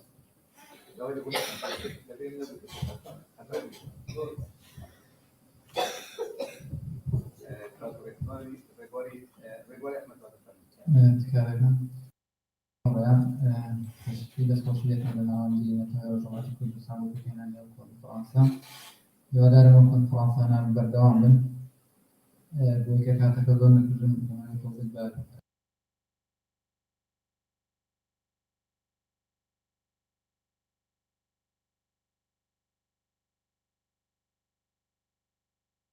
بە ئەوە بڵم کە شۆڕشی ژینا لە کوردستان یعنی شۆڕشێک لە ڕقێکی پیرۆز بوو یعنی شۆڕشێک کە نزیکەی 100 ساڵ بوو یعنی پەنگی بابوو لە هەموو بارێکەوە کە کوژران یاخود کوشتی کیژێکی کورد لەسەر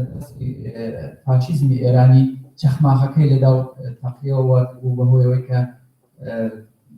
تەنانەت لە سنوورەکانی ئێرانی تەرس و جیهانی کردەوە ئەوەی ڕاستی بێ هەر وەکو هەمووشان باش دەزانین وەکو ئاماژەشم پێکرد شۆڕشی ژینە لە کوردستان شۆڕشێک بوو بۆ گەیشتن بە مافە سیاسیەکان بۆ گەیشتن بە سەربەخۆیی و وەدەستگرتنی دەسەڵاتی سیاسی من ئەوە شتێک نیە کە خۆم دروشم ببینم ئەگەر سەرنجی دروشمەکانی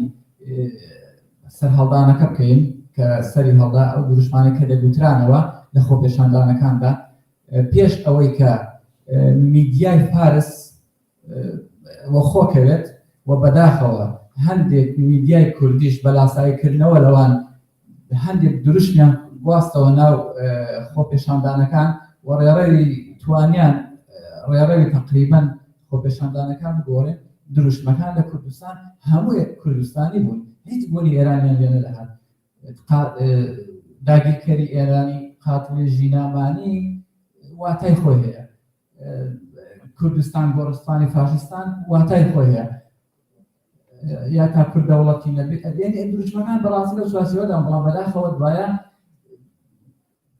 فارسەکان بەڕاستیەوە زۆر زیرەکن بۆ بەمعنایە کە ئێمە ناتوانین لەگەڵان بڵێن بەڕاستن بەڵام بەداخەوە ئێمە نەمانتوانین و میدیاکانیشمان بەشێکیان لاسایان کردەوە جەگەل بە شێوەیەکی زۆر یەکگرتوانە هاتە پێشێ بەڵام بەداخەوە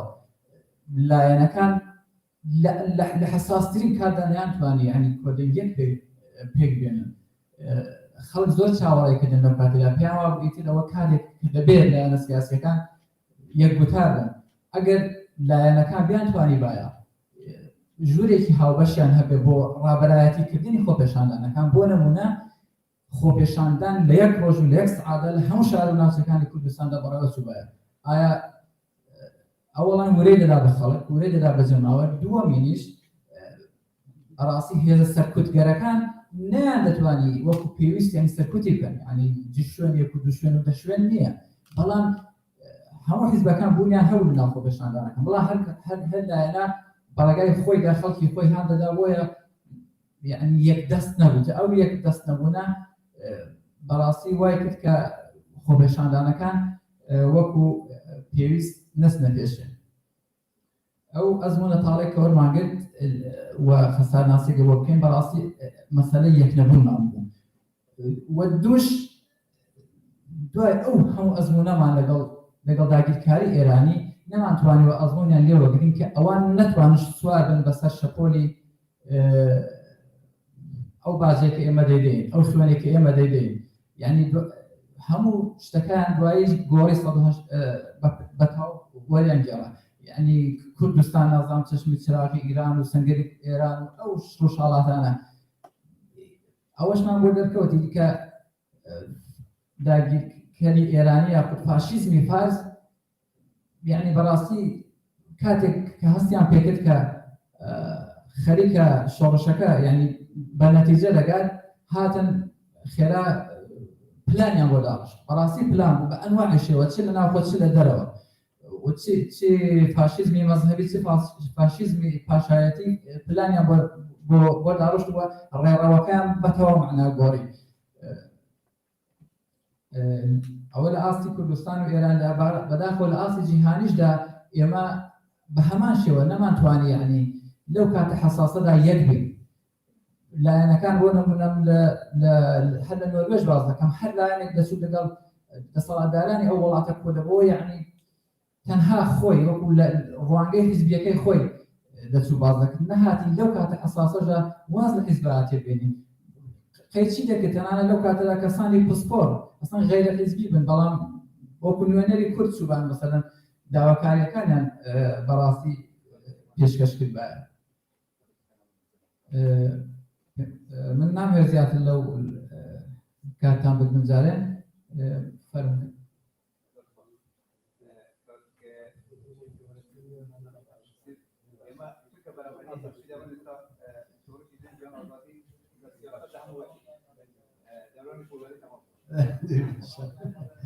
ئێستا هاوڕێیان کاتتان باش بیناو سیوان کەریمیە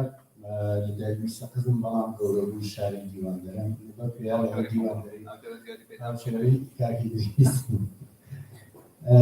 باز بچمە سەر بابەتەکان بۆ سەر خەسارناسیەکان هەرچەند هاوڕێیان زۆر بە جوانی باسییان کرد چەند خاڵێک کە بەڕاستی ئەوانە خاڵەیەکی هەم تێکنیکین هەم سەرەکی یەکێک نەبوونی بیری نەتەوایەتی بووە کە ئێمە نەمان مەسەلەن بۆ کاسی کرد لەسەر شعاری ژنجیان ئازادی شەڕێکیان دروست کرد بۆ نمونە کاخالی هەر باسی کوردی ئەم شیاری لێنەوەات فەورەن میدیا فارسیەکان هاتن لەسەری بە زمانی کوردی بە تێکسی کوردی نووسیان بۆ شەڕ دروست کرد بۆ بێزوچی بەداخەوە هەندێک لە لایەنە کوردیەکانی تۆپنان یا تەبان مەسەلەن بۆ ڕۆژێکیش بەکەکەی نەبووە بەڵام وەختێکانێ لە ناو جەماعەتی مەدرسە کە لێرە سەفیەکەوتیان شعارێکی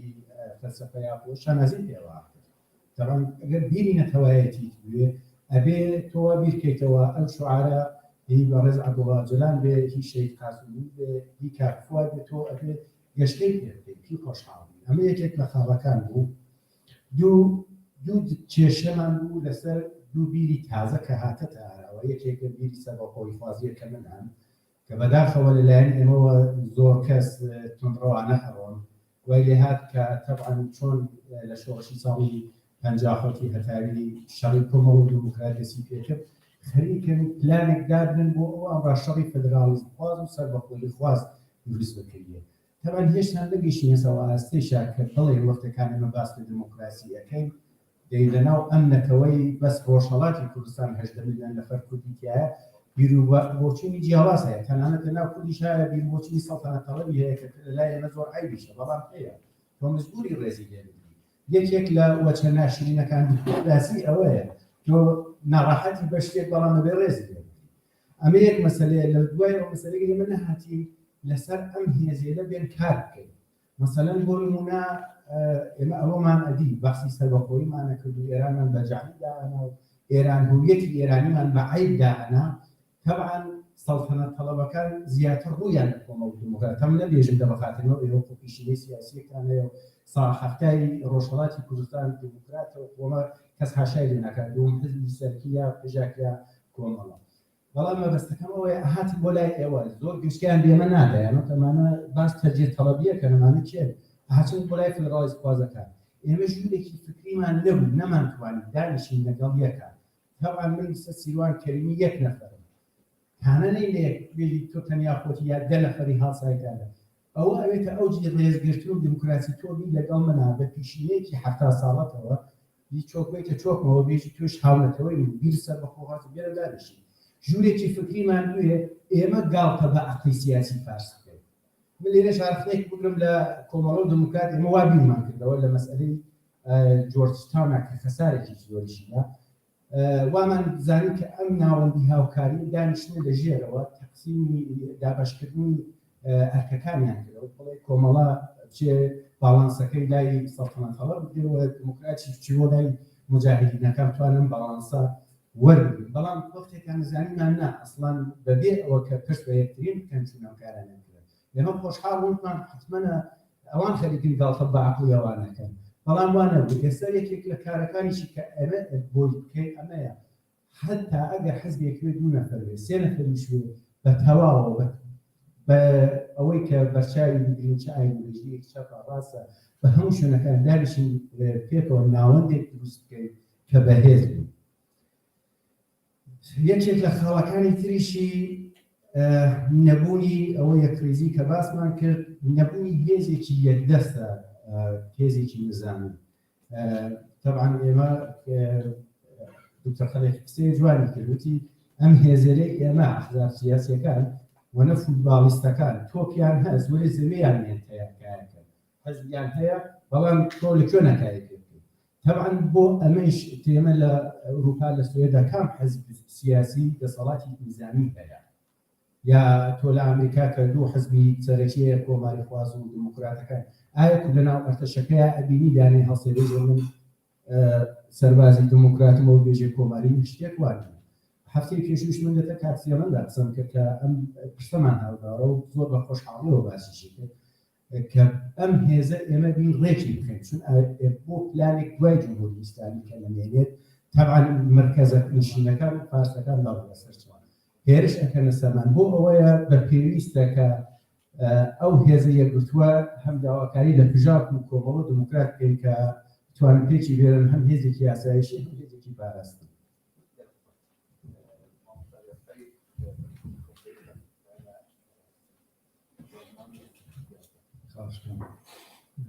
وەک کاک دکتۆر مەجید من معرفی کردی خۆم ئەتیاز بۆ معرفیمانە و خێراتەن وە گشت بەشداریێریشم لە خوێشکی براوەرمان و لە ئوستادێن ئەزیز ڕۆشانکردنە دڵسوزە ئەوانە واقعاً ئازادی خوازن و ئیمروژ وەختیان بنۆز ئێرە جەنگ بینەستا بتوانن در مورد سرنوشت خۆیان و در مورد آنچه که اتفاق کرد و ناو خیزش ژینای ئەمینی غیرە باس بکەین لە ئێرە من تۆم ئارسان بڕستن ئیران سەرجەم و تەمام مەدیەتەکان وە ئابستنێک هەوادس بی و هاتن ژینا و تێران و ئەسارەتگرتنی بردن و زندان و کوشتنی واقعاً یک زلمێکی تاریخی لە تاریخ میێتوە یەک دوێت کورد هاتە تێران ئەسیربی و ظرف کەمتر لە 4 ساڵ کوشتنێ و خلاصەی کەڵام هیچ عدالەتێک نە وەکیلێک نە دادگایەک نە محاکەمەیەک گەورەترین زەڵم لە نەزەر حقوق بەشەری لە نەزەر ئەنسانی البته کشتن ژینا و راسی بیویا مشعل را در دست تمام مبارزین بخصوص ملت کرد که بتوانن دن خوان لسات ملی و بین المللی برز و بکن بله حتی یک نفر آفرت ایمان یک نفر جن لجامع ایمان و خاطر تو تا نوشتر کفیت دیشت چنین برخورد و گرده کردید. و هر بشین چنان مهم بی کشتن ژینا واقعا لسر دنیا ظرف 48 ساعت منعکس بی. من لروج اتحاد دوله بالو کوملا و عرض گشت رسانم چند لپیغمبر هاتن است که رسول و آرامش و آسایش مردم ولی ژینا پیغمبر هات ارا واقعا اعلام آزادی یا کردستان و سراسر ایران و ایما باید غیر بزنیم و طوری من و عرض حاضرین رسانم او روژا ایما بتوانیم یک گنبد بارگاه ارائه درست کنیم در صدر اساتید ایرانی اما الان که من دیم این روزگار برنامه و متاسفانه تانک جمهوری اسلامی اثر قورته پس یک ناتوانید واقعا حتی مرد کرد لقورش آسایش داشتون باید تانک و تو محاصره بکیده و عرضت برستم جن و جیان آزادی خوب واقعا در شورش ژینا جنگل نقش خاصی داشتن جنگل نقش خاصی داشتن و شجاعت و چادرکان روسریکان میوشیم لچک یا روسری یا حجاب حال کردن که دین دنه آوردن سوزانه یه نشان روسیایی و آغر کردن لوجود جمهوری جنایتکار و ناپاک اسلامی یه گوراترین امتیازی بی واقعا جنگل توانستن کسب بکن البته امتیاز لیمبان نه هنوز رسما و رسمیت نیاشته بعد توان اینجور عرض بکنم مسئله ایمه که چرا نتوانستیم یا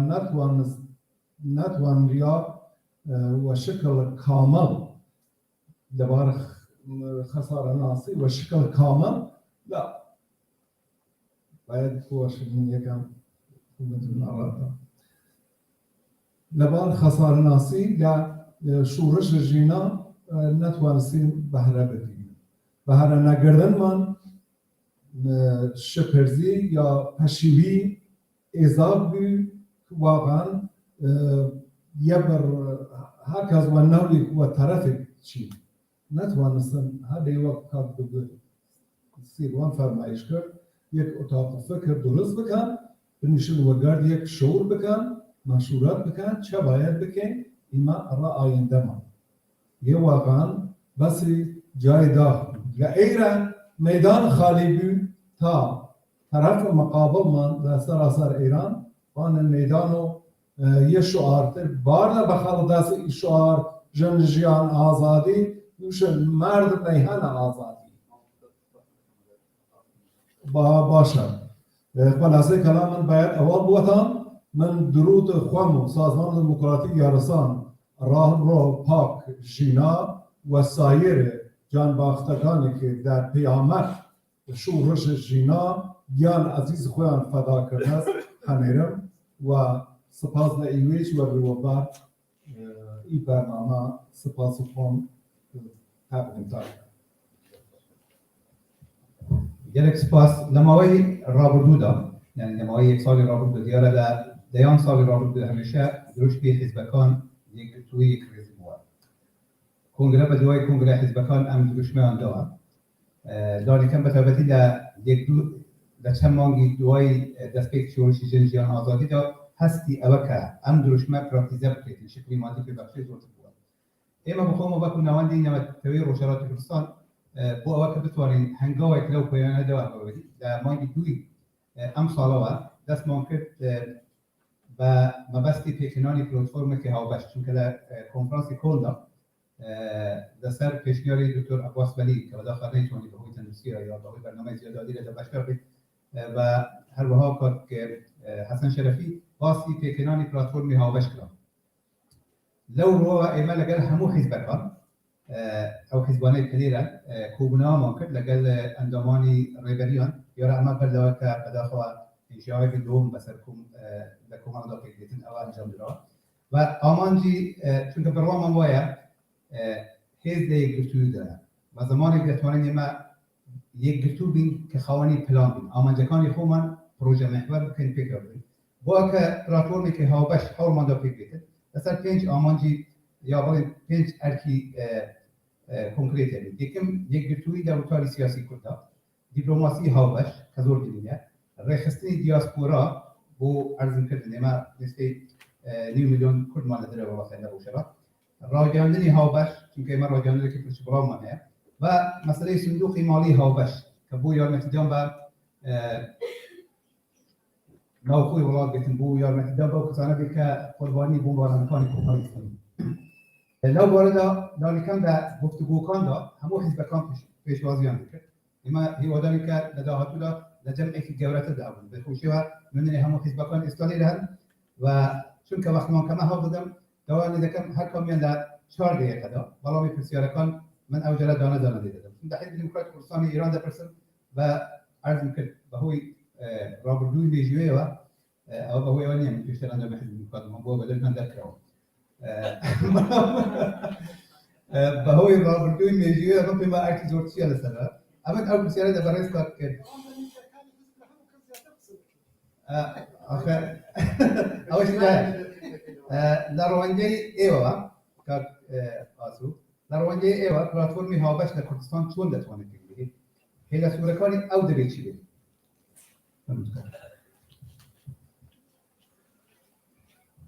زۆر سپاس من هەوڵ دەدەم کە ئەو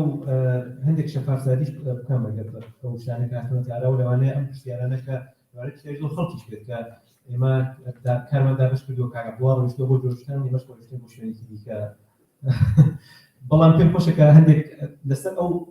بنەمایانە کە جنابەت ئاماژە پێ کرد من لەگەڵ تەواویان هاوڕام ئێمە حەزب پێمان وایە کە پێکهێنانی وتارێکی هاوبەش سەرەتایە و لەسەر ئەو وتارە هاوبەشە پێکهێنانی استراتیژی و لەسەر ئەو استراتیژیە تاریفکردنی بنەماکانی خەبات کە دەتوانێت ڕاگەیاندنی هاوبەشی شێتێک لە بنەماکانی خەبات بۆیە ئەوە من ئێمە هاوڕاین لەگەڵ ئەو مەسەلە هیچ کێشەیەکمان بۆ ئەوەش کارمان کردووە پێم خۆشە کە بە شێوەیەکی کورتی ئاماژە بۆ بکەم کە لە 1 ساڵ ڕابردوودا چیە ڕوویداوە لە ئەو کارانەی کە ئێمە کردومانە هەر پێش شۆڕشی دەستپێکی شۆڕشی ژینە بە خۆشحاڵیەوە حەزبی دموکراتیەکی گرتەوە بۆیە ناوەندی هاوکاری 3 حەزبی لێبوو و کاتێک کە شۆڕشی ژینە هەتا ئاراوە انتظارێکی تایبەت هەبوو لە ناوەندی هاوکاری کە بتوانێت ئینسیاتیڤێک بگرێتە دەستەوە و کارێک بکات بۆیە هەر ئەو کاتە دیارە بە خۆشحاڵیشەوە ئاخری دڵدان ببوو کە کۆمەڵەیەکی گرتەوە ناوەندی هاوکاری بۆ دوو حزب بەڵام لەو کاتەدا ناوەندی هاوکاری هەیەتێکی پێکهێنا هەیەتێکی لە هەردوو حزب ئەو کات بۆ ئەوەی کە بتوانێت لەگەڵ لاینەکان دابنیشێت هەندێک شت هاتنە ئاراوە لەو پرۆسەیەدا لە پرۆسە لەگەڵ دانیشتنەکان دەکەم کاریگەری زۆر خراپی هەبوو لەسەر ئەو مەسەلەیە دەتوانم بڵێم کە گرنگترینی مەسەلەی جۆشتاون بوو کە ئەوە نەبوو کە بە ئاگاداری حزبی دموکراتی بێت مەسەلەیەکی لە دەتوانێت مەسەلەی بوو کە لە کۆمەڵە هەتا ئاراوە بەڵام ئێمە وەکو حزبی دموکرات کەگاسە تومای پێ ناخۆش بوو کە بەڵام شتێکی ناخۆیی کاریگەری هەبوو لەسەر ئەو مەسەلەیەدا کە هاتا ئاراوە چون یەکێک لەو کەسانە کە لە هەیەتەکەدا و کاکمەلی خانیزادە بوو ئەوە ئەندامێکی دیکەی ئەو هەیەتە ئەندامی حزبی دموکرات و پاش ئەوە ئێمە حزبی دموکرات پێی وابوو کە پێویستە کە هەموو حزبەکان ئێمە سەردانیان بکەین تەنانەت نەتەنیا حزبەکان حزبی دموکرات گەیشت بوو ئەو ئاستەش کە پێویستە کە لەگەڵ تاکەکانی کۆمەلگاش کە کاریگەریان هەیە پێویستە لەگەڵ ئەوانیش پلاتفۆرمێکی هاوبەش پێک بینین کە بەڵام بەداخەوە ئەوە ئەو مەسەلەیە ڕووی نەدا تا ئەوەی کە قەرار وابوو کە گەڵاڵەیەک پێک بینین و ئەو گەڵاڵەیە بنێرین بۆ هەموو حزبەکان هەم حزبی کوردی هەم حزبی غێرە کوردی غێرە فارسی واتە کەمایەتی مەتەوایەتەکان هەمیش ئۆپۆزیسیۆنی کە خۆی وەکو سەراسەری تعریف دەکا یا ئۆپۆزیسیۆنی فارسی لە ئێراندا ئەو بەڵگەنامەیە لە سەرەتادا دوو بەڵگە بوو بەڵگەیەک کە ئێمە نووسیبوومان لە ناوەندی هاوکاری و بەڵگەیەکیش کە هاوڕێیانی کۆمەڵە ئامادەیان کردبوو بەڵگەنامەکەی ئێمە لەو شوێنانە کە ئێمە هاوپەیمانیمان هەبوو واتە کنگرەی نەتەوەکانی ئێرانی فدراڵ و هەمبەستگی فەراگیر کە ئەویش شورای دموکراسی خواهان و هەمبەستگی دوو ئێتلافی جیا بوون کە ئەوانیش بوونەوە یەک ئێتلاف ناوەکەی بوو هەمبەستگی فەراگیر ئەو حزبانەش کە لەوێ بوون بەڵگەنامەکەی ئێمە پەسەند کرا و قەرار وابوو لەسەر ئەوە بڕۆینە پێشەوە لەگەڵ لایەنەکانی دیکە لایەنەکانی ئێرانی مەبەستە دانیشین بەداخەوە دووبارە ئەو مەسەلە بۆ هۆی ئەوەی کە هاوڕێیانی کۆمەڵا کە چوون ئەو بەڵگەنامەیە لەگەڵ بنەماکانێک کە لە جۆرجتاون ئەوان واژویان کردبوو یەکی نەدەبێتەوە ئەو مەسەلەی هەندێک بۆ دوای کەوتووە بەڵام بە خۆشحاڵیەوە گەیشتە ئەنجام بەڵام ئەمانەش هەندێک شتن هەندێک هەوڵن کە بەڕاگەیاندن ناکرێت باوەڕتان هەیە لەگەڵ یەک ساڵی ڕابردوودا لەوانەیە ئێمە جاری وا هەبووە کە ڕۆژێک چەندی دامان کردووە هەم لە کوردستان هەم لە دەروی کوردستان لە دەرەوە لەگەڵ هەموو لایەنەکان لە چەپی چێکەوە هەتا ڕاستی ئێمە دانیشتمان کردووە گفتوگۆمان کردووە لەسەر بنەما پرەنسیپەکانی خۆمان کۆتا نەهاتووین لە دیالۆگدا مرۆڤ دەتوانێت کۆتا بێت بەڵام نەک لەسەر بنەما و پرەنسیپە سیاسیەکان لە هاوکاری لە مرۆڤ دەتوانێت هەندێک پاشەکشە بکات بەڵام نەک لەسەر بنەما و پرەنسیپەکان لەسەر ئەوانە ڕۆیشتینەتە پێشەوە و سەرەتای مانگی ئۆکتۆبر لە شتێکە پێک دێت لەوێدا ئەو بەڵگەنامەیە واژۆ دەکرێت و یا بڵاو دەکرێتەوە هیوادارین کە سەرکەوتوو بێت لەو ماوەیەدا ئینتزارێکی تایبەتە بوو لە ناوەندی هاوکار و لە حزبێکە من ویلایەتی دەکەم و دڵنیاتە دەکەمەوە کە هەوڵمانداوە بۆ باس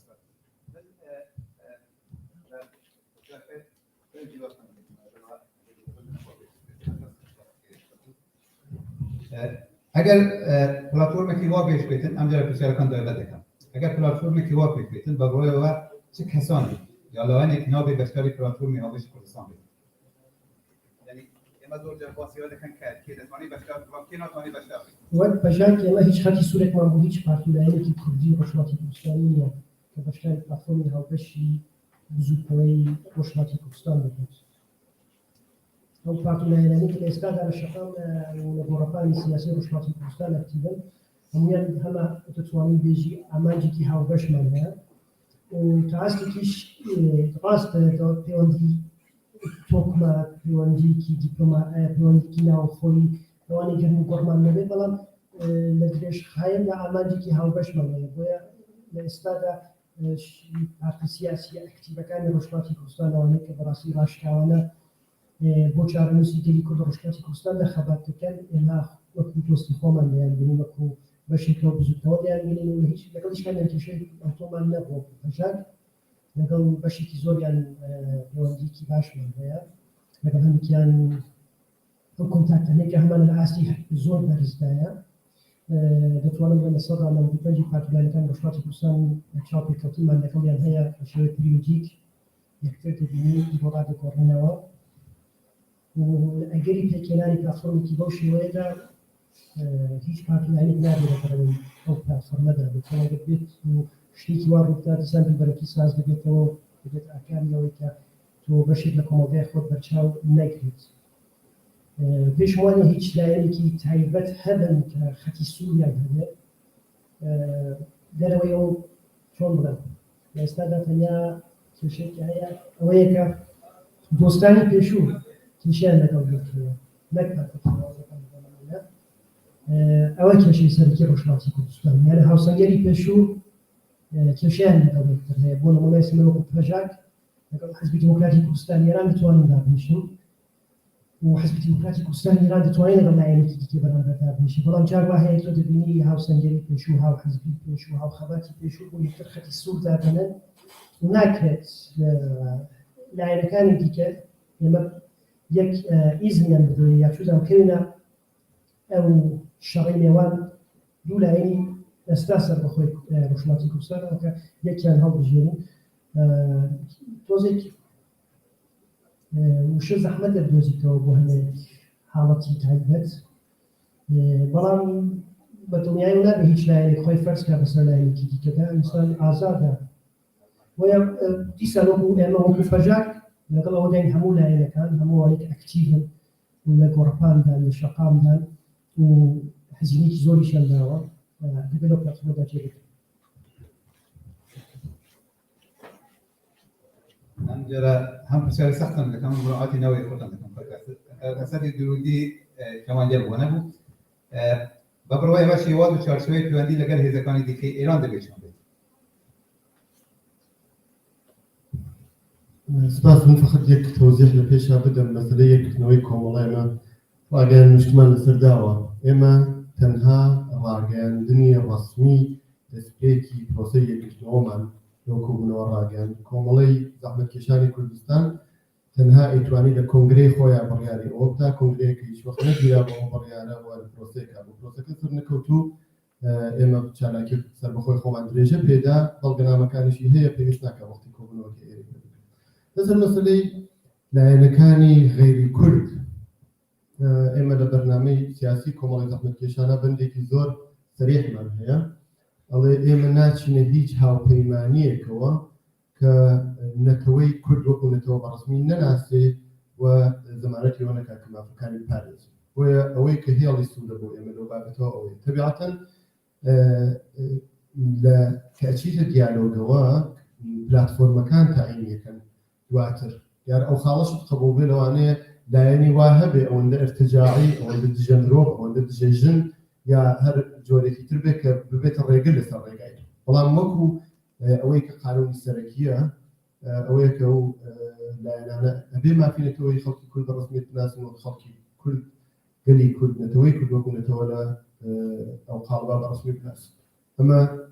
تەنیا مەرجێکە کە ئێمە وەکو مەرجی سەرەکی لە بەرنامەی سیاسی کەشمانە هاتووە ئەو سەروەرینەتەوەیە بۆ ئێمە خاڵی بنگەی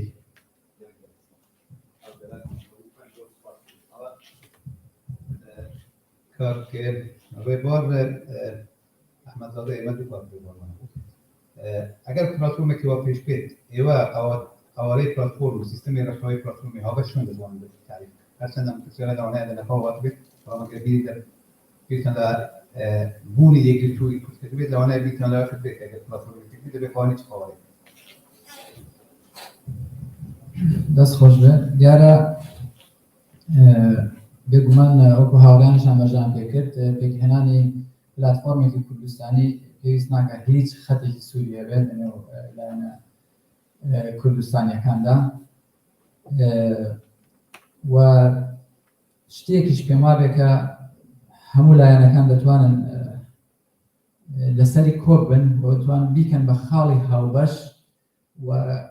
لێی نزیکن تقریبا پێما بە هیچ لایەنێکی کوردستانی نییە کە کێشەی هەبێ لەگەڵی تەنانەت بە چەپ و ڕاست و ئاینی و غەیرە ئاینیشیەوە مەسەلەی مافی دیاریکردنی چارەی خۆنووسی بۆیە ئەگەر لایەنەکان لایەنە کوردستانیەکان بێن بە تایبەتی کار لەسەر ئەوە بکەن بێگومان دەتوانن کارێکی گونجاو و وەڵامدەر و پلاتفۆرمێکی بەهێز پێک بێنن کە هەموو لایەنەکان خۆی تێدا ببینەوە پرسیارەکە ببوورەکە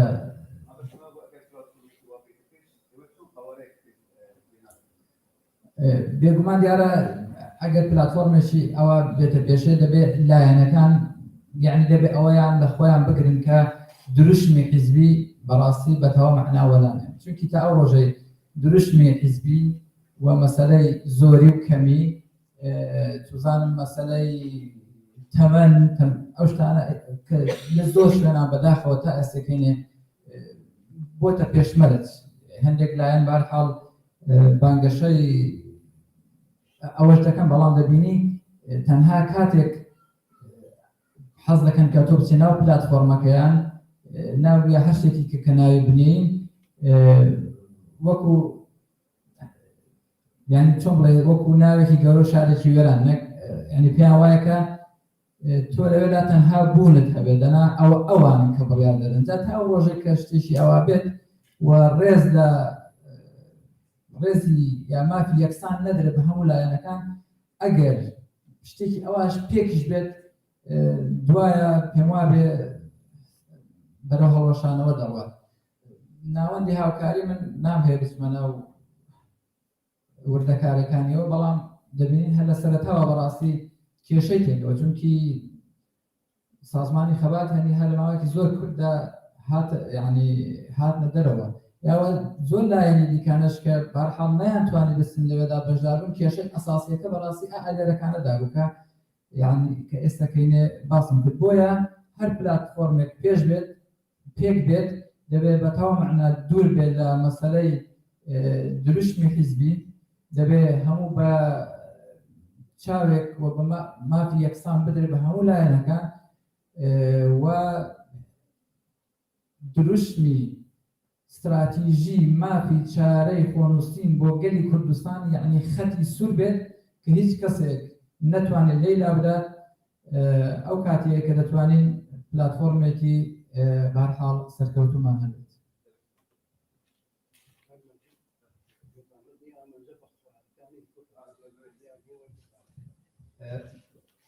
آخر ذاك كاب سيروان اما هنا يعني باستا بستري هاوبش يعني بابتش بستري في هاوبش كشتي وين وافر دارين اما خليكي بلاتفورم تبيني ايوه تشيب بستري في هاوبش كبي بيت زمان حالي هاوبشي حموله انا كان فيش نياده كان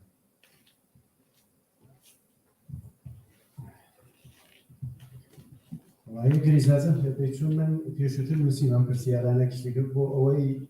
كبرحال بباوي إما وبيجتون سبب وازن بو أوي أم ناون دكتواني داربي زين يكم كار كأوي تواني ناون ديك داب مردين وكيكينان ناون دكا يان بريك يدوتي روشالاتي كردستان كاتو لسرجم هيز ولاية سياسية كردستان كان دوم تێکهێنانی هەیئەتێکی دیپلۆماسی پێکهاتوو لە هەموو لایەنە سیاسیەکان بۆ لۆبیگەری و گەیاندنی دەنگی شەقامی ڕۆژهەڵاتی کوردستان بە کۆمەلگای نێونەتەوەی سێم دامەزراندنی میدیایەکی سەربەخۆ کە بەرهەمی بودجە و هەوڵ و تێکۆشانی هەموو هێز و لایەنە سیاسیەکانی ڕۆژهەڵاتی کوردستان بێ و دەنگ و ڕەنگی ڕاستەقینەی شەقام و ڕاپەڕینی ژینا بێرێتە سەر ئارەوە چوارم دامەزراندنی بانکیان سندوقێکی ماڵی کەەوە کاتوش باسی کرد کە بەڕاستی پێویستە بۆ ئەوەی بتوانین یارمەتی دەرێکین بۆ خەڵکی ناوخۆ چون بەڕاستی توابینیت ئالێستادا کە ئابووڕۆزی ئابووری ناوخۆ زۆر زۆر خراپە و پارەکەش ئەگەر اشتباهەکە نزیک 10 ڕۆژ 15 ڕۆژ پسەریە کار بوو کە حەسوونیان نەکرد دوکانەکانیان داخست بەڕاستی زۆر فشار ئاهاتە سەر خەڵک تەنانەت بۆ ئەوەی کە بتوانن پیژ و سرنج بسێنن بۆ کوکتل مولۆتۆف دروستکرد پارەیان نەبوو ئەمە خۆیش یەکێک لە خەسارناسیەکانە کەشە لێ بەرچاوی پێنجم پاش دامەزراندنی ناوەند یان بەرەیەکی ڕۆژهەڵاتی کوردستان هەوڵ بدرێت لەگەڵ نەتەوەکانی دیکەی ناو جوغرافیای جاری ئێران بەتایبەتی ئەو نەتەوانەی خاکیان داگیرکراوە هاوپەیمانیەکی بەرفراوان دروست بکرێت تەنانەت ئێمەش وەکو زودنەوە سەرۆکمان هیچ خاڵێکی سوورمان نییە بۆ ئەوەی کە بڵێ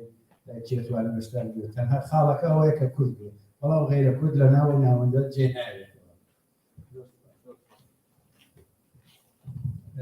زۆر دەرباسی قوڵایی استراتیژی دەکرێت من پێم وایە قوڵایی استراتیژی بۆ کورد دەبێت هەموو نەتەوەی کورد بێت بۆیە جێگا و پێگەی بەتایبەتی ئەو کەماکیانەی کە بەتایبەتی ماتی ئاینیەکان کە لەناو کوردستان دەبێتین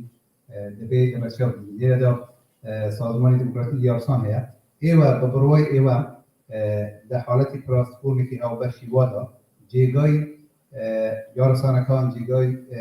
ڕێکخراوەکانی دیکە دەبێت چۆن بێت ئەوان دەبێت چ ڕۆڵێکیان هەبێت ئیما لە ئارمان ئیما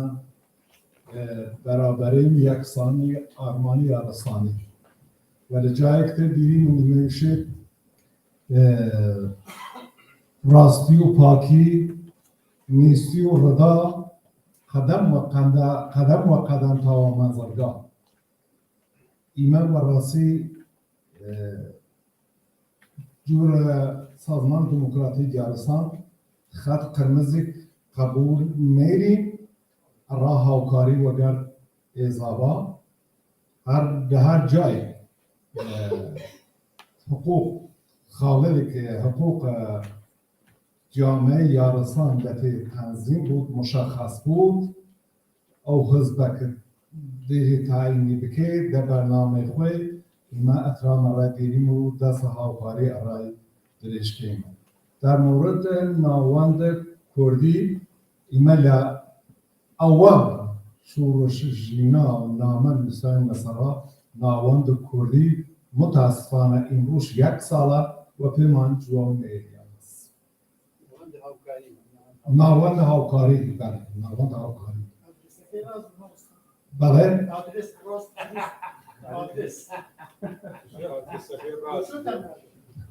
بله کدن هر جورایش درست فرمایش که گاهی اوقات ایشون آدرس نیریم گاهی اوقات ناوکه اشتباه نیستن به هر حال و مرحله که تر سبارت و هاوبشی که ایما چی فکر که ایما باید حقوق تمام کمینگر چه نتویی چه آینی برابر بود و با حقوق باقی مردمی که در جامعه ایما و راستی خواستار سیستمی که دعواکار سیستمی که بتوانیدن و شیوه دموکراسی حقوق هات مردم برابر بودن ایما نتوانیدن لسیستمی باشدار بیمن یا وگر سیستمی هاوکاری بکن و هر عنوان در ناول مختلفی گردی لجمهوری گردی مشروطه گردی از سلطنت گردی از الی آخر ناتوان مگردیان هاوکاری بکن حق یک نفر ضایع بودن ایما پشتیبان یک گردن و تمام مانع بدون تابیزی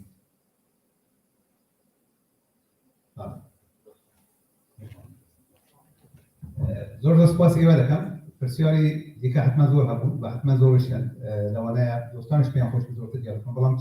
کاچ تیکه که دیجی ایما را داسته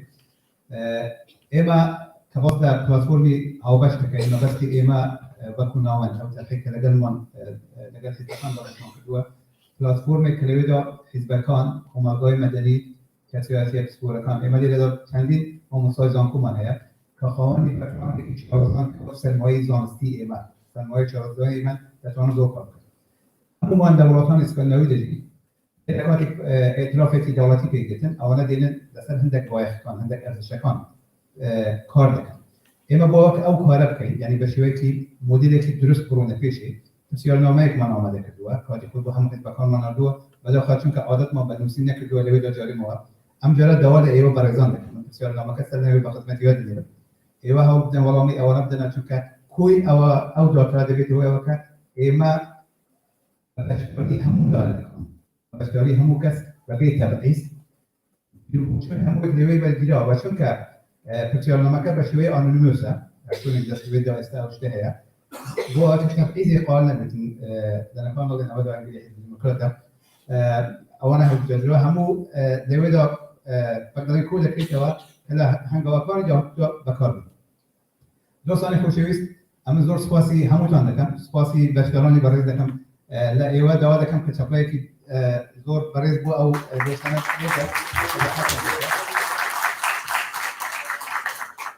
دیالوگی که جوان من بود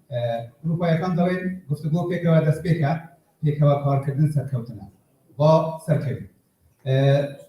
من هیوادارم ام گفتگوانه که در پانل یکم کرد ام گفتگوانه که دیگر کرد بیت بوی ما نقطه کی هاوبش نقطه گواه که لوا دست بیکن برای گفتگوی که نشتیمانی کردستانی در روشرات کردستان را پیک بینید که اگر پازلی کردستان یعنی ایمت توانی زور بیت کنه و خارج مرزبان بەڵام ئەگەر پازدی خۆمان چارەسەر نەکەین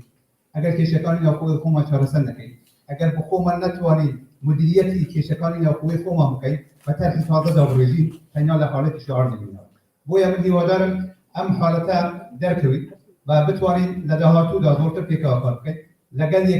یەکتر قبول بکەین چونکە بە یەکتر قبولکردن هەم بەهێز دەبین هەو دەمەندەمان دەبین هەم ئەمە بە قازانی نەتەوەی خۆمانە یەک داوای دیکەشم لێ بەڕێزان هەیە ئیجازە بدەن ئێمە بۆ ئەوە کە لە داهاتوودا لە کاری خۆماندا ئەوەندەی ئێستا کەموکۆریمان دەبێتن زۆر مەمنونیە دەبێت بە QRQ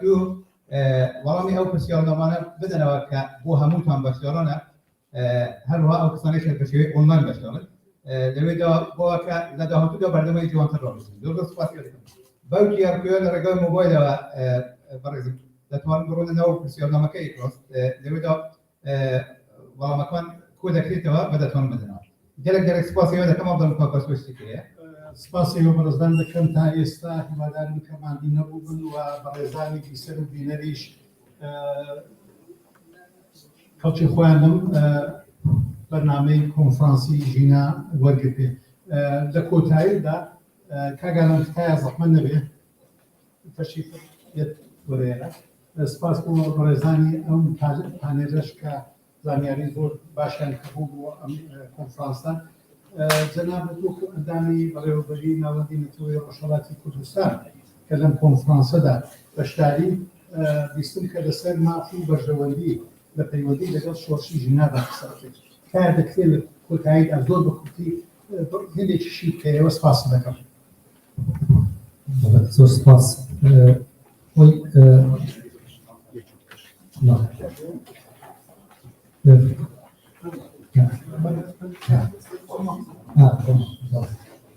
خۆی ناوەندی نەتەوەیی ڕۆژهەڵاتی کوردستان لە ئەساسدا بۆ دروستکردنی بەبوورە کارسێن تکا بمان بوورن لە کۆتایی بەرنامەدا ئەم ڕاستە گرینگە بە باوەڕی من یەک بەڕێزی دیکەش هەیە کە پرسیارێکی ئاراستی بەڕێزیان دەکەم سپاس دەکەم خۆی ناوەندی نەتەوەی ڕۆژهەڵاتی کوردستان لە هەوڵدا بەوەی کە بتوانێت سازەی نەتەوەی یا پێکهاتەی نەتەوەی دروست بکات کە بتوانێت نوێنەرایەتی کورد لە ڕۆژهەڵاتی کوردستان بکات بۆ ئەو کارەش پێویستە کە ئێمە ڕەچاوی هەندێک خاڵ بکەین و ئەو دووخاڵەکردنە ئێمە پێمانەوەکەگریان مافێکیان بەشەوە بێت لەسەر ئەساسی ماف ئێمە بەڕاستی دەبێت بتوانین بە نوێنەرایەتی هەموو چین پێکهاتەکانی کۆمەڵگا بتوانین بناڕێیەکی سەرەتاییش بێت بۆ دەستورێکی بێ مۆدێرن و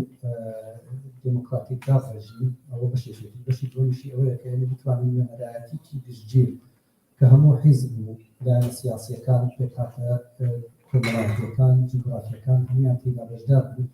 کە ئەوانە هەستن بە دیالۆگ لەگەڵ دنیای دەرەوە لەگەڵ لایەنی کە ئێستا پێوە ناوەند دەسەڵاتی ناوەندی و ئەوان بتوانن پارێزگاری لە بەرژەوەندی نەتەوەیکردن نەکەوەی هێز و لایەنێکی سیاسی هەر کەسێک بەنوێنەرایەتی خۆی بۆیە نوێنەرایەتیشی گشتگیر زۆر ضرورىیە کە ئەوان داخۆشی لەو مافانە لەو مافە یەکسانی خوازانەی کە بەرژەوەندی تاکەکان بەرژەوەندی ڕۆژهەڵاتی کوردستان چ بە جوگرافیا و چ بە خاک و نەتەوە دەپارێزێت ئەو دوشتان سپاسی بەڕێز دەکەم کاگالان دەست خۆش بێت کە کاک شێرزاد زەحمەت نەبێ ئاخرین بەڕێزێکە کە ڕای خۆی بێ لە دەردەبڕە ئەگەر هەرکەم بێ بەڕێزان دانەوێت پەیامێک لە کۆتایی بەرنامەدا بخەبوون کە دەیەکێکمەدا ئەو دەستەتایە شێرزاد دووبارە بەخێراتین جەناب دەکەم سپاس بۆ بەشداری و ئامادەبوونت لە ڕێگایەکی دوو ڕاپەشی هەتاکوی پێم خۆش بوو جاخت لەسەر پەیامی خوشکبرایانی جووی ئێمە کە لە وڵاتی ئیسرائیلە لە وڵاتانی دیکە دەژین ئەگەر ئاماژە بۆی بکەیت پاشانیش کە ئەمڕۆ ئەرز بێ یەکەم ڕۆژی ساڵی ئێبرێ پیرۆزبایی لە جەناب لە سەردەم خوشکبرایانی خۆمان کە لە وڵاتی ئیسرائیل یا لە وڵاتانی دیکە دەژین پیرۆزبایان ئەرزەکەی ساڵی چەندی ئێبرێ 5,500 کشته و چهار پیروز اگر بودهک زۆر سپاس دەکەم بە ڕۆژەشەمە ڕۆژەشەمە وەکو ڕۆژی نوێ ڕۆژێکی ئەوڕۆ یەکەم ڕۆژی ساڵی ای چۆن بەڵام پیرۆز بێت مەزەکەوە باشە پەیامی ئۆکشکوبرانی ئێمە چییە لە کۆمەڵێکی بەڕاستی لەبەرەوەی ئێوە هەموو دەزانن لە هەر چوار پارچەی کوردستان کوردانی جوو ڕویان لە ئیسرائیل کردووە لێوە برێت دەژین لەبەرەوەی لە هەر چوار پارچەی کوردستان کوردانی جوو دوو جار تاوانبار بوون لەوە واتانە جارێکەوەی کە کورد بوون لە جارێک لەبەرەوەی کە جوو بوون بەڵام دیسانەکە ئەو هەستە پیرۆزیە نەتەوەییە هیچ شێوەیەک بیر نەکراوە لە ئیسرائیل چەند یعنی لە ساڵی پەنجاکانەوە دوورن بەڵام هەمیشە لەگەڵ پێش و ئازاری میلەتی کوردن کوردانی ئیسرائیل بە یەک چاوسێری هەموو میلەتی کوردەکەن نازانم حزبی دیموکرات چیە نازانم پەکەکە چیە نازانم یەکێتی چیە نازانم ئەوانە چیە ئێمە هەموو دەڵێن کوردستان بۆ ئەوەی کە ڕۆحی ژینە ئەمینی ڕۆحی هەموو شەهیدانی کوردستان تۆ شاد بکەیت پێویست مێزێکی ئەوەیە کە پارتیە کوردیەکان هاڕۆژێ کۆ بنەوە بێ پێکدەنجی ئەگەر یەک ئایدۆلۆژیا بیۆ ڕاژاندن بەڵام پێکدەنجی ئەوڕۆکە ئێمە بیر لە ساڕەشکردنی برینەکانمان بکەینەوە ئێمە کورد لە هەر کوێشی دنیا بین دینمان جیاواز بێت ئایدۆلۆژیامان جیاواز بێت پارچەکانمان شارمان جیاواز بێت بەڵام دوازان دینەکانمان نەکێشین وەک ئازاد بێت پەیامی کوردانی جوو لە ئیسرائیل بەڕاستی ئەوەیە کە کورد یەکدان بێت ئەگەر یەک بیرۆ ڕاژ نەبێ وەکو تیۆدۆر هەرتزن دەڵێ ئەگەر ئێوە دەوڵەت میلەتی جوو دەڵێ ئەگەر ئێوە میلەتی وەکو میلەتی جوو دەوڵەتێکی سەربەخۆتان دەوێت بەبی خاوەنی هیزرێکی یەکگرتو خاوەنی ئابووری خاوەنی هێزێکن ئینجا دەتوان دەوڵەت دنیا بکەن گۆڵدەمای قسێکی جوانی هەیە لەسەر ئەو دروشمە من بەبیرم هاتووە بەڕاستی دروشمی ژینا دوێنێ و بۆ داهاتوو گۆڵدەمای دەڵێ ئەو میلەتێ ئەگەر کارەساتەکانی دوێنێ بەبیر کرد شایستەی هەزار کارەساتی ترە لە داهاتوو ئێمە بۆچی هەتاکەی بتلێنەوە بگرین گۆرانی بڵێن شعر بڵێن لەسەر حەڵەبجە و ئەنفال و گوندی قارن و سینەمای ئامودە و گەریە زیلان بیخوێنەوە وەکو ئەو برادرانە کە لە پانێڵ یەکەم و دووەم بخوێنەوە بۆ ئێمە شتانەمان توش دەبێت بۆ عەرەب و تورک و فارس شۆڕشەکانی ئێمە دەتزن لە غیابی چییە؟ لە غیابی لۆبی کوردیە یان لە غیابی دواکەوتووی ئامانجە ستراتیژیەکانی حزبی کوردیە برینی من ئەوڕۆکە لە ئێران ئەوە نییە جیاوازە لەگەڵ برینی ئەو فارسەیە لە تاران بۆ شۆڕشی ژینە ئەمینی دێتە سەرجاوی ئەو دەوێت سیستەم بگۆڕێ من خاکم داژیراوە من نەتەوەکەم دوو جار ژێردەستە جارێک ژێردەستە ئەو دەیەوێتەوە ئیسلامێکی سونی بی شیعەبی ئاتایزبی زەردەشتی بی هیچ کێشە نیە بەڵام ئەو نایەوێت ئەو دەوێت ئەو کوردە بی کە ئەو دەخوازی بەسیز بی ئەو دەوێت ئەو کوردە بی کە بیر لە ڕزگاری نەتەوەی نەکرد بیر لە قازی محەممەد نەکرد بیر لەو شتانە نەکردەوە بۆی لێ ئاڵایەکە پارچە دەکات بۆیە لێ ئێزدی دادەبڕێنی لە کورد هەورانی دادەبڕێنی لە کورد دەزانی ئەوە فەقەرەی پشتی کوردە ئەوە پەیامی کوردانی ئیسرائیلە دەمانەوێت کە کورد ئەگەر یەک ئایدۆلۆژیاش ببین چەپ و ڕاست و ئەوەمان تێدا بێ بەڵام لە بۆ پرسە نەتەوەیەکە کە ئامانجە ستراتیژیەکەیە بەلانی کە ئێمە حەز بە برین یەکتر بکەین بۆزاکاری لەگەڵ ئەو پشتیوانێ گەرم و بڕێ شکۆبراری جووی ئێمە باشە بۆ کڵاوی کوردیان بردووە دەورەکان لێ کردوەوە تەنیا تەپەکە ماوەتکار ئەو فەرموو چێت بە حاخامەکان دەڵێن دەچمار شوێنێک یعنی لە زۆربەی کۆنفرانسی حاخامەکانیان لیدەری جوشکردنێکی لە دنیای بەشدار دەبم بۆی کە گەورەی تاریخی خۆم بەسەریاندا فەرز بکەم یەکسەر دەپرسم دەڵێن ئێمە دەڵێن متفقن هەیە هەمووتان لەسەر ئیبراهیم پێغەمبەر کوردە دەڵێن بەڵێ دەڵێن ئۆکەی ئیبراهیم چییە؟ بابی پێغەمبەرانی بەنی ئیسرائیل کاتە تۆ منداڵی نا نەوەی منە یعنی دەکات ئیبراهیم ئەگەر باپیرەی بەنی ئیسرائیلە کەواتە بەنی ئیسرائیل جۆکان کوڕی کوردان ئەوە دەست خۆش بێ سپاس دەکەم گرانێکم جوین ڕحنا فەرم کاکەم ڕحنا لێکردین کە تا ئێستا پاسوپاسیان پرسیار وڵامی توێژەکەریش بە زاراوەی سۆرانی بووە کاک لای بەڕێزم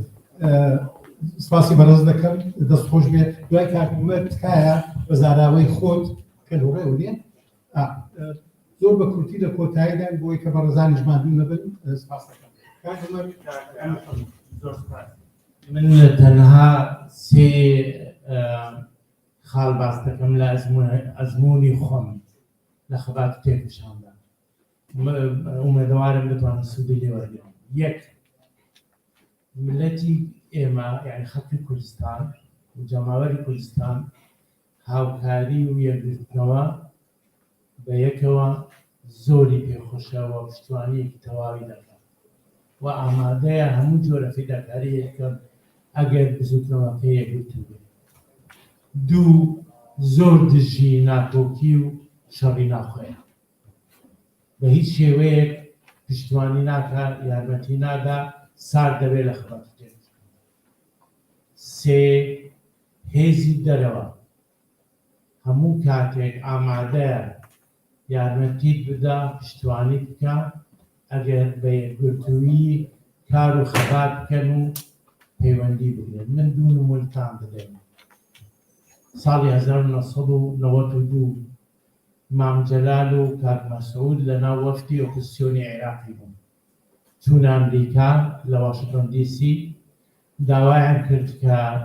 سەرۆک کلینتن ببینن یان بوش بود چاک لەبیر نییە داوایان کرد کە بیبینن وتیان بە تەنها کەس نابینین ئەگەر بە یەکەوە بێن ئێمە ئامادەین لەگەڵتان دانیشین من بەخۆم ساڵی 2005 بەڵێ کاک عەبدوڵای موحدەدی و کاک مستەفا هیجری هاتم بۆ واشنگتن یارمەتیمدان هەندێک پەیوەندیان گرت لەگەڵ دکتۆر نەجمەدینی ڕەحمەتی پەیوەندیمان لەگەڵ سکرتێری دیکچەینی کرد کە ئەو کاتە جێگیری سەرۆک وتمان ئەوە نوێنەری حزبی دموکراتی کوردستانی ئێران و نوێنەری کۆمەڵە لە ئێران پێمان خۆشە کاتێکیان بدەنێ بتانبین هەمان وەڵامیان دایەوە وتیان ئەگەر بەتەنها بێن ئامادە نین بیان بینین بەڵام ئەگەر بەیەکەوە بێن بەداخەوە ڕاستی نەبوون کە بەیەکەوە بچن بۆیە دیدارەکەنەوە یعنی مەقسەدم هێزی دەرەوە ئێستا حزبی سۆسیال دموکراتی سوێد چەندین جار لە بنیانەتەوە تکایە پێیان بڵێن با بە شێوەیەکی یەکگرتوو بێنە لامان پەیوەندیمان لەگەڵ بگرن بەتەنها ئامادە نین یارمەتی هیچ کەسێک زۆر سپاس دەکەم مشتەکەی کە وەکو دواوتر ئەو زانیاریە بەنرخەی پێشکەش پێ وەرزا کرد سپاس بۆ هەموو لایەک سپاس بۆ ئامادەبوونتان هیوادارین کە جگای ڕەزامەندی ئێوە میوانە بەڕێزەکان ئامادەوانی بەڕێز و بینەران و بیسەرانی خۆشەویستمان بووبن لە کۆتاییدا ئەلاوەی خەڵکوبێش بەبیر ناکەین فەرمووتکایە سپاسگزارم میوانێکی عزیز خیلی خوش هاتید منش بۆ نۆبەی خۆم واقعا خیلی خوشحالم لەوەیە کە این کنفرانسە بەشدار بین و وێڵەوە چۆ خۆم بینن کە نوێنەران ئەحزاب سیاسی و کەسایەتی سیاسی وێدا و یک گفتمان درست و منطقی و در یک برخورد کردن و صحبتی اخوان ارائه یه واقعیتی که ایما ارچه به قول معروف هیچ پشتیبان گوره خارجی نیدیمن و ایشون که هیچ آلترناتیوی به نوع ایران وجود نره ارک بعد از رخان جمهوری اسلامی ولی این پتانسیل ایما و نوع کردستان دریمن اگر ایما بایمن یک بدیمن دست و نوع دست یک داشتیمن و اگر یک همکاری بکنیمن بدون فرق و تفاوت قائل کردن یک کامان کدام حزبی من چه بیر و باور داریم من تجاری بازی من سر خوی خوازی من یا هر چیزی که اسمی بلیمن و اگر یک کار بکنیم توی من او آلترناتیو بنا ایران و وجود داریم ما پتانسیل داریم چون اینا بنا خو و طرف ملت من و قول معروف رسمیت داریم و پیمانوانی من حمایت کرد و برای هر گونه حرکتی دیش مردم پشتیبانی مانتن و امیدوارم اینا و روزی و نه خیلی دور و از دیانه و او خاله هاوبشه برسیمن که بتونیم یک دنگ و یک رنگ و منافع و مافع کرد و کردستان دفاع بکنیم. سپاسگزارم هر دو بگیم. خیلی سپاس و همون جلش سپاس و همون تو دستان خوش بیتو هیواداری که کردستان آودان و سخارجی و سرکوتو گره.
کاتتان باش هاوڕێیان زۆر سپاس کە ئەو دەرفەتەتان بە من بەخشیوە کە بتوانم ئۆنلاین لەم بەرنامەیە بەشدار بم و سپاس و ڕێزم بۆ هاوڕێیانە هەیە کە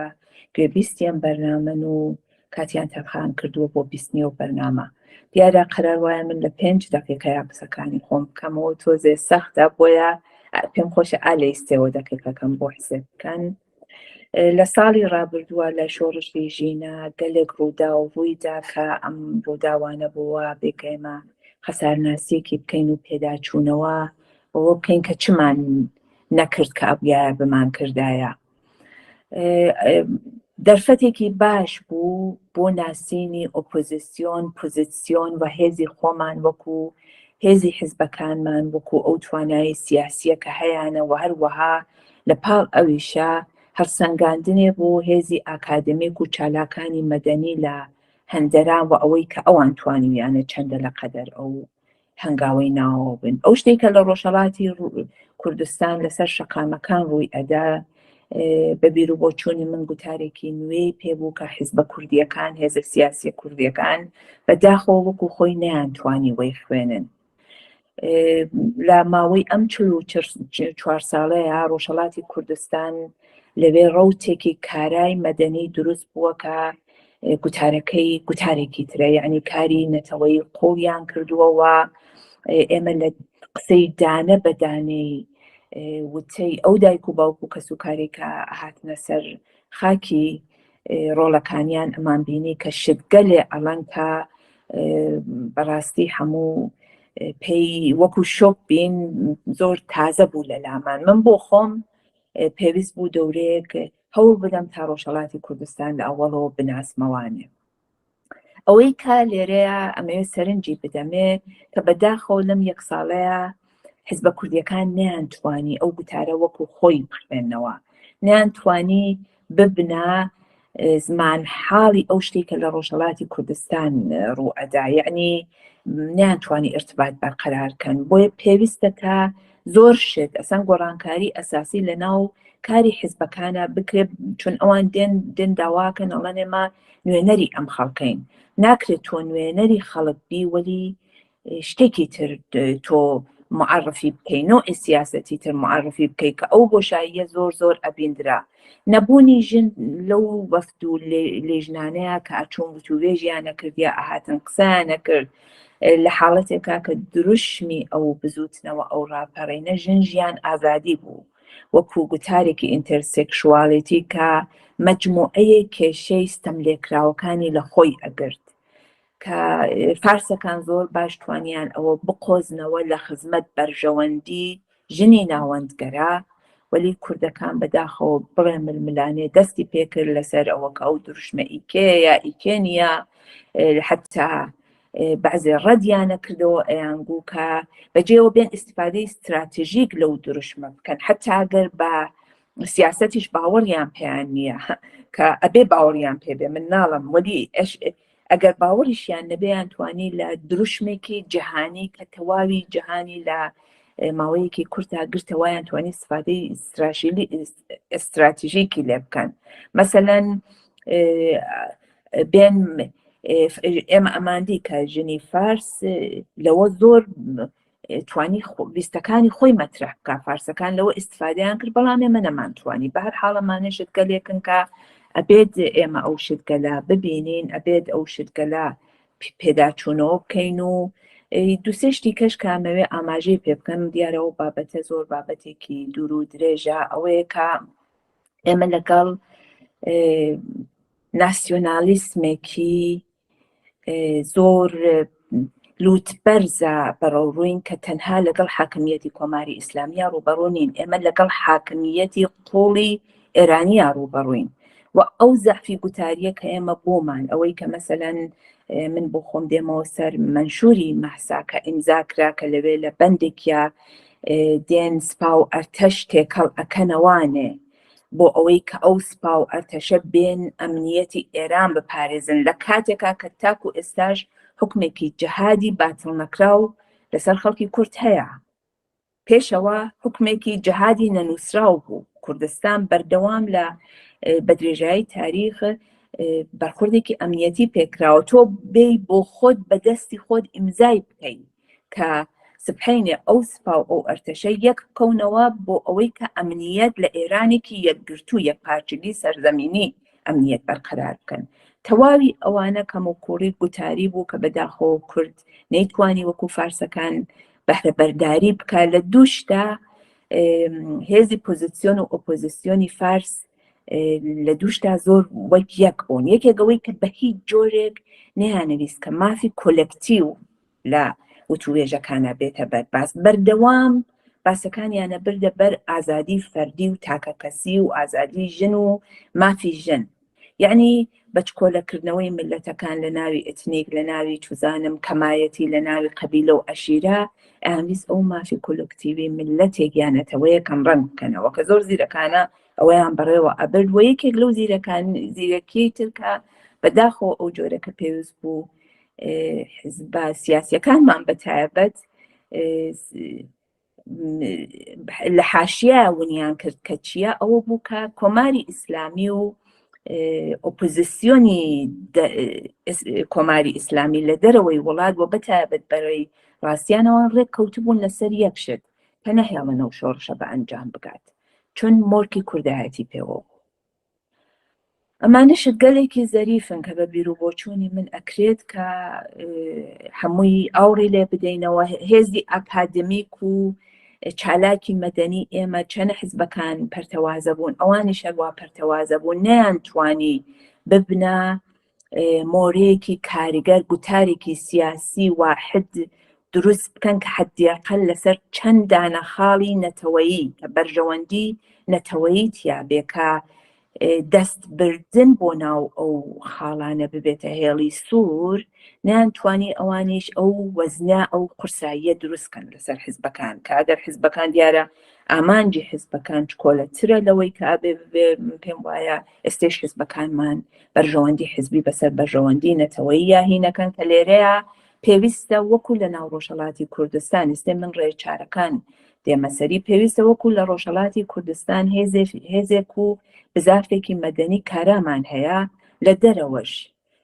هێزێکی مەدەنی کارا کە بریتی بێ لە ئاکادمیسیەنەکان، لە چالاکان، لە ژنان، لە ببێت کە ئەوەندەی قورسایی ببێ کە دەوردا بنێ لەسەر گوتاری سیاسی حیزبەکان. حیزبەکان پێویستەکە فشاریان بخرێتە سەر کە بۆ هیچ دانووسانێک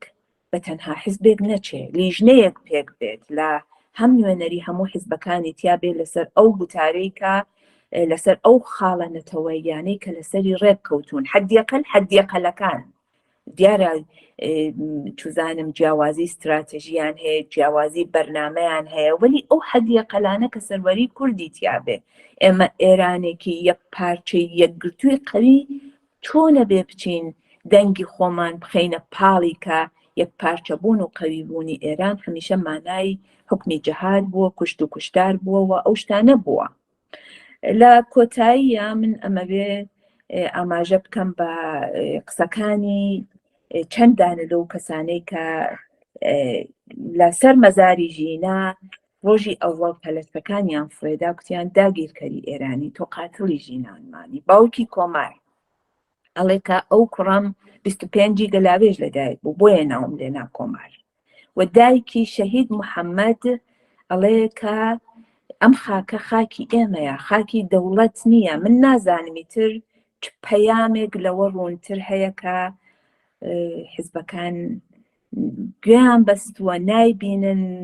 دیارە من ئەم قسانەکەی کە من تاکو ئێستاش حیزبەکان بە سەرمایەی نەتەوەیی ملەتی خۆمان نەزانم، هەموو کەسێک کە ڕەخنە ئەگرێ دوشمن نییە، لە سۆنگەی دوشمنایەتیەوە نایڵم، وەلی پێم وایە پێویستە پێداچوونەوەیەکی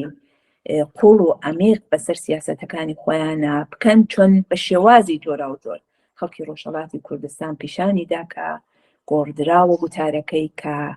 گوتارێکی نەتەوەیی هەیە و سەروەری نەتەوەیی کەمەکەیەتی کە ئەبێ پەیڕازی ببن لە دانووسانەکانە. بەهۆی ئەوە کە ڕەئال پۆلیتیکەڵێ سەر بەخۆی فعلەن ناکرێ ئەوانە، وەلی سەروەری نەتەوەیی و بە ڕەسمیەت ناساندن وەک نەتەوە، نەک مافی ژنێکی ئێرانی لە تاران مافی من نییە، چون ئەو مافی شۆناسی نییە. من وەکو ژنێکی کورد مافەکەم لەگەڵ مافی ژنی تارانیە ئەستا ئاسمان فەرق دەکات. و ئێمەش وەکو ژن هیوادارم کە بتوانین دەورێکی کاریگەر بگەڕین و هیوادارم کە بزافێکی مەدەنی کاراژ لە هەندەران دروست ببێت و هیوادارم کە لە 5 دقیقەیە قسەکەم تەواو کرد بێت. زۆر سپاس.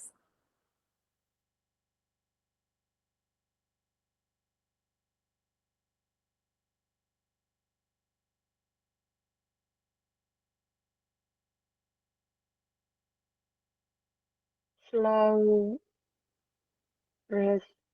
بۆ هەموو بەشدارانی کۆنفرانس، سلااو بیرانین بۆ ڕوحی پاکی شەهید ژینا و شەهیدانی ڕێبازی ئازادی. سپاس بۆ ناوەندی نەتەوەیی ڕۆژهەڵاتی کوردستان و ژینا مێدیا بۆ ئەو دەرفەتەی بە منیاندا و بۆ ئەو کۆنفرانسە پڕبایەخە. لەسەر بابەتی کۆنفرانسەکە من وەکو تاکێکی کورد لە ڕۆژهەڵاتەوە بیر و بۆچوونی خۆم لەسەر شۆڕشی ژینا دوێنێ ئەمڕۆ بۆ داهاتوو دەردەبڕم. شۆڕشی ژینا بە شوعاری ژن، ژیان، ئازادی پۆتەنسیالێکی ئامادەی تەقینەوە بوو و شەهیدبوونی ژینا ئەمینی و بەجرێقەی ئەو تەقینەوەیە. ئەو شۆڕشە شۆڕشێکی فێمینیستی و لیبەراڵ خوازی بوو کە هەموو دەوڵەتانی دنیا پێشوازیان لێ کرد و وەک شۆڕشێکی بۆ ئازادی کۆمەلگای ئێران بە هەموو بەش و نەتەوە جیاوازەکانی لە ژێردەستی ڕژیمی دواکەوتوو تۆتالیتەر دژی مافی مرۆڤ بەگشتی و دژی مافی ژنان بەتایبەتی واتە ڕژیمی مەلاکان لە ئێران بوو. بەڵام لەبەرچی ئاگری ئەم شۆڕشە بەهێزە یۆز و دامرکا و بەرەو خامۆشی کێشرایەوە. لە ئێران بەگشتی نەبوونی هێزێکی سیاسی یەکگرتوو وای کرد کە خەڵکی لەسەر شەقام بێ ئادرێس مانەوە و پارچە پارچە بوون و ڕژیمی ئێران توانی بەسەریاندا زاڵ بی. لە ڕۆژهەڵاتی کوردستان چەقبەستەی کولتوری سیاسی واتە political stagnation هۆی سەرەکی نەبوونی یەکگرتووی و یەک ئامانجی سیاسی بوو کە ئەوەش بوو بە دابشبوونی خەڵک لەسەر شەقام. دەنگێکی یەکگرتو و نەتەوەیی لەنێو خەڵکی ناوخۆدا دروست نەبوو. کولتوری پاتریۆکالیزم یا پیاوسالاری ڕاستەوخۆ بەرگری کرد لە گەشەستاندنی شۆڕشی ژن، ژیان، ئازادی. هەموو حیزب و هێزە سیاسیەکانی ڕۆژهەڵات تووشی شۆکێکی قودرەتخوازی بوون و لەنێو چەقبەستەی سیاسی ساڵانی هەشتاکاندا هەر لایە و بۆ دەستکەوتی حیزبی و تاکە کەسی هەڵوێستیان کرد. سەرۆکانی حیزبەکان کە هەر هەموویان پیاو بوون لە بیریان چوو کە شۆڕشی ژینا شۆڕشێکی پێشکەوت و خواز، یەکسانی خواز و فەمینیستی بوو. لە چەند مانگی یەکەمی شۆڕشی ژینا تەنانەت بوو وێنەش نەدیترا کە لە یەکێک لە کۆبوونەوەکان و پیشاندانەکانی حیزبەکان ژنێکی تێدا بێت. پیاوان قسەکەر و بڕیاردەری سیاسی بوون و ژنانیان وەکو سێبەر نیشاندا. ژنانی چالاکی نێو حیزبەکان بوون بە سیاهی لەشکەر بۆ بەڵێکوتن و چەپڵە لێدان بۆ قسەی پیاوان. ژنان ڕێگەیان پێ نەدرا کە ڕۆڵیان هەبێ لە بڕیاردان و پێشەپێدانی هێزی شۆڕشەکە. ئەو چەقبەستە سیاسیە بە کولتوری پیاوسالاری لە ڕۆژهەڵات زیاتر لە ڕژیمی جمهوری ئیسلامی ئێران ئاوی بە ئاگری شۆڕشی ژن، ژیان، ئازادی دەدا کرد و بەرەو خامۆشی برد. قدرەت تەڵەبی تاکە کەسی واتە ڕێبەرانی حیزبەکان و مەنفەعەتی حیزبایەتی زاڵ بوو بەسەر هەستی نەتەوەیی و ڕزگاری خوازی کە ئامانجی سەرەکی شۆڕشی ژینا بوو. نەبوونی هێزێکی یەکگرتووی سیاسی لە ڕۆژهەڵات کە بتوانێت ڕێبەر و هاندەری خەڵکی سەرشەقام بێ وای کرد کە ورەی خەڵک دابەزی. بێباوەڕی لە نێویان دروست بوو و پارچە پارچە بوون، هەریەکە و بەرەو لایەک و بەرەو شعار بۆ حیزبێکی جیاواز ڕۆیش. خەڵک نەیزانی لە مەیدان کە هاوار دەکەن کە جانیان دەخەتەر دەخەن ئایا بۆ نەتەوەییە، بۆ کوردستانە یا بۆ حیزب و سەرۆکی حیزبەکانە. نەبوونی ڕێبەرایەتێکی یەکگرتووی کوردستانی لە ڕۆژهەڵات گەورەترین هۆی بێدەنگی و بێهێزبوونی شۆڕشی ژینا بوو. چی بکەین بۆ داهاتوو؟ بە بڕوای من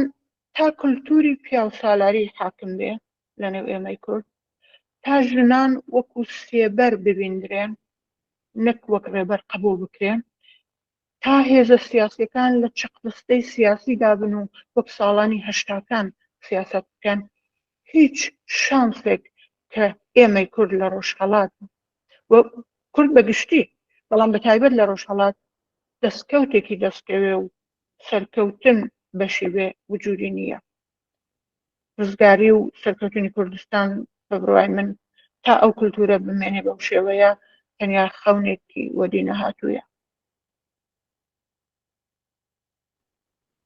ئێمە چی بکەین باشە؟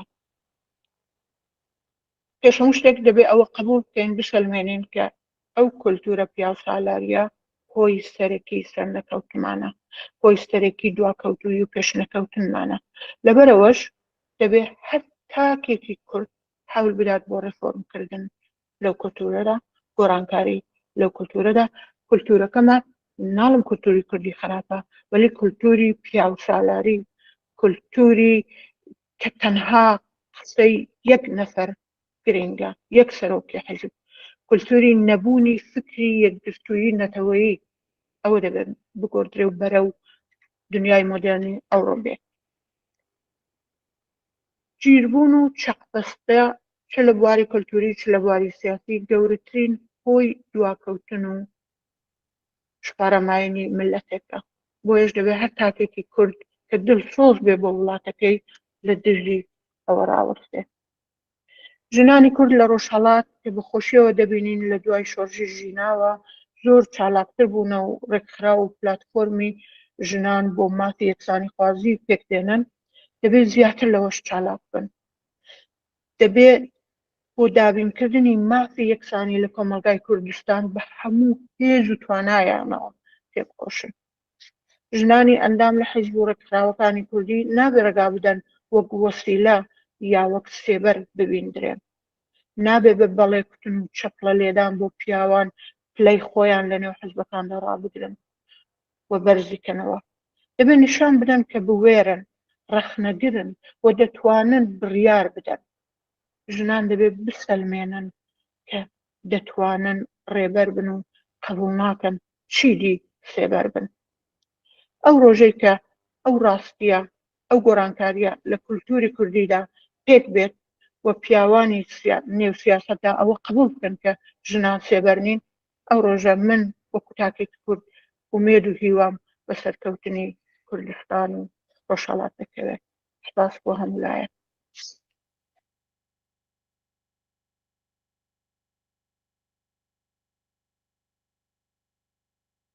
اول و آخر یار پیش لهر چشتی عرض احترام دیرم ارای خوین شهیده ری آزادی لتمام ساله لخبات و تایبت خوام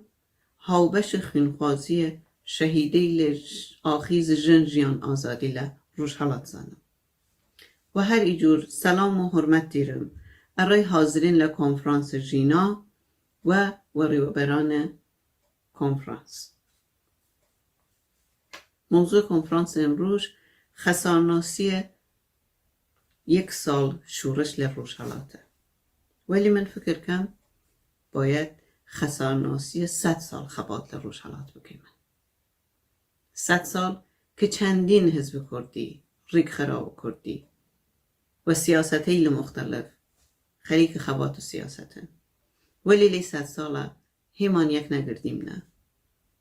نه یک گردنوی سیاسی دیدیم، نه یک گردنوی عبوری دیدیم، نه یک گردنوی پروردهی دیدیم و نه یک گردنوی نتویی دیدیم. هوی یک نگردنوی چست. اگر ایم خومان مستحق یزانی من که دولتی بیاشتی من ل100 سال خبات چی هنوز نرسیم نسه یک نقطه مشترک. اگر امروز نواید برسیم پس کی؟ مبارزه 100 ساله خلق کردستان ارای دیاری کردن ماف چارنوس خویان. هیمانی مبارزه و آکام نرسی و 36,500 روزه که ایمه دیریم شهید دیم. للیمان کشید، للیمان اعدام کرید، للیمان دست و سر کرید و شیوه مختلف شکنجه و گلو آگر کمندام کرید. ولی لشون 100 سال خبات لنورین دست کفتگان هایم نه خال دست پیک و سرطایی. آیا پرس کرد ایران لآست بان خوی جوری داخواست سیاسی که هوجه و درتان داشتی وری چون یتیه؟ و تنیا وک پرس امنیتی تماشا کرید؟ آیا گیچال گوره ایمه نین یکگری لخواست استراتژیک خومان و هر ای جوره روالت مادی بخشین وی داواکاری لسه؟ استراتژی ریخراگان و حزبگان لکوری سیاستی لروجانه، تاکتیکگان و پیکهاتنگان حزبی و ورپرسایتی تیده ورچو. سوالی تر نیرم و امیدوارم لآخری کنفرانس حداقل خوام جور تاکه کسی و جو سالگانم برسم. سپاس گشت باش داره. نێرم بۆ گیانی پاکی ژینا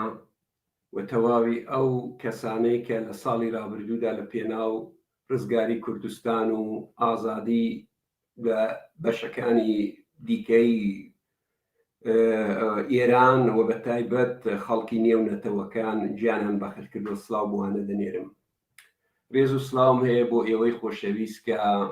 دەست پێشخەریتان کردو بۆ پێکێنانی ئەو کۆرە و ئەو کۆنفرانسە. و هەروە یەک دنیا سڵاوم هەیە و ڕێزی تایبەتم هەیە بۆ هەموو هاوڕێیانی خۆشەویستم، مامۆستایان، زانایان کە لەوێ دانیشتوون، بەرپرسانی حیزبی کە هاوڕێن هەروەتر. سڵاوم هەیە بۆ یەکیەکتان لە دوورەوە دەست و دەپشن بەداخەوە لەبەر هەلو مەرجی کار و هێندە شتی دیکە نامتوانی لە نزیکە و لە خزمەتتاندا بم. هیوادارم بتوانم جارێکی دیکە لە بۆنەیەکی دیکەوە لە نزیکەوە بە خزمەتتان بکەم. خۆشەویستم بۆ من زۆر سپاس. حقیقەت باسی دۆخی ئێستای کوردستان ینی لەو دەرفەتە کەڵک وەردەگرم و دەمەوێ ئاماژە بە یەک دوو خاڵ بکەم کە لە ڕاستیدا لەو ماوە کەمەیدا کە هەمە بە شکلێک خەسارناسێک کرابێ لە وەزە ئێستا. ڕاستەخۆ دەچمە سەر بابەتەکە ئەوەی کە ئەوڕۆ بۆتە هۆکاری نیگەرانی من و زۆر کەسی دیکە لە پەیوەندی لەگەڵ دۆخ و هەلومەرجی سیاسی کوردەوە دووشتە. یەکەمیان ئەو وەزئی بڵێن ئیقلیمیە ژێوپۆلیتیکی ناوچەیە و بە زۆر بە تایبەتیتر ئەو هاوپەیمانیە ئەمنیەتەیە ئەو ڕێککەوتنە ئەمنیەتەی لە نێوان دەوڵەتی ئێران و عێراق و بە شکلێکیش تەنانەت حکوومەتی هەرێمی کوردستانی کێشراوەتە نێو بابەتە ئەوە هاتوتە ئاراوە و ئەوەش بۆتە هۆکاری ئەوەی کە لە ڕاستیدا ئۆنتۆلۆژی سیاسی ئێمەیەوە هۆکاری خەباتی ئێمە و هەلومەرجی ئێمە مەجبوران و ناچاران گۆڕانکاری دەبێ بەسەردا. ینی ئەوە تا ئێستێش ئەمن دڵنیام کە ئەو شتەوە حاسان نێکە ویستی ئێران و عێراق و هاوپەیمانانی ئەو دووڵاتە بتوانن هێزەکانی ئێمە مەجبورکەن کە ئەو جوورەی ئەوان دایانەوێ ئەو شتە ڕووبدا، بەڵام سەرڕای ئەوەش ئەو هەلومەرجەی کە هاتوتە ئاراوە زۆر جیاوازە لەگەڵ ڕابردووە هیچ ینی هۆکارێکە کە ئێمە و زۆر کەسی وەکو ئێمە نیگەران بن. خاڵێکی دووەم کە ئەویش بۆتە هۆکاری نیگەرانی، ئەویش لە ڕاستیدا لەو ماوەی ڕابردوودا هاتوتە ئاراوە شکلێک لە ئاڵۆزی گوتاری یا گوتاری سیاسی لەنێو کووردا هەیە. لە ڕاستیدا ئەو ئاڵۆزیە لە ئاستی گوتاردا کە ڕنگدانەوەی وی لە تۆڕە کۆمەڵایەتیەکاندا زۆر زۆر بەرچاوە، هێندێک تایبەتمەندی جیاوازتریشی تەنانەت لە جاران هەیە. جاران ئەگەر مەودایەک لە نێوان حیزب و ڕەوشەنبیر و ئەو شتانەدا هەبوو، ئێستا ئەو مەودایە لە نێو خودی کۆری جۆر بە جۆری ڕەوشەنبیریش داهاتوتە ئاراوە. ئەو مەودایە تەنانەت هێندێک ڕەهەندی جیاوازی ئیدۆلۆژیکیش سەری هەڵداوە یا حەقیقەتخواز یا هەر شتێک دەتوانی نێوی بنێ کە لە ڕاستیدا سەرڕای ناچمە سەر ئەوەی کە کامیان باشە و کامیان خراپە، بەڵام سەرڕای هەموو ئەو شتانە ئێمە زیاتر لە جاران تووشی دابران بووین. ینی لە ڕاستیدا لە ڕووی خەسارناسی و منە و دوو خاڵە باز دەکەم. چارە چییە؟ لە ڕاستیدا چارەیەکی وا عاجل و لە ناکاو لە ڕوانگەی منەوە ناتوانێت هەبێ، بەڵام ئەوەی کە ئەمن دەتوانم بیری لێ بکەمەوە ئەویش ئەوەیە کە ئەو هەلومەرجەدا سەپاوەی ئێستا و دۆخودا سەپاوەی ئێستەیە هێندێک شتی جیاوازتری لە ئێمە دەوێت. ئەو شتە جیاوازترە چییە؟ بۆ یەکەم جار وەکو لە مێژوودا و بە شکلێکی زۆر سیستماتیک جددی و بەرنامەداریشراو پێویستمان هەیە کە ئێمە استراتێژیەکی تازەی نەتەوەیی بۆ خۆمان دەستەبەر بکەین. ئەو استراتێژیە نەتەوەیە دەتوانێت بەرهەمی کۆمەڵێک کۆبوونەوە وە کۆنفرانس و سمیناری لێرە و لەوێ بیە کە نەک تەنیا بە دەست پێشخەری ئەو دۆستانەی ئێستێ، بەڵکو دەبێت ئیرادەیەکی زۆر بەهێزی هەموو ئەحزاب و کۆر و کۆمەڵی جیاوازی کوردی لە ناو وڵات و بگرە لە دەروەی وڵاتیش لە پشتەوە بێ. ئەو ئیرادەیە دەتوانێت دەرهاویشتەی کۆمەڵێک دەرهاویشتەی جیاواز لە خۆی ینی دەستەبەر بکە. ئەو دەستە ینی دەرهاویشتە جیاوازانش دەتوانن لە هێندێک ئاستا مەسەلەن ئێمە بە هێندێک شێواز بیبینین. دەتوانێت بریتی بێ لە گوتارێکی سیاسی یەکگرت و جیاوازتر، کاری حیزبی و حیزبایەتی جیاوازتر، داڕشتنی ئەرکەکان و پێناسەکردنی ئەرکەکان بە شێوازێکی جیاوازتر و لە هەمووی مهمتر بەرتەسکردنەوەی مەودای نێوان حیزبەکانمان، مەودای نێوان ڕەوشەنبیر و حیزبی، مەودای نێوان ڕەوشەنبیر و ڕەوشەنبیر. ئەو شتانە زۆر زۆر مهمن و لەوەش مهمتر ئێمە گەیشتوونەتە قۆناغێک کە زۆر بەداخەوە مەجبورمەوە بڵێم پێویستە ئێمە کەمتر قسە بکەین و زۆرتر ڕوو لە کاری عملی بکەین. کاری عملیش مەبەستم لەوەیە کە بە تایبەت ئەوڕۆ ڕۆژهەڵاتی کوردستان لە دەرەوەی وڵات دیاسپۆرایەکی بەهێزی هەیە. ئەو دیاسپۆرا تا ئێستا دەیتوانی کۆمەڵێکی باش ڕێکخراو و پێکاتەی جۆر بە جۆر کە هەم بتوانێت یارمەتی مادی وڵات بدا هەم یارمەتی معنەوی بدا بە شێوازێکی جۆر بە جۆر لە خەباتی کوردیدا بەشدار بێ دەیتوانی ئەوە بکا بەڵام بەداخەوە ئەوە نەکراوە یا زۆر کەم کراوە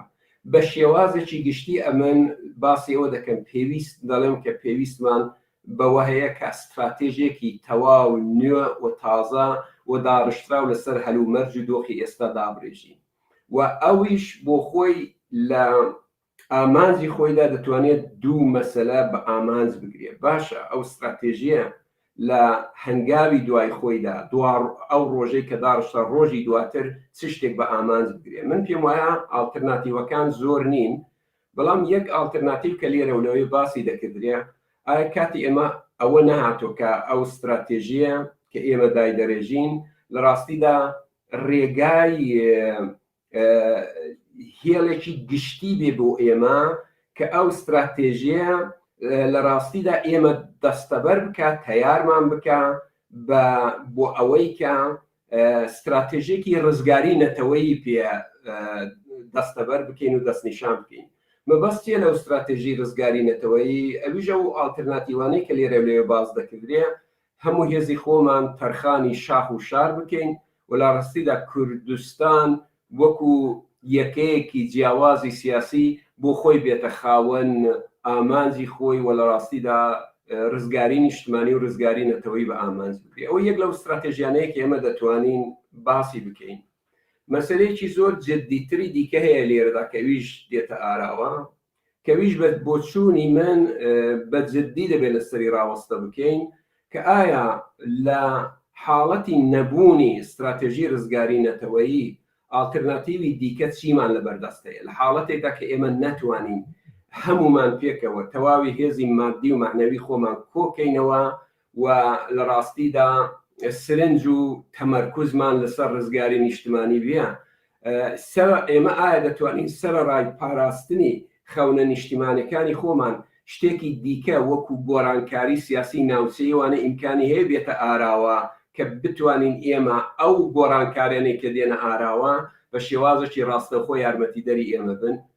ئەویش مەسلەیە بۆ من لێردا ڕوخانی کۆماری ئیسلامیە بە بۆچوونی من کۆماری ئیسلامی ئێران بە بۆچوونی من ئەو پرۆژەی کۆتایی نەهاتووە بە بۆچوونی من زەمینەی دیسان سەرهەڵدان لە جێگا جۆر بە جۆرەکانی ئێراندا هەیە هەرچەند بۆچوون هەیە کە دەبێت ئێمەی کورد زۆر سرنجمان نەدەینە سەرەوە بەڵام پێم وایە ئێمە ناتوانین پشت ئەو مەسەلەیە بکەین ئەویش بۆ معنایە لە حاڵەتی ڕوخانی کۆماری ئیسلامیدا ئێمەی کورد لە حاڵەتی ئێستا دێنە دەرێ ئەو کاتە ئێمە لە حاڵەتی دیفاعی دەکەونە حاڵەتی ئۆفەنسی و تاهاجمی یعنی ئەو کاتە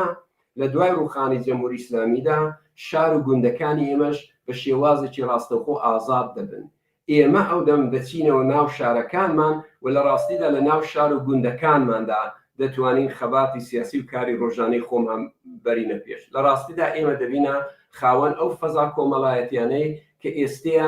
لە زیاتر لە 40 ساڵ و بگە زیاتریش داگیر کراوە بە شکلێکی ئیسیعماری و کۆلۆنیزە بەڕێوە دەچێت ئەو وەختە لە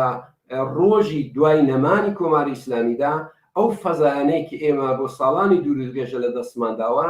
سەرڕەنۆ خۆمان دەبینەوە خاوەنیان جا بۆیە من پێم وایە پرۆژەی ڕوخانی کۆماری ئیسلامی دەبێت لە حافزەی ئێمەدا لە بەرنامەی ئێمەدا هەبێ ئەویش بەو معنایە نییە کە ئێمە هەر سیگنالێک لەلایەن کەسانی ئۆپۆزیسیۆنی ئێرانی بۆ لامان هەر پێشوازی لێ بکەین باشترین هەنگاو بۆ بەرەو پیرچوونی ئەو تەرحە ڕوخانی کۆماری ئیسلامی لە پێش هەموو شتێکدا یەکگرتووی گوتاری و یەکگرتووی پراتیکی سیاسی خۆمانە یعنی ئەگەر بێت و ئێمە دەنێو خۆماندا یەکگرتوو بین خاوەنی گوتاری نەتەوەی یەکگرتوو بین پرۆژەی کاری سیاسیمان لە یەک نزیک بکەینەوە بەو شێوازە ئەمە دەبینە فاکتۆری هێز و دەستەڵات کە بووینە فاکتۆری هێز و دەستەڵات هەم هێزەکانی ناوخۆی ئێران حیسابێکی جیاوازمان بۆ دەکەنەوە هەم هێزە ئیقلیمەکان و نێونەتەوەیەکان جا بۆیە ئەمن لە کۆتایی قسەکانمدا دیسان وێرای ڕێز و سڵاو و دەستخۆشی لە هەمووتان خەسارناسی یەک دۆخی ئێستای ئیقلیمی و ناوچەیە بە تایبەت ئەو پەیمانەی ئەمنیەتی لە نێوان ئێران و عێراق ئیمزاکراوە و ڕاستەوخۆ ڕووی لە ئێمە و دەتوانێت دەرهاویشتەی زۆر ناخۆشی بێ دوو ئێستا سرژێکی یەکجار زۆر ئاڵۆزێکی یەکجار زۆر لە ئاستی گوتاری نەتەوەی داهاتۆتە ئاراوە بۆ چارەسەری ئەو شتانە لەو قۆناغەدا سەرەڕای هەموو ئێش و ئازارێک ئێمە پێویستمان بە داڕشتنی استراتێژێکی نەتەوەی هەیە. ئەو استراتێژی نەتەوەیە دەبێت دوو بابەت هەردووچیان پێکەوە تەنانەت بخاتە بەرباسی خۆی و لێکۆڵینەوەی خۆی و هەروە بیکاتە ڕێگا نیشاندەرێک بۆ خەباتی دۆڕۆژمان. یەکیان ئەوەیە ئایا تا چە ڕادەیەک هەلومەرجی ئێستایی مەجال بە ئێمە دەدا کەمە ببینە خاوەن استراتێژیەکی ڕزگاری نیشتمانی. دوو ئەوەی کە ئێستا بە لێکۆڵینەوە و خوێندنەوەی ئێستامان تا چە ئەندازە احتیمالاتی ڕوخانی کۆماری ئیسلامی ئێران هەیە و تا چە ئەندازێک احتیمال ینی دوای ڕوخانی ئەو کۆمارە ئێمە دەتوانین ببینە خاوەن ئەو فەزایانەی کە لە شار و گوندەکاندا لە دەستماندا و جارێکی دیکە بگەڕێنەوە و بەرنامەی سیاسی کۆمەڵایەتی موسساتی خۆمان لەو جێگایانە بەڕێوەبەرین. زۆر زۆر سپاس و دەکەم و زۆر مەمنون کە تااقەتتانی ناو گوێتان بۆ من کرد.